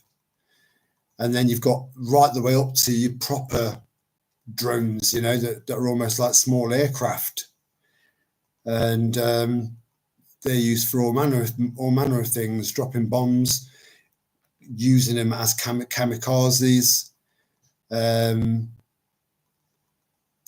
using them for surveillance. We are living in a drone warfare world now, you know, and a lot of it based on AI as well, which is concerning.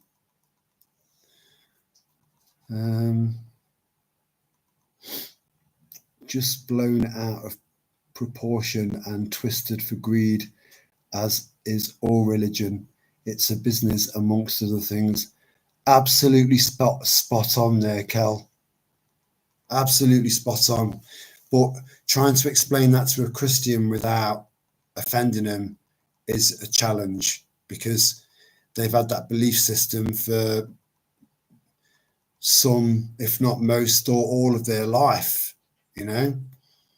So I mean, I did do a proper ranty live stream once about the Church of England, the King James Bible, which has been manipulated at least 17 times, right, to suit whoever was in charge of the country at the time.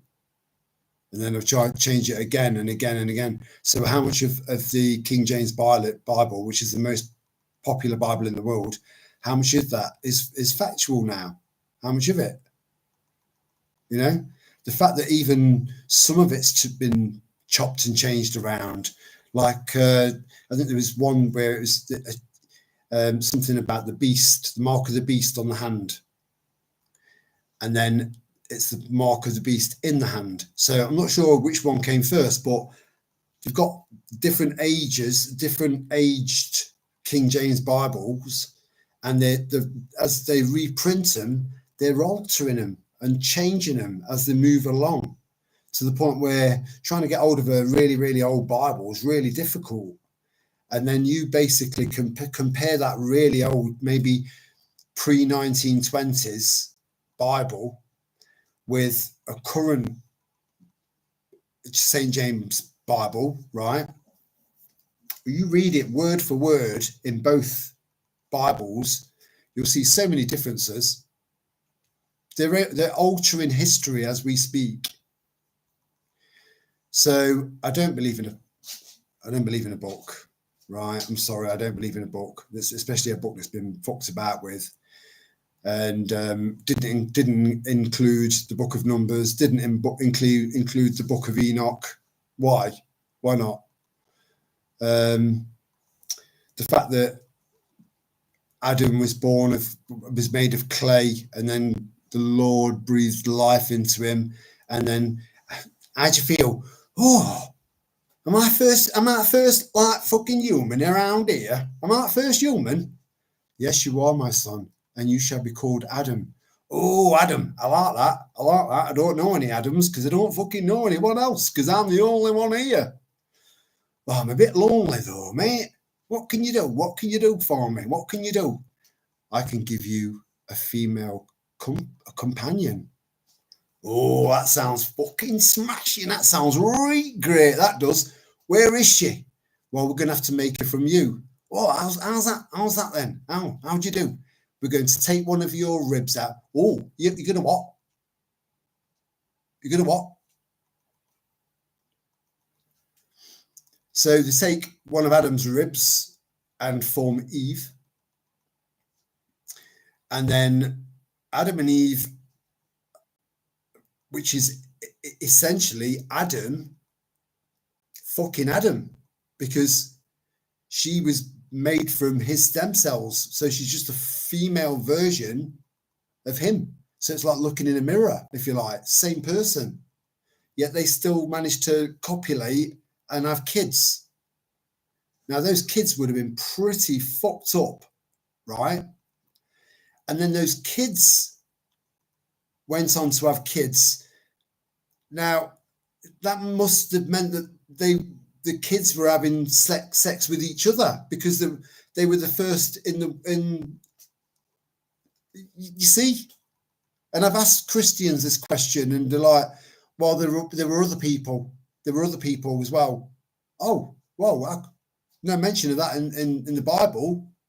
No mention of that at all. So where do they come from? I don't know. Oh, that old chestnut. You don't know. Right. Enjoy your Christianity, love. Again, this is not to offend anyone that's a Christian. I'm just pointing out several flaws that I've picked up on over the years that no one seems to be able to fucking feel comfortable enough to sit down and explain it right through with me. You know, I had a similar situation with a vicar years ago, you know. So Adam and Eve, they ended up copulating and having children. Yes, that's right, yeah. And their children, then they were told to go forth and multiply. Yes. So wouldn't that be incest?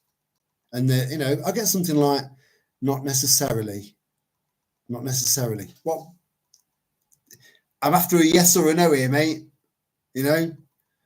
So yeah, please forgive me for not being involved in any religion. But I have said from the start, and I still stand by that today, that I do believe in the source. Whether that source is the creator or God or whatever, I do believe that there is something else. Yeah, I do. Yeah. And I'm a very rational thinking person, and I don't need a fucking hero. You know, I am my hero. I'm not waiting for a second coming. And if I told you that little cartoon that I watched, and if I have, just hear me out and let me just tell it one more time, and I won't tell it again, right? So you got an alien, right, and a human, right, and they're both sat there chatting like blah blah blah blah blah blah, and the alien turns around to the human and says, "Yeah, we get there's a bloke who came here once, Jesus. He comes to see us every single year without fail. We love it when he turns water into wine. We get so fucking hammered and we have a right laugh. And when he walks, I love the way he walks on water. I love that. You know, this is the alien, right? So the human turns around and says, well, so every year, yeah, he comes to see us every year, yeah, and our neighbouring galaxies as well, yeah, every year without fail, on the dot, guaranteed. Nice chap. Well, we've been waiting for 2,000 years for the second coming. You've been waiting how long? 2,000 years? What the fuck? That's not like him. That's not like him at all. What happened when he was here? Yeah. Killed by his own kind, apparently. The same people that are trying to take over the world.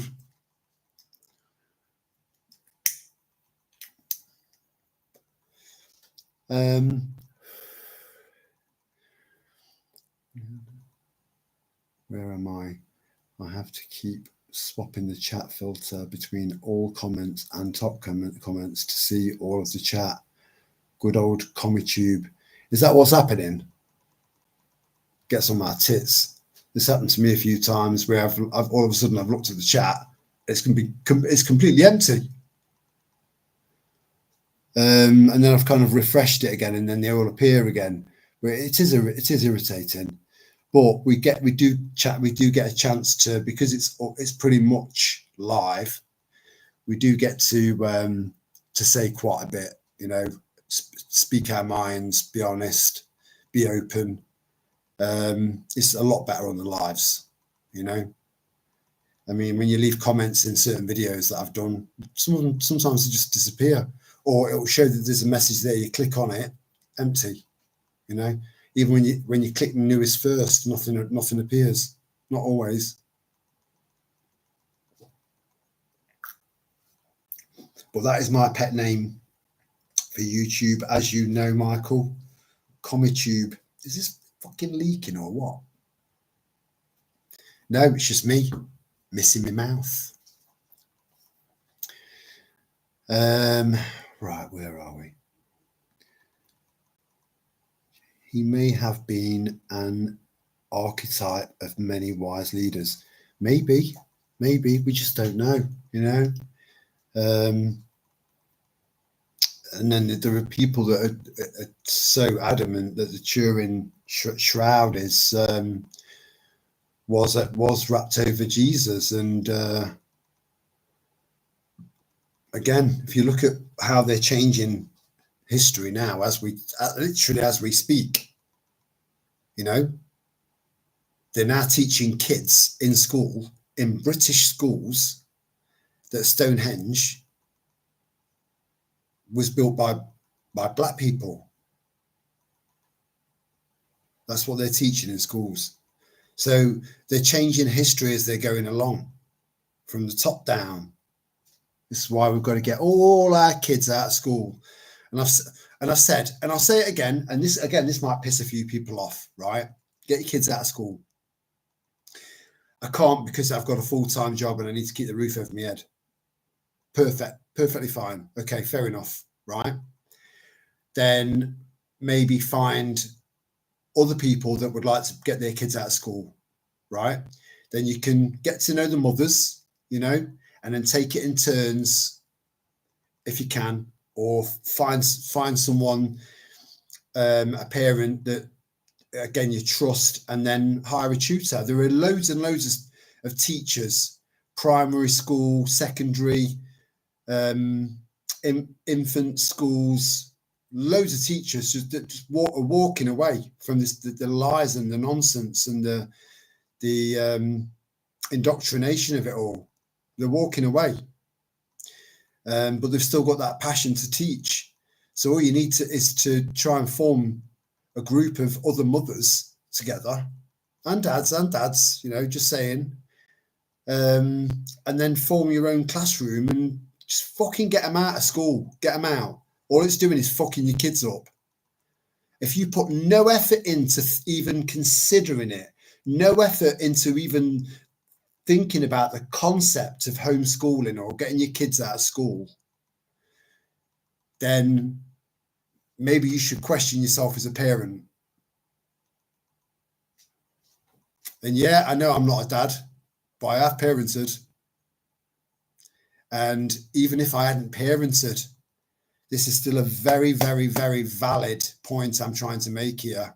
You're fucking your kids up every time you send them to school. Find a way. Think outside the box, you know?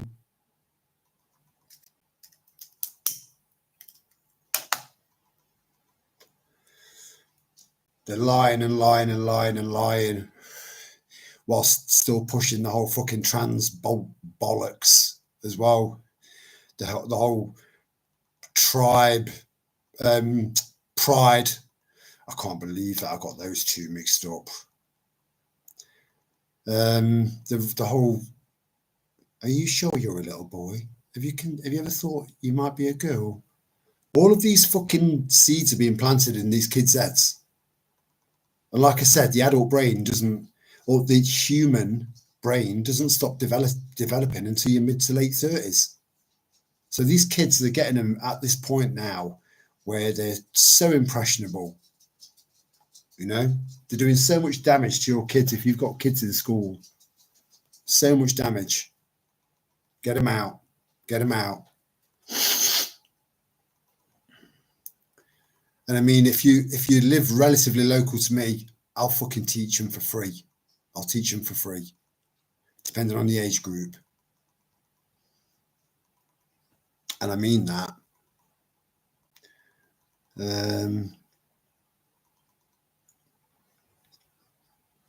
Oh, Kel, no one would have taken offense to that. Speak your mind. That's what this is about. Everyone should be speaking their mind. Everyone should be saying what they think, you know. And if you end up with someone typing a counter argument to that, it will never be malicious. It will just be a counter argument. And I've said stuff, and then there's been a counter argument come into the chat.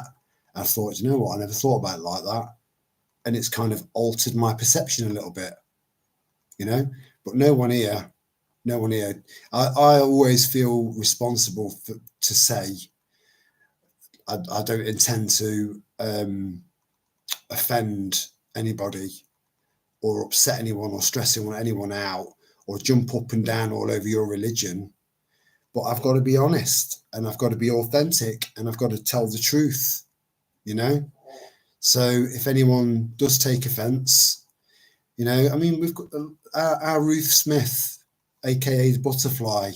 You know, she's a you know, a staunch Christian, you know, but she tolerates what I say, and she actually agreed with me on the King James Bible, and not just the King James Bible, but more towards the Church of England. Yeah, she was right behind me on that, on the Church of England, and it was the Church of England that created the King James Bible. So, oh dear. But, you know, Ruth's been with the channel right from the start. She knows I'm not a Christian. But this is how this should be, and this is how this should work. People should be able to say whatever they want to say. And if anyone disagrees with them, even though it's in text format and you've got no eye contact, you've got no tone of voice, no body language, I can guarantee the response that you get won't be harsh unless it's a public live stream, so anyone can jump in. So if someone jumps in from outside of our little tribe and says, actually, you know, you're a cunt, you're a lying bastard, you're a lying bastard, then Michael or Lana will deal with that person. We'll give them a chance first, you know.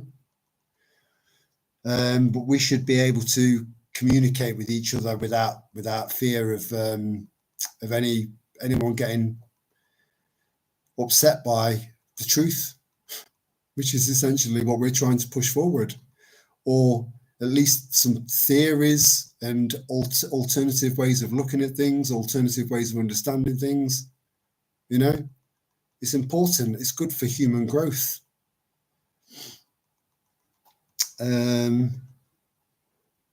That's why I got chucked out of Salvation Army Bible studies at the age of 10.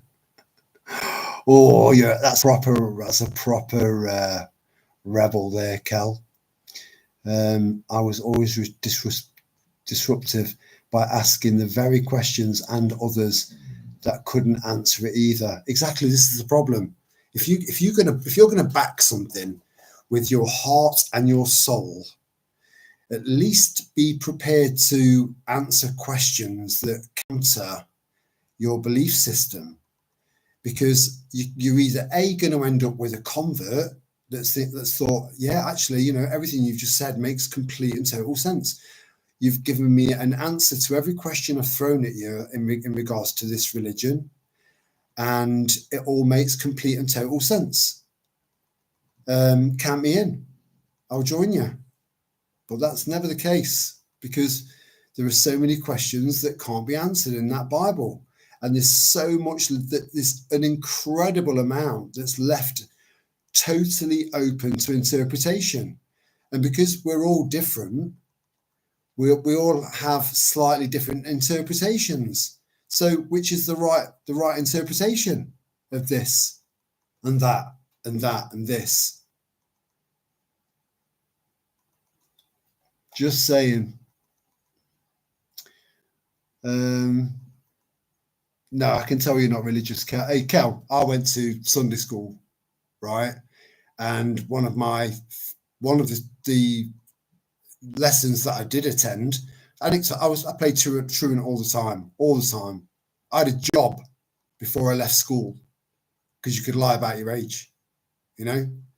I had a total complete disengagement with mainstream education, apart from art, history, which is now it's still very interesting to me, but now I know I've got a feeling that a lot of what I learned at school was actually fabricated bullshit. So art, history, English. I love English. I love my language. I like punctuation, you know, and I like writing. And I just think we've got a beautiful, beautiful language. both spoken and written. So English was one as well. And what was the other one? RE, religious education. Not because I was religious, although even as a kid, I always spoke to God. I always talked to God, you know. So I do believe in what you might call God. Some people call it source, the source. Some people call it the creator, and I'm a very, very sound of mind, believe it or not, very sound of mind, logical, rational thinking man. Yeah, I believe that. I do believe that. And it's not for anyone that's thinking that it might be some sort of buffering comfort zone for me. No, not at all. Not at all. So I do have faith, absolute faith, very, very powerful faith, but it's channeled inwards because that's where it belongs, not into a church. If you believe in the church, you are the church. You are, Anyway. So yeah, I did go to Sunday school, but it was an escape from home at that time, and just constant domestic violence, night after night after night after night, and during the day sometimes. So Sunday school was chill, go and chill, do some colouring in, because that's pretty much all I did. A couple of coats of shellac. What's shellac, Michael? Will sort out any leaks from your wooden goblet. 100% food safe. I would like to get it fixed, mate. Sal bought me this, and she was a very, very thoughtful gift buyer, right? And so every Christmas, and I am as well. So every Christmas she would have got loads of things that were well thought out and very thoughtful, and I would have had the same. And out of everything that she bought me, the one thing that I loved the most was this, Right, let me write that down. Let me find a separate piece of paper. Whoever invented post-it notes, genius, and we love you. What's it called again, Mio China? Shellac. I've never heard of it.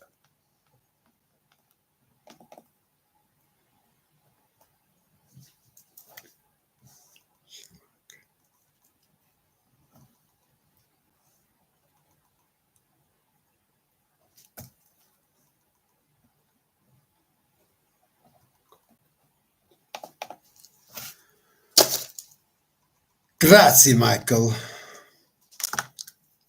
And this is the point where you go, prego, which is you're welcome. So yeah, thank you, mate, and I will definitely look into that. If it still exists, education otherwise gives all the details to legally deregister your kids for now. Yeah. Template letters, the law, education is compulsory, school is not. Exactly. It's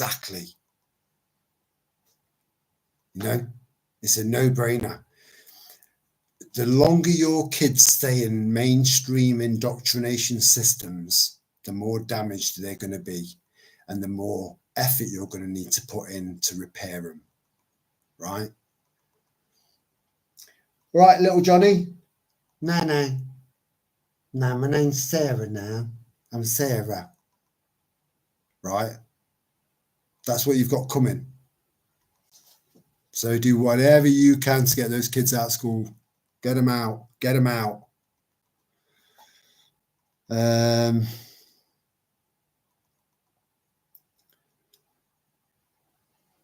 Where are we? If free speech is essential and welcomed. Yeah, it is. I love free speech. There's nothing, again, just remember, right, when they turn around and say, but you have got free speech. You have got free speech, Terry. You're just not allowed to say this. No. Then that's not freedom of speech. I'm an all or nothing guy, right? If I wanted to say the word nigger, I will say the word nigger. But there's no need. Again, you know, going up to a black person and using that word, there's absolutely no fucking need or explanation as to why you would even want to consider doing that. You'd be an absolute cunt. There's no need for it, right? But I own the right to be able to say it if I want to say it, you know? Like what else? What else is? Give me some taboo words that people would absolutely refuse to say on a live stream, you know? Just to make my fucking point very clear. Nobody has the right to tell you what you can and cannot say. Okay? Especially when there's some serious fucking double standards involved.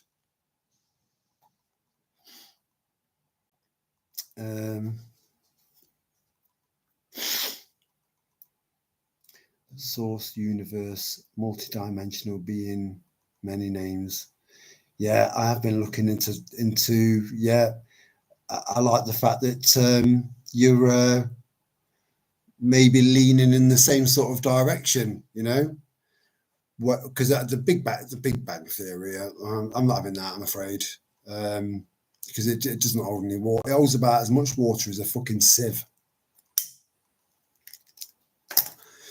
But that's the best they could come up with. There was this here. There was the size of an atom, and it became so dense that it then exploded and made all of these galaxies. What the fuck? And the end, and the universe is expanding and expanding. What's it expanding into? You know? So lots and lots of theories out there, but I do believe in a higher power. And I do believe that I'm somehow being assisted along somehow. And I do think that there'll be a few of you that feel the same. Stuff you can't explain. I think the creator is a tit for allowing it to get this bad. You could look at that from so many different angles, Maria. I wouldn't be the fucking force of fucking nature that I am right now if it wasn't for my wife dying. You know, I've always been a feisty little bit of a bastard, you know. I've never taken to authority, you know.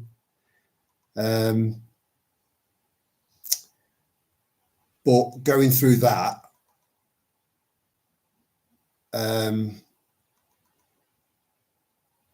it's quite difficult to explain.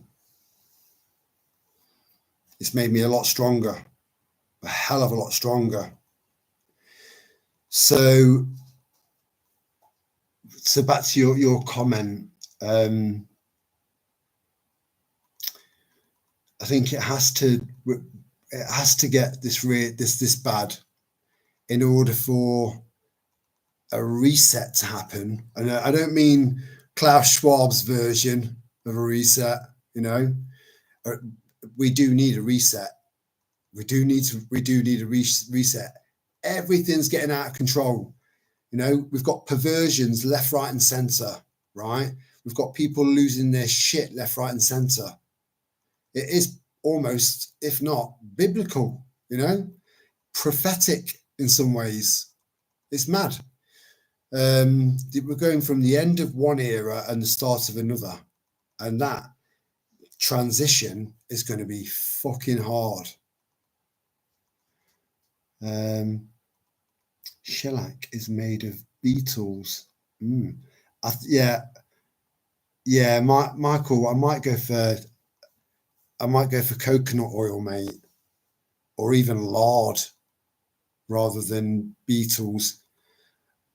You know, it's bad enough eating the bugs. I don't want to be drinking the bugs, you know.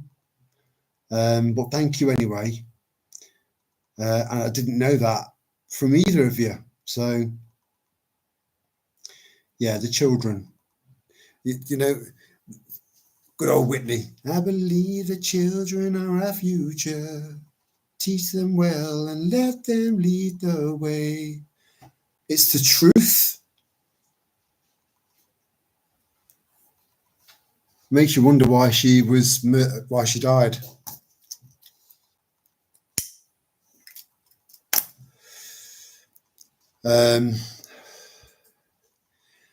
But yeah, we need to invest in our upcoming generations, and that is a built-in mechanism for every single living, breathing entity in this realm, in this world, is to ensure the future of the next generation, and that generation to try and ensure the future of the next generation.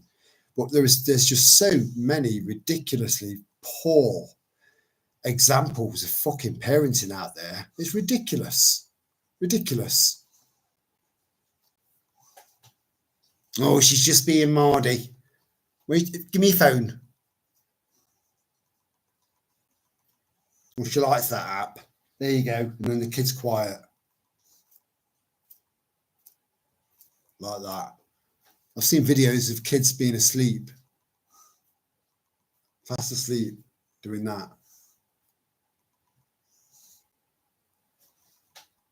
It's fucking our kids up. And they're our future. Get them out of school. Get them out of school. Like I said, if it's not too far away, I'll fucking homeschool them for free. For free. But there are lots and lots of teachers out there that have walked away from the teaching profession and have gone down the private tutoring lane. Now, if you can get 5 other parents on board by explaining to them, did you know that they're teaching pornography to our 7-year-old kids? Did you know that they're telling our kids that they're getting them to question whether they're a little boy or a little girl at that age? So they you know, and then these parents start to see these problems coming home. That should be a massive red flag to the point where you've got to take action. You've got to take action. Not only are they the future of the human race, they're your fucking kids. So if you can get 5 other parents involved, and one parent that you trust just as some sort of chaperone, some sort of teaching assistant, if you like, get all the kids round to one of your houses, hire a tutor that's still got a passion for teaching, and split the cost, knock him down a bit, you know, in price, and split the bill. So your kids learn what they need to learn. Not this mind-melting false reality that's being pushed inside their young brains, their young impressionable brains. It's got to stop. It's got to stop. Like I've said before, be the change that you want to see, or shut up and put up. That's what your government wants you to do. Put up and shut up and fuck off. That's your government. We need to be the opposite of that.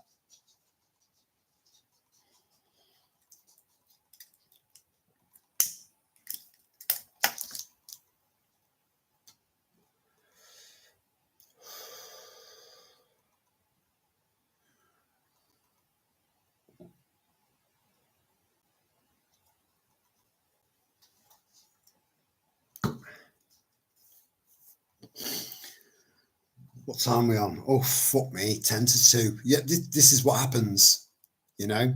We get carried away, and we can talk about anything.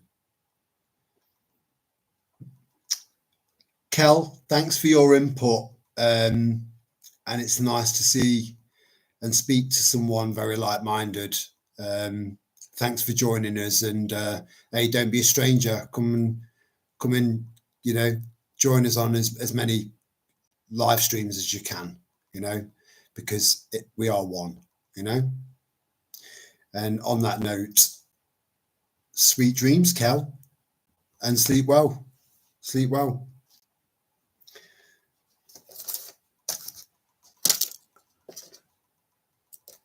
I've forgotten where I put it now. Doesn't matter. I was going to say, go easy on that herb. Right, we'll take it up to 2, and you know, because everyone's starting to drop off now, and it is getting late. But time really does fly for me when I do live streams. I mean, does it fly for you guys? Because it really flies for me, you know. And I've put all my watches are retro, like proper retro, old school watches.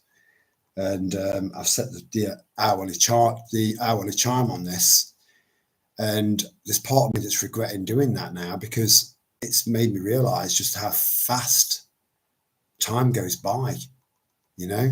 So I get up in the morning and I've made myself a brew, I'm starting to get myself sorted out and blah blah blah, and I get the chime go off, and then it feels like 10 minutes later it's gone off again. So it feels like an hour's gone in 10 minutes. You know, there's been a few people that have said, as you get older, it does feel like time starts to speed up, you know. But what sort of there's no rational explanation for that, unless then you start to really go deep and potentially conspiratorial, when we start discussing stuff like Operation Looking Glass, and then we start talking about CERN and stuff like that. We just don't know what they're fucking about with. And again, time is not linear, you know. And yeah. Oh, there's some rabbit holes. There's some proper fucking rabbit holes. But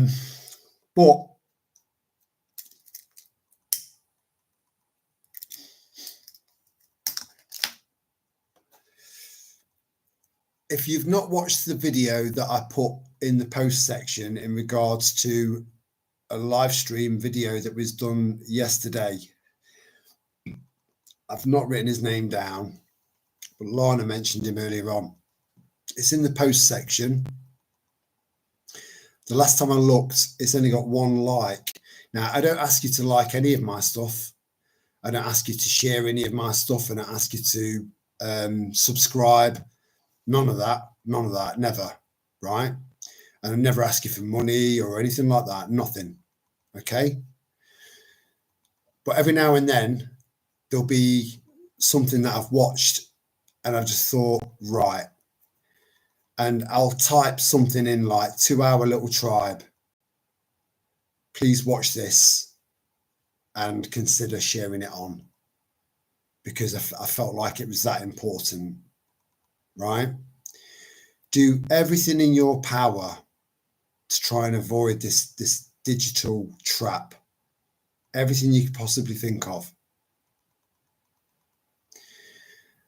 And if you're in a position, I think a couple of us have kind of agreed on when we think this is going to kick in. And October seems about right. So you've got from now until October, which is not far away, you know. It's 3 months. So try and spend that 3 months in trying to think outside the box. Try and get rid of as much debt as you possibly can. Consider fighting the mortgage thing and anything else that might. Just do whatever you can, right, to at least delay signing up to this digital ID, because you'll have to sign up. Again, it's the same as the arm ticket, the jibbity babbity, right? That was a choice. You agreed to that. Not all of you, some of you, right, agreed to it. So this is always about consent. It's always about your choice, right? So maybe give it a month before you sign up to it if you get desperate, you know. Just remember, you're a prepper, and most, if not all of you guys, have got enough put aside food-wise to be able to see you through for at least that month, and see how, you know, and then see how people are responding to it, and you get where I'm coming from, you know, and then just take it from there. Just put it off by a month or 6 weeks or 2 months if you can, just to see how the public are responding to it. You know, just taste the air, so to speak, and then think it through, think outside the box. You've got my email. You know, if you ever want to chat about this, I'm here. You know, it's one of the reasons why that email's there. And we'll see if we can find solutions, you know. Let me know your state of affairs and we'll see if we can come up with a solution. Because I think once you signed up, you signed up. And again, I don't know enough about it yet to know whether or not you can just go, right, there's a cooling off period, like any other contract. There's a cooling off period. Check to see if there's a cooling off period for that, and then add that onto your delayed signing up. So try and last a month at a minimum, maybe 2 months, and then see if there's a cooling off period that might buy you another 2 weeks. But during that period of time, just try and come up with as many ways as possible that you can think of, and find that fight inside you to not be part of it. You know, I know that's not going to be easy. It's not going to be easy for me. You know, I've been used to a certain kind of life for so long, and all of that's coming to an end, and everything's changing drastically, you know, significantly so.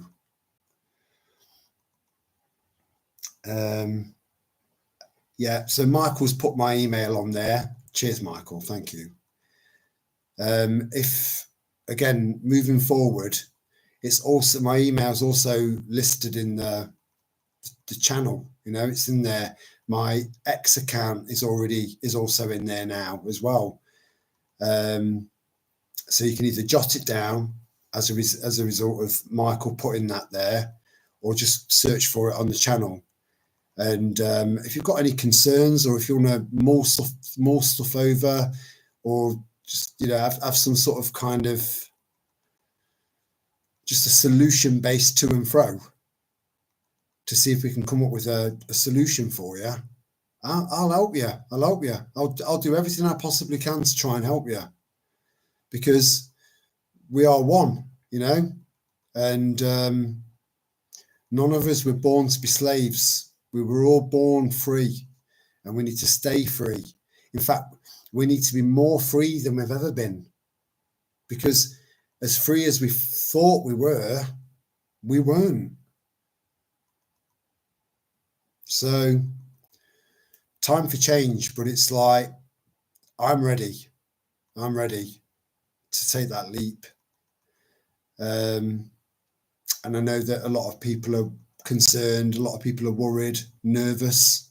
Some maybe even a little bit fearful, which don't get rid of that.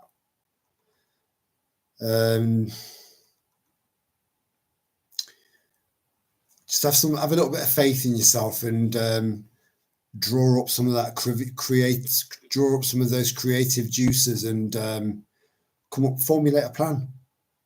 It's all doable. It's all doable. It really is.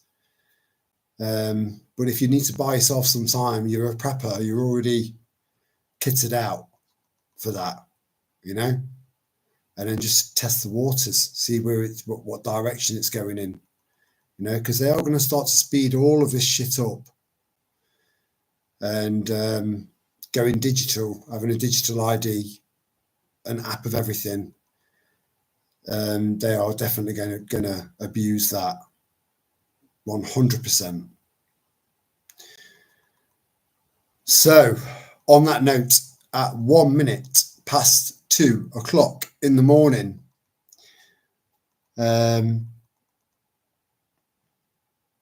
sweet dreams, Maria. Hope I wasn't too late with that.